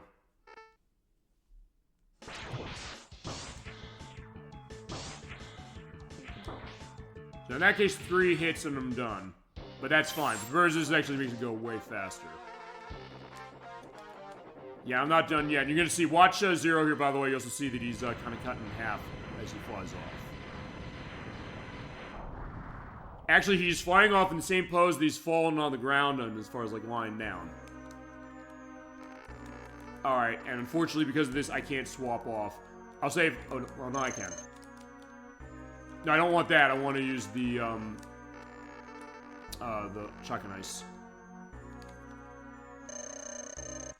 Without dashing, it's not going to be easy. And without a wall to hit off of...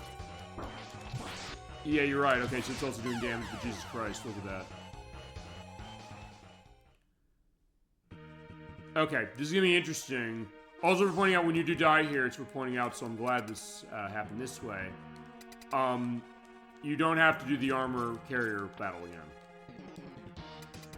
You just have to come here and fight Vile the normal way. Actually, maybe the rolling shield's better. Okay, ElecVerse, how do you fight this? Do you use the homing torpedo? I mean, well, actually, the rolling shield's not bad. That's such a pretty good option because you can also get it off really quickly. You know what? Yeah, rolling shield. Jesus Christ. I mean, okay, I died, yes, but... Alright, the rolling shield's a great weapon for this. Shit. Okay. That's awesome. Okay, how many shots do I have in that? I used a lot, so... Well, we'll use the homing torpedo. Okay, the rolling shield, I guess, because you can get it off really quickly. So actually, that's a great choice. You know, let's try that, and then when I run out, then I'll use the homing torpedo. But if I do die, I'll go and get an upgrade. Or health or something, I don't know. Or try and actually avoid him, how about that? Oh no, but I got caught. Yeah, you are gonna fight him as far as that. Basically, wait as far as when he does that shot down. Okay, never mind, I'm dead.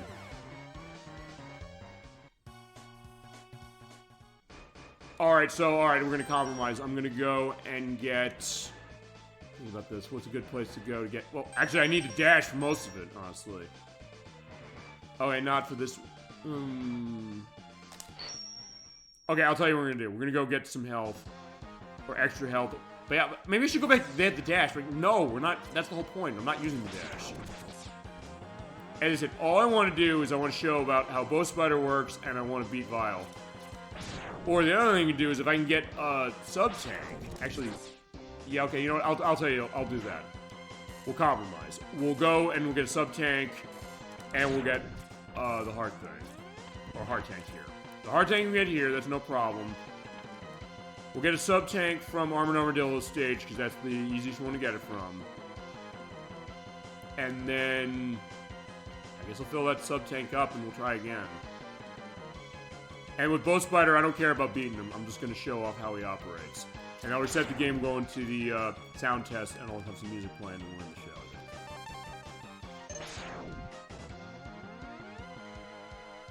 Actually, wait a sec. Hold on. Actually, I don't know if I can get up to that as far as the thing here. So, alright, let's do the escape unit. Since we did beat everything, we're set. So, and this is right at the beginning of the level. Let's go to Armored Armadillo's place. I can also get lives. You know what? I could probably do that. Why not?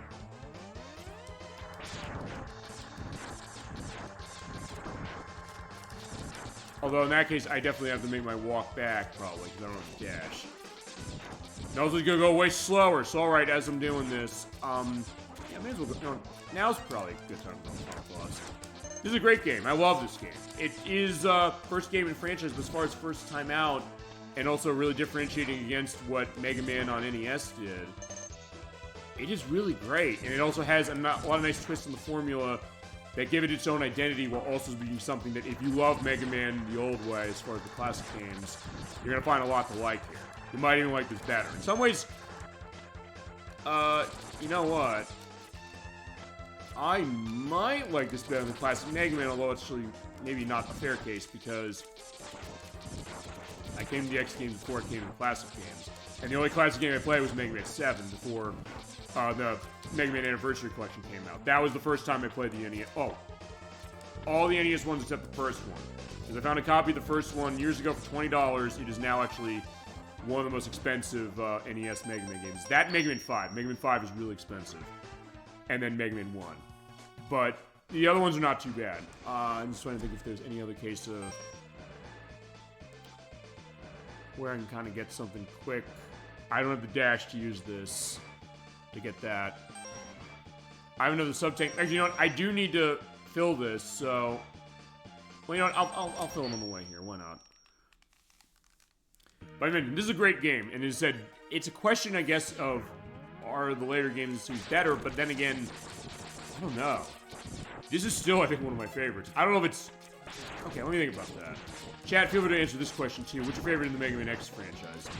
In some ways, the way this one is very straightforward is a really good thing about it, and also a very good one to come to if you've never played these. You're like, I don't know if I'm going to handle these.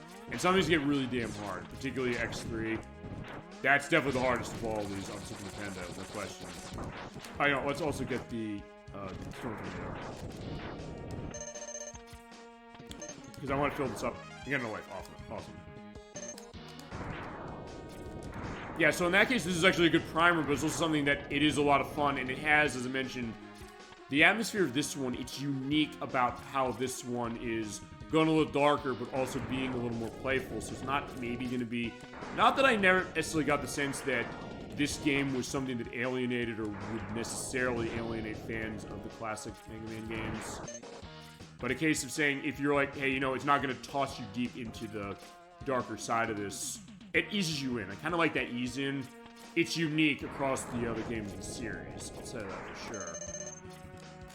And that's one thing about it I think is really interesting and still kind of stands out. But it also is just a lot of fun to play. And also because of how it plays, it's something that it is open to a lot of different play styles, simply because of the fact that you have, like the other Mega Man games, the ability to kind of go in different areas, but also because of how something like this goes, of saying, hey, you know, the upgrade system, like if you do want to maybe make it harder on yourself, going that way, that's a possibility too, and it is really a fun time. I guess to answer the question, my favorite X game, growing up, I really liked X3, but also something that over the years, maybe X3 is... Okay, I got a sense of how good am I on stuff that... Also, yeah, when you come here again... yeah, you don't get the cutscene of Zero saying, I'll take on Kyle. I just realized that. Okay, I don't know if I need lives. I need health more than I need lives. Or health for the sub-tank. Ouch. Oh, I'm out of juice. Okay. I guess to answer that question, I really like... X2 is always going to have a special place in my heart. I'll say that because it was the first Mega Man game, first X game I played. So is this one. I'd probably say actually those two. I do like X3 still, but I also do understand some of the criticism that go against it. Even though it is a case where it does play really well. I don't think it's quite... It's not like X6. Because people's like, X6 is really bad. And I don't know enough, because I haven't played it enough. I was the one who's going to be playing that one anyway. So I'll know when we get to that one. But I think X3 is definitely a better game as far as that. X7 had ambition, but also a case where it's really slow, and it's kind of frustrating with certain things it does. Let's see. The rolling shield is what I want to use here. That's absolutely the way to go. As far as that. And I really like X4. And X5 is interesting, and I've grown to like X5 more, but some of the design around how that game works, particularly as far as the shuttle system and also the idea of like the part system, it's kind of random in this case where it doesn't really impact the game enough as far as being able to have a good impact by saying, oh, you can go all these areas to increase the chance of the cannon succeeding, but oftentimes it's going to fail, and it's really weird. Enjoy. Good night, everyone. Enjoy. Sorry. Enjoyed watching. Thank you, Dollyfin. So good to see you tonight. Just to let you know, next week's show is Friday, and the week after that is Friday. Next Friday, that's going to be on May 8th, we're going to be playing Sonic Fighters again. We're going to go a little deeper, though, this time. I'm going to try the new mic, because I want to... Because if this one went off on the cable, I just want to check something. And I need to give it a test anyway, so that's going to be a good reason for it. And we're also going to have tons of AM2 games on top of it, so it's going to be Sonic Fighters mostly, but also I'll look at Fighting Vipers, look at Virtua Fighter 2, Virtua Fighter 3, Virtua Fighter 3 TB, Fighting Vipers 2, The Ocean Hunter, as far as little previews, Nintendo 62 Battle on the Edge, and Power Edition, and Spike Out. I forgot Spike Out was a thing, either way. Great. Take care, everyone. Yeah, take care, Dollyfin. Thank you so much for joining us, and hope you had a nice night. And take care as well. Alright, so let's hit Vial again. Yeah, the rolling shield's awesome. I don't know why I never knew, like, the rolling shield, that's the way to go. I just assumed homing torpedo. Yeah, Jesus Christ, didn't take a hit to him. So, alright, me preparing was not necessary. Okay, fantastic. There you go. Alright, so... Okay, here we go. So, just to let you know, since I don't have the arm upgrade, as I mentioned, if you don't come here with it, Zero will give it to you and he'll have a unique dialogue for this, saying, "You're more powerful than you were before, but Sigma is much more than he appears to be. You're going to need an edge. Take my arm cannon, your attack power should increase. Good luck, X."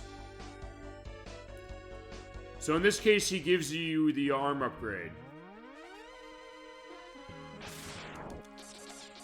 Okay, so it's impossible to go through this game without at least one upgrade. Fine, and you have to put the password in to avoid the dash. But if you don't do that, the arm upgrade and the other thing are completely cases where you can't avoid them. It's unique, though, going through this idea and saying, hey, you know, I'm using no dashing. Again, because you're so used to having it, you know? And this would be interesting here, because, like, yeah, the not Sniper Joe...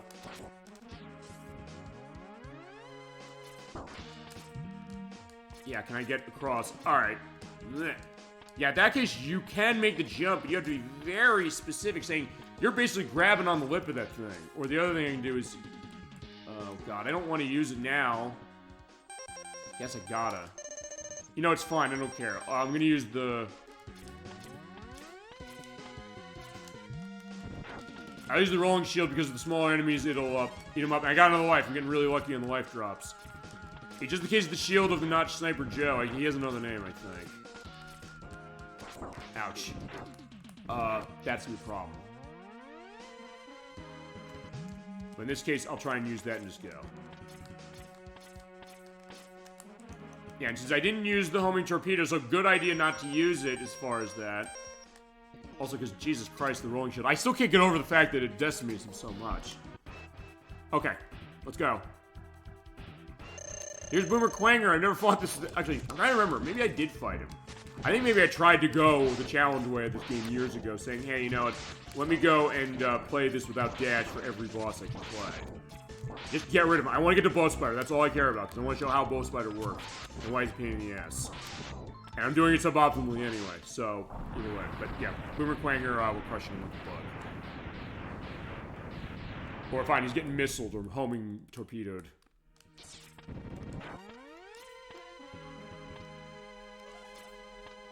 Alright, here we go. Also with him, I also show, as I mentioned... Okay, there's energy. Ouch. I'll show him the idea of what I'm thinking, seeing, like, I think, as I said, I don't know, I gotta put this to the test. I'm gonna put this to the test now. I guess, which is... I think that charge up Buster, the purple one, the pink one,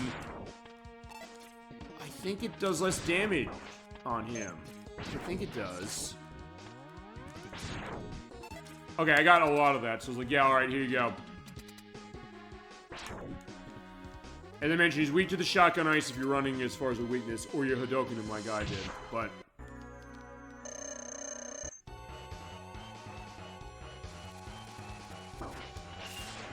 Okay, I missed, because you'll have a very limited window to hit him. Basically, he has the eye open. Okay, never mind. Oh, hold on.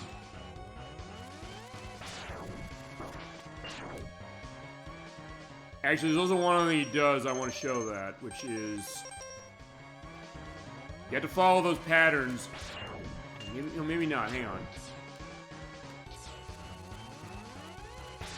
Okay, never mind. Maybe it's just me. Okay, so I think I was wrong. For some reason, I thought that this did less damage. Maybe he doesn't. Also, he's not doing the other thing, which I'm shocked he's not doing. That. There you go, because you can also shoot spiders out. I don't know how much I'm going to show this, or how I'm going to be able to show this right. Because if he gets down lower in health, he moves faster.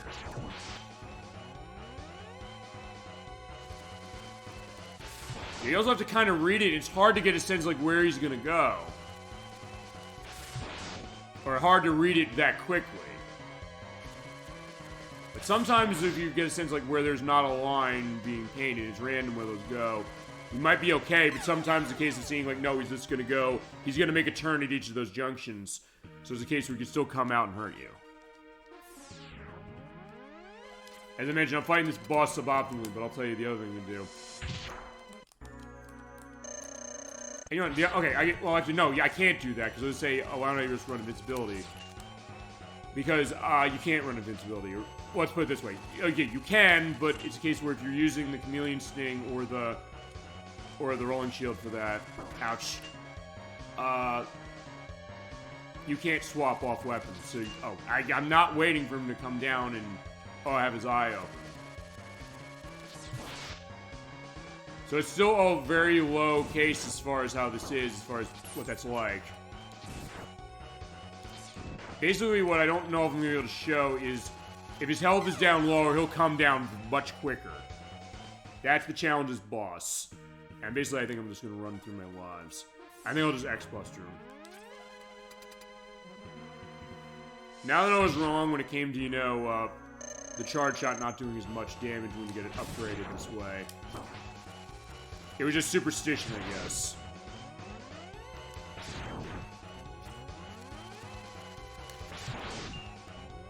Also, you have the dash going on, which is amazing that I'm fighting this thing without the dash. Which you're normally not allowed to do. It's a case where, yeah, that's a viable strategy when it comes down to the ground, too. Okay, I don't know where I got it in my mind that it didn't work as far as this. So, I don't know. Maybe it's a case where I just didn't hit it right. He's going that way, so at least he won't be in the way of this. Yeah, you're seeing there he's moving much faster. Look, if I beat him this way, it's gonna be a miracle. Oh no. I was like, yeah, that's... Yeah, I don't know if I'm expecting to beat him.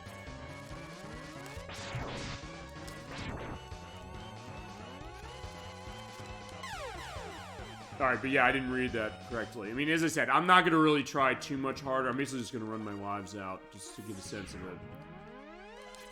And then at that point, I think we'll be done with the show.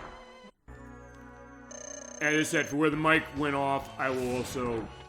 since this is actually going to be a little bit shorter of a show. And also, sometimes you have that where the lines will not go across the whole way. So in that case, I know I'm safe here. But because it's random what it comes out as, and also where he stops or starts. Oh, right. Sometimes you can do that while he's climbing down. I'm glad I got to show that too. That's something to keep in mind. As I said, after I do this, because this is a shorter show, I'm probably actually going to record what I mentioned as far as saying like, where did the audio go as far as the mic turning off. Thank you for letting me know as far as that. Ow. Okay, that was preemptive. I mean, it'd be funny as far as the edit. I'll definitely give it that much as far as it.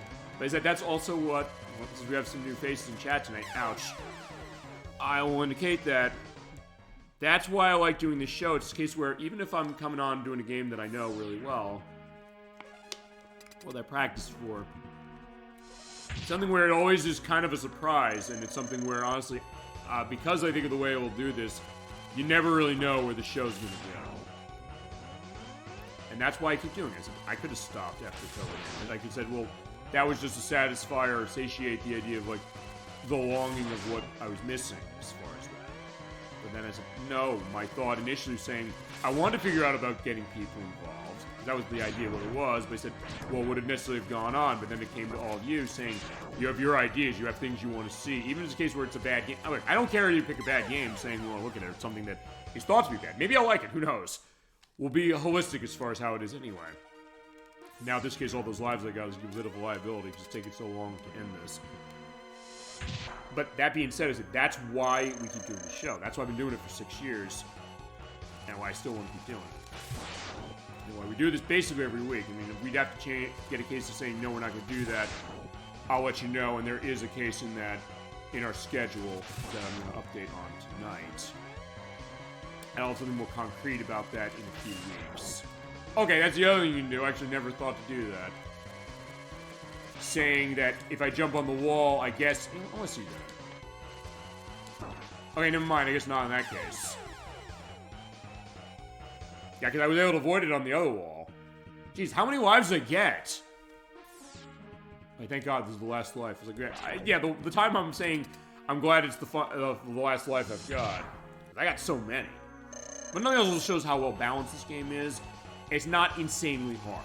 Even though I showed some of the difficulties that go with it, or in case we can make it harder, it's only where this game is really fair. Generally speaking, the Mega Man games are fair as far as that. I can't think of too many where it's a case where it's like, yeah, you know what, this is insane and not worth it really as far as that. I mean, there's probably going to be some I'm going to get a sense of. I know X6 has problems with design. There's like, wait, it's kind of broken for certain things. The idea that they didn't really test it with normal X, saying that you can select him, but there's cases where you just can't beat levels, because how that goes. Or cases like, I don't know if Mega Man and Base is broken exactly, it's just hard as hell. Which is maybe a bit of a different distinction. But that being said, that's the idea. Okay, so there you go. That's the password case. I'm going to reset. We're going to pick some music to end on. Okay, that's the end of Mega Man X for Super Nintendo. I had a great time playing this game. Final thoughts, if you've not played this game, I'd suggest it highly. And if you haven't played it in a while, I'd say play it again. So basically, Gemini 96, I'd recommend you play this. If you like Mega Man Classic on NES, this is a bit different, but it does still have some of the fundamentals there, and it twists things around in a way that's very unique. And also, since this is the only game in this series on this console that has a sound test. I'm trying to think what's a good one to end on. That's good. See, it's funny, I was between the boss battle.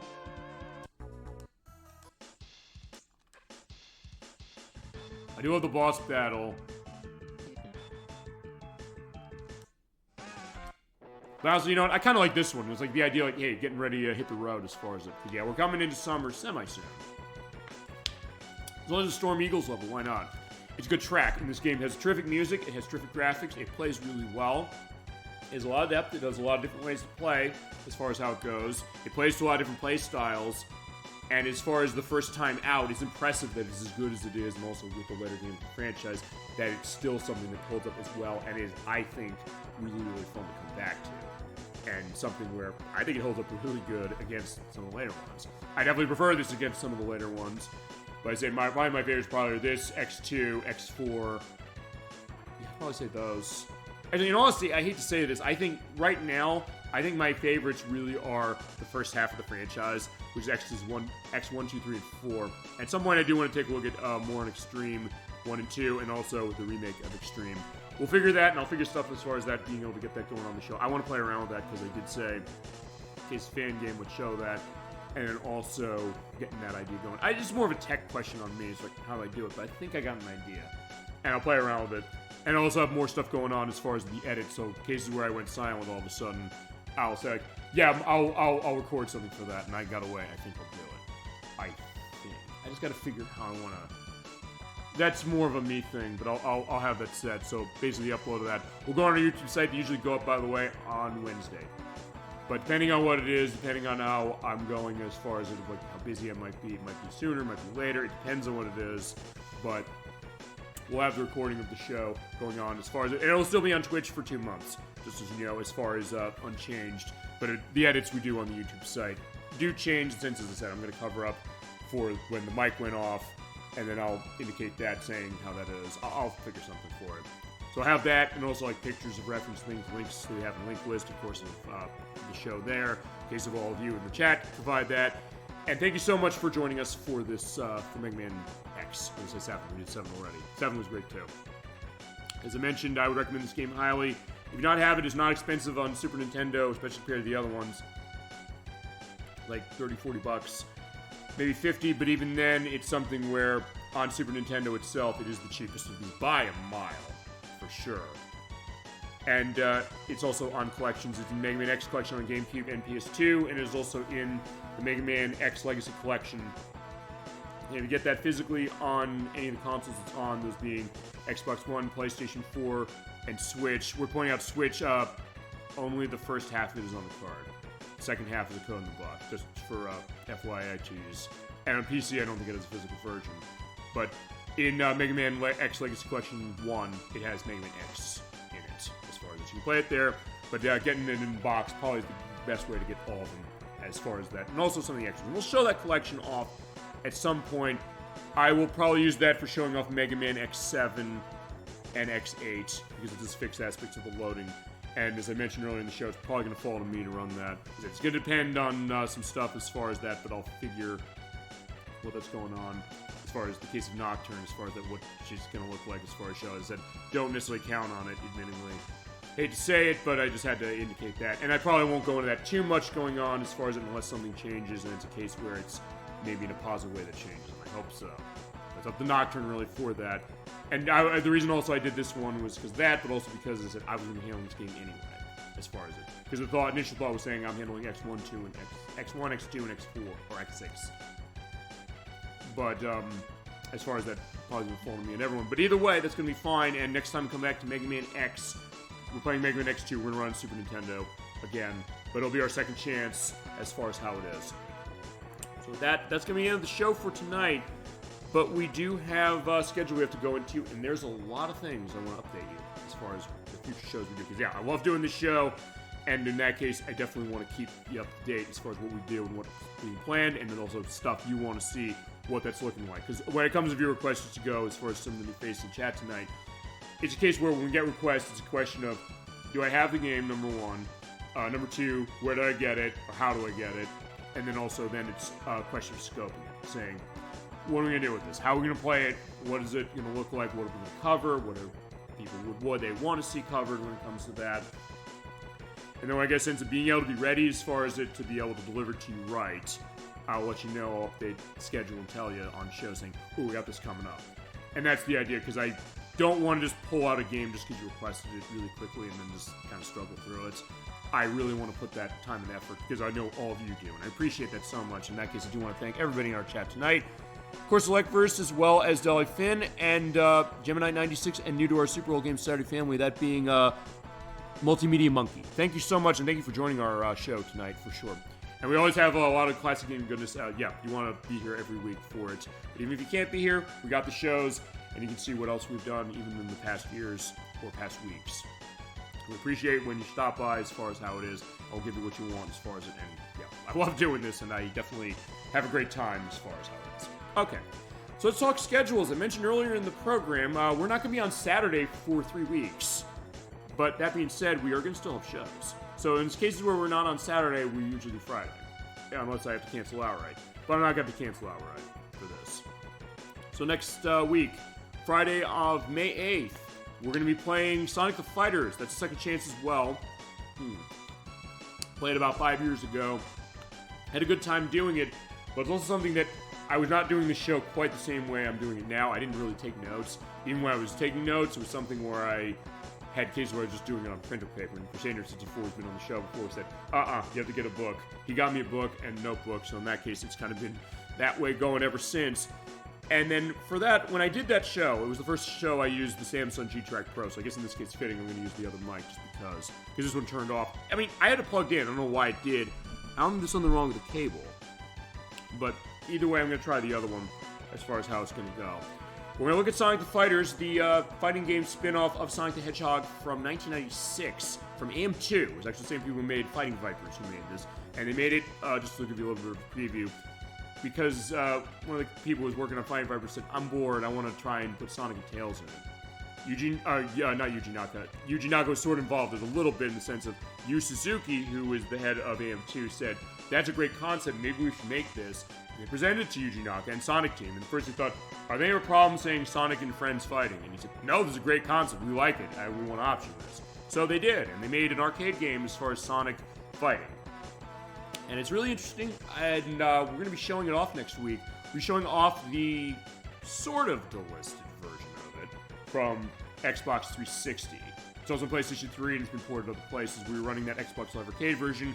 I'm using the Xbox Series X, and the reason I'm doing that is because it's backward compatible as far as that, and also because I'm going to show off some stuff on that we didn't show off last time. We'll show off every character.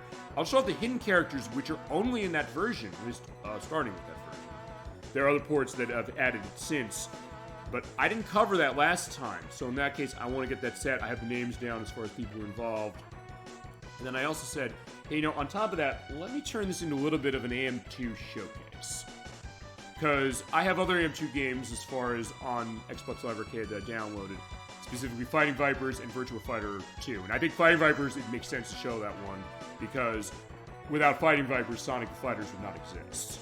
So, I think it's fair to show that, and Virtua Fighter 2, because that also goes to Virtua Fighter, or the M2 side of things. And then I'm gonna boot up, Like a Dragon Pirate Yakuza in Hawaii. I have to remember the name. And the reason I'm booting that up is the thing, we're turning this into AM2 night. So it'll be a little bit of a mini showcase. We got a showcase coming up later this month for something else. But I'm gonna look at the other AM2 games that are in that, specifically Virtua Fighter 3, Virtua Fighter 3 TB, Daytona USA 2 Bower Edition, Daytona USA 2 Battle on the Edge, Spike Out, which I forgot was in it actually till the other day, and honestly after playing it, like, yeah, maybe I realized what I forgot, or maybe want to forget. As well as Fighting Vipers 2 and the Ocean Hunter. So I said, let's turn this into a little bit of a case. I'm going to just do previews on those ones. I'll have some minimal notes on those, but the main focus is going to be Sonic the Fighters. And I think that's going to be the idea of it. And I'm going to have a great time looking at that game again. That's going to be next Friday, that being May 8th again, at 7 p.m. Eastern Standard Time.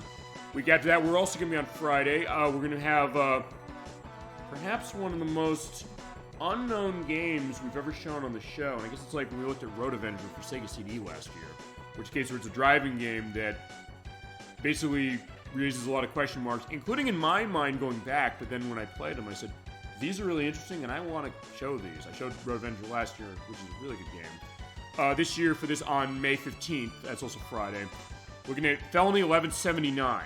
This is the first game in the Runabout franchise, which in the US, there's only one game that actually has the Runabout name in it. That's Super Runabout San Francisco Edition for the Dreamcast, which I have, and we've shown it off in a showcase before. But I said, let's play this one. It's on PlayStation.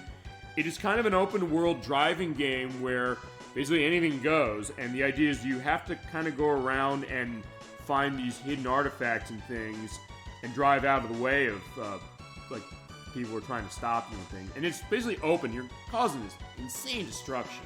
It's very strange. It's also maybe not the best racing game around, but it is a fascinating game, and not a very long game.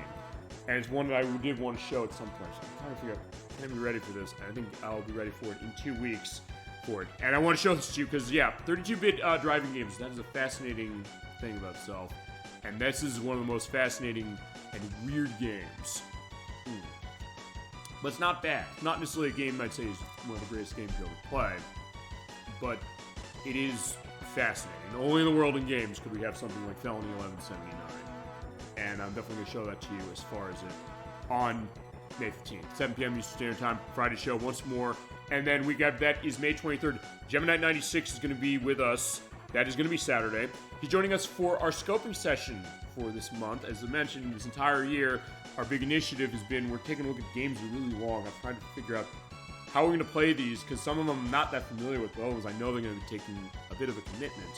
But I don't want to blackball these. I don't want to get a sense of saying we don't show these because they're too long. The stuff that I know people have mentioned they really liked.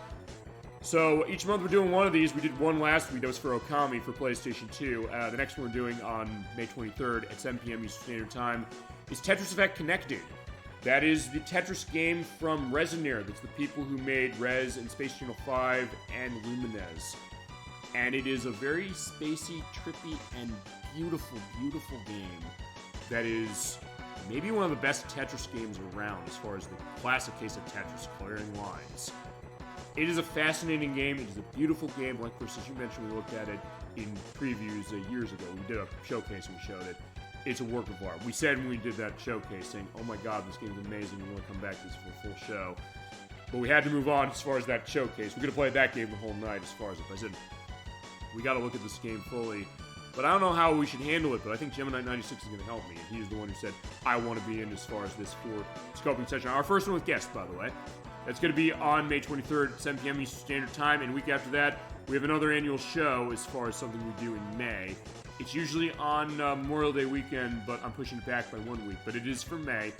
We're taking a look at a classic game compilation. We do these every year. This was on ElecVerse's suggestion, saying years ago I wanted to see Midway Arcade Treasures. We looked at that. We also looked at Midway Arcade Treasures 2 over the years, and we looked at many other ones.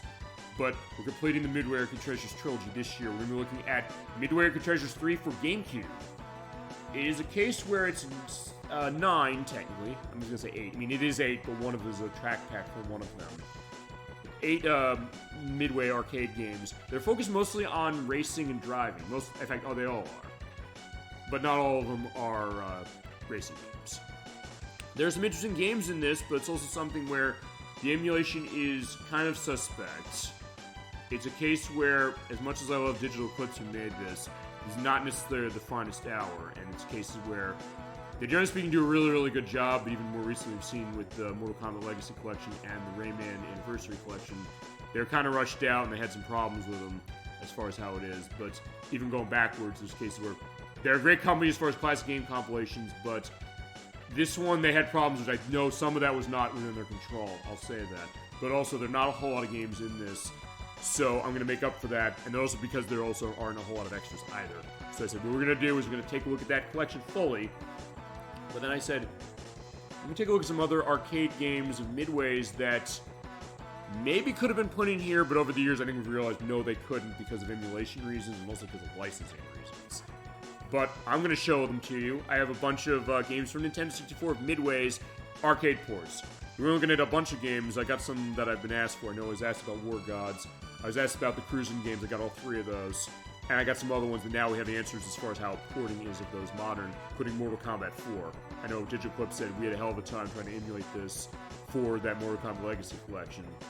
So, in this case, this will put that into some context as well, but I got some other surprises in there as well, some stuff you're not going to want to miss. And that's going to be our classic game compilation show that we do every May. And how that works, just to let you know again, is that we basically look at each game for a couple of minutes to get a sense of it, and anything we look at that is up for grabs for a future show as a full treatment. And I'm trying to think of on some of that stuff we've given in full treatment yet. Actually, I don't think so. But that being said, that's going to be the idea as far as a nice gaming smorgasbord. And then in June, we have June figured out. Last week I wasn't sure, but I know now. In June, we're going to be playing next game in the Legend of Zelda franchise. We're starting it on June Saturday. The first Saturday. That's June 6th.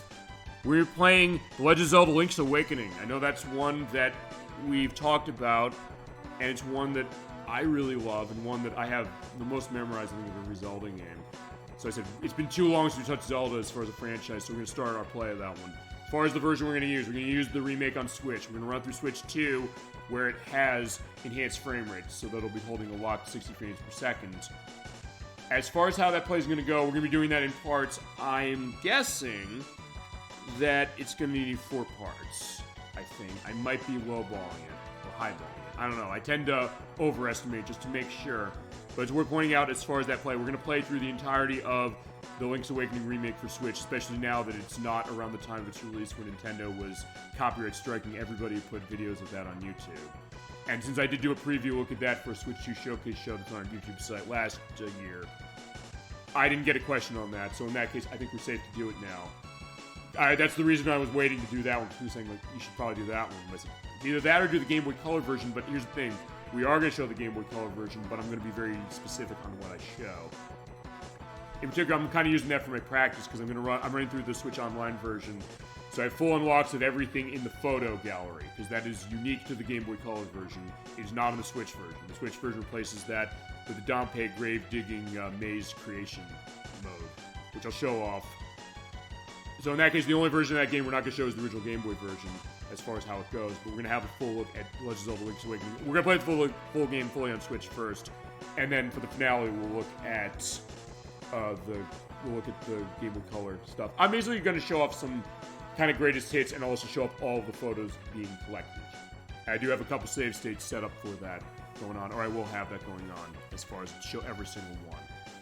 But that's going to be the case. We're going to start that on, as I mentioned, that's going to be on June 6th. Then week after that's going to be our next scoping session. That's going to be a Friday show as well. That's going to be on June 12th.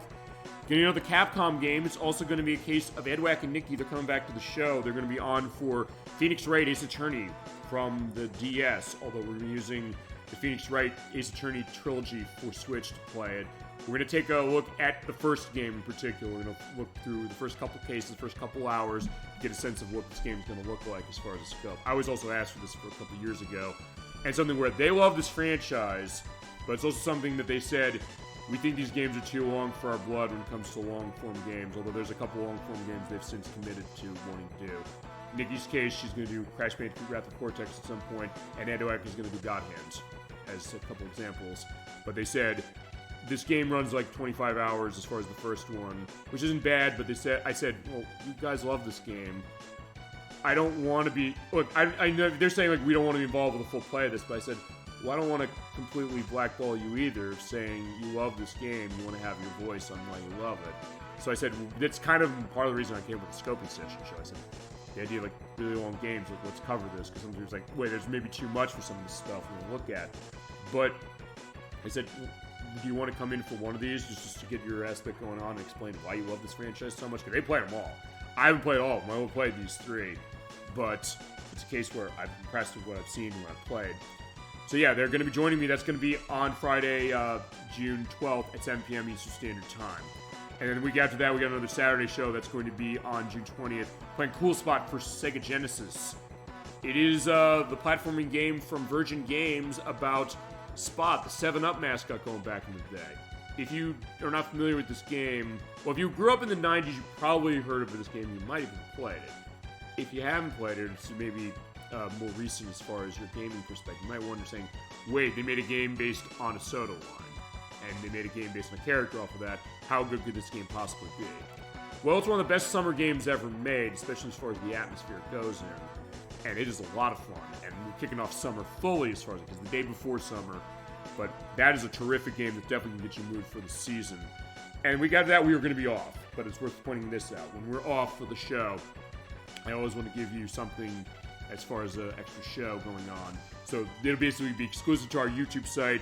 It's going to be on June 27th. It'll go up there. I'll basically have the video edited already, and I'll have it uploading. It's going to be the start of our look at Final Fantasy XIV. Now, a couple weeks ago, Crusader64, Chasm22, and AG42 joined me as I set up my account for the case of saying we got to scope this game. They love this game so much. They said, you'll be playing this game the rest of your life as far as doing it. I was like, we got to show it. I think it's worth doing that because they've mentioned it and love it so much. I said, okay, let's do that. Thing is that since you recorded that, I mentioned this a little on last week's show, they made some big announcements as far as the future of Final Fantasy XIV. There's a new expansion coming out called Fear that's coming out in January of next year. They also announced it's coming out to Switch 2, where it's going to have another account you have to pay for outside of the normal one. Although from what AG42 is mentioning, saying it's the same way as how the Xbox family of consoles has it. Apparently you have to have Game Pass for it. I mean, I have it, but I didn't know. Like, you have to have Game Pass for that? Apparently, I don't know, but point is that there's some big updates coming to that. We did do that show. It's going to launch then, and I said we're going to do that as far as a scoping session at some point. But I had a discussion with them after they announced this, because I know they love and live and breathe that game. I said, what should we do? Since that expansion's coming out, what is that going to do for this? And they said, that's going to change this game significantly. They know, as far as that idea. They've been playing that game for quite a bit of time. So, to let you know about that, we came up with the decision of this, that we will be doing the scoping session of Final Fantasy XIV, but we will not be doing it this year. We are pushing that into January, so we'll be doing that whenever Cold comes out. We don't have the exact date, but it's going to be in January, so we'll have that going at that time. In the meantime, what I'm going to do is off-screen, I'm going to play the game a bit. I'm going to get myself up to level 30 because I need to have that to get my job set as far as the character created. You'll see the setup as far as the start of that, but then we'll have the full show going as far as our scoping session we're going to bleed it over into next year as far as this, because this is a special occasion. We knew this was going to be a big one anyway. But because of this, I said, we're going to adjust this. We're going to hit the market when it's hot and when that expansion is out. So in that case, that's how it's going to go. There'll be details to come, but I said that's going to be coming in January of 2027. So I'm sorry to make you wait as far as that one, but I talked to them and said, how do we handle this? Because I've been asking that in general, is what's the month we're going to do that? And they said, I think this is how we got to do it. And I said, I trust you guys with my life, especially when it comes to this game. But you'll see the setup show as far as how it is of what it's looking like when we recorded that a couple of weeks ago. But then we'll have that going on later on. And then as far as we get to July, in July we're going to have The Legend of Zelda Link's Awakening continuing. We're going to have Wave Race Blue Storm that's on GameCube. I'm thinking I'm going to do that on July 3rd. I think we have a Friday show on that, so in that case we'll be off on 4th of July. And then, with the scoping sessions with Final Fantasy XIV being kicked out into next year, I gotta figure another one. I've been talking as far as other people. I talked to Kazan22 and asked if there were some suggestions. He thought perhaps, how about Fire Emblem Three Houses for Switch, or The Legend of Heroes Trials in the Sky remake. All good both good choices. We'll figure which one of those we're going to do, because he might, if it is one of those we do, especially if we do like The Legend of Heroes Trials in the Sky remake, it's a case where he's probably involved. We're going to figure that. As far as what my scoping session for July is going to be, it's a little up in the air, because I also don't know if Crusader 64 is going to start Kodelka for the PlayStation. He might. I'll get some answers to that in the next couple of weeks, I think. I'm thinking for the scoping session that month, either I'm going to do Indiana Jones and the Great Circle, which I'll run the Xbox Series X version of, but I'm definitely going to be giving some credence to the Switch 2 version that's out in a couple of days. Because I want to see how I'm very invested in seeing how that game turns out on Switch, or Switch 2, I should say. And based on what the early previews are showing, they're saying this game might be nothing short of a miracle on this console. Even to the point where it's making Final Fantasy VII Rebirth maybe look like, yeah, they had to cut some stuff down. They released a demo of that last week, and we kind of saw that idea with where they had to cut down.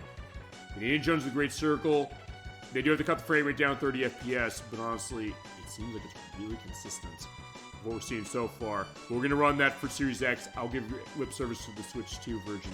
Remember, it is on full card on Switch 2, which you think there's no way they'd be able to do that, but they're going to be able to do it.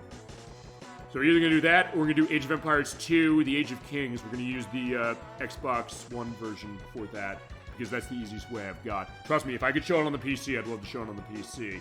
In that case, it'll also have the expansion as far as, although all the expansions and the extra ones later are in that Xbox One edition, which runs through Series X as is. I love Age of Empires 2. I've wanted to show this for a while, but I'll figure as far as how that is. I'll also say this, if we do not start Kodelka in July, actually, no, now, fine. If we do start Kodelka in July, that'll be the viewer request. If we don't, ElecVerse I have on the ball for Super Nintendo. We're going to do it then. Or if we don't do it then, we'll do it in August. I will have answers in the next couple of weeks about what that's looking like. But this summer, we're playing On the Ball from Super Nintendo from Taito. That being the Super Nintendo port of Camel Tree from the arcade. I practiced most of that game. I just need to practice the master levels. I got through all the other ones as far as how it is. So I got the password for that, so I got to check that just to make sure. And then that actually is going to be the next Super Nintendo game we cover. Then August is a bit of a question. As I said, I'll have to figure what certain things are going out. September, I do have to say one thing, and I'll have more of a concrete answer to this in the next couple of weeks. I'm going to be off on a weekend that I mentioned is September 19th. It might not be September 19th now. And it's also something where we might have 2 weeks off instead of 1. I don't know. I'll have a better answer for that. Maybe we do Felony 1179, but I guarantee we get to Tetris Effect Connected in a few weeks. I'll have an answer for you then. If that's the case, we'll be off screen, and what I'm planning to do is I'm planning to show off a game that I can't actually show live on the show. Because last year we showed The Wolf Among Us. I said, there's visible nudity in that game. I cannot show it, but I want to show it. I think if that's the case, I'll do the same with this, and if it's going to be 2 weeks, which I think it might be, I will have, I'm going to record God of War for the PlayStation 2. I can beat that in 2 parts and show off all the extras. I'll have to do that off screen, and I'll have to edit the nudity out, because otherwise I'm not going to be able to stream it for you and show it. But I said, God of War is a great game, I want to get to this, but it's also something with the only ones I can safely stream on the show are God of War 4, as I call it. That's the PlayStation 4 version from 2018. and God of War Ragnarok. Because they're the only ones that don't have nudity in them. So, that's what I'm figuring or what I'm thinking.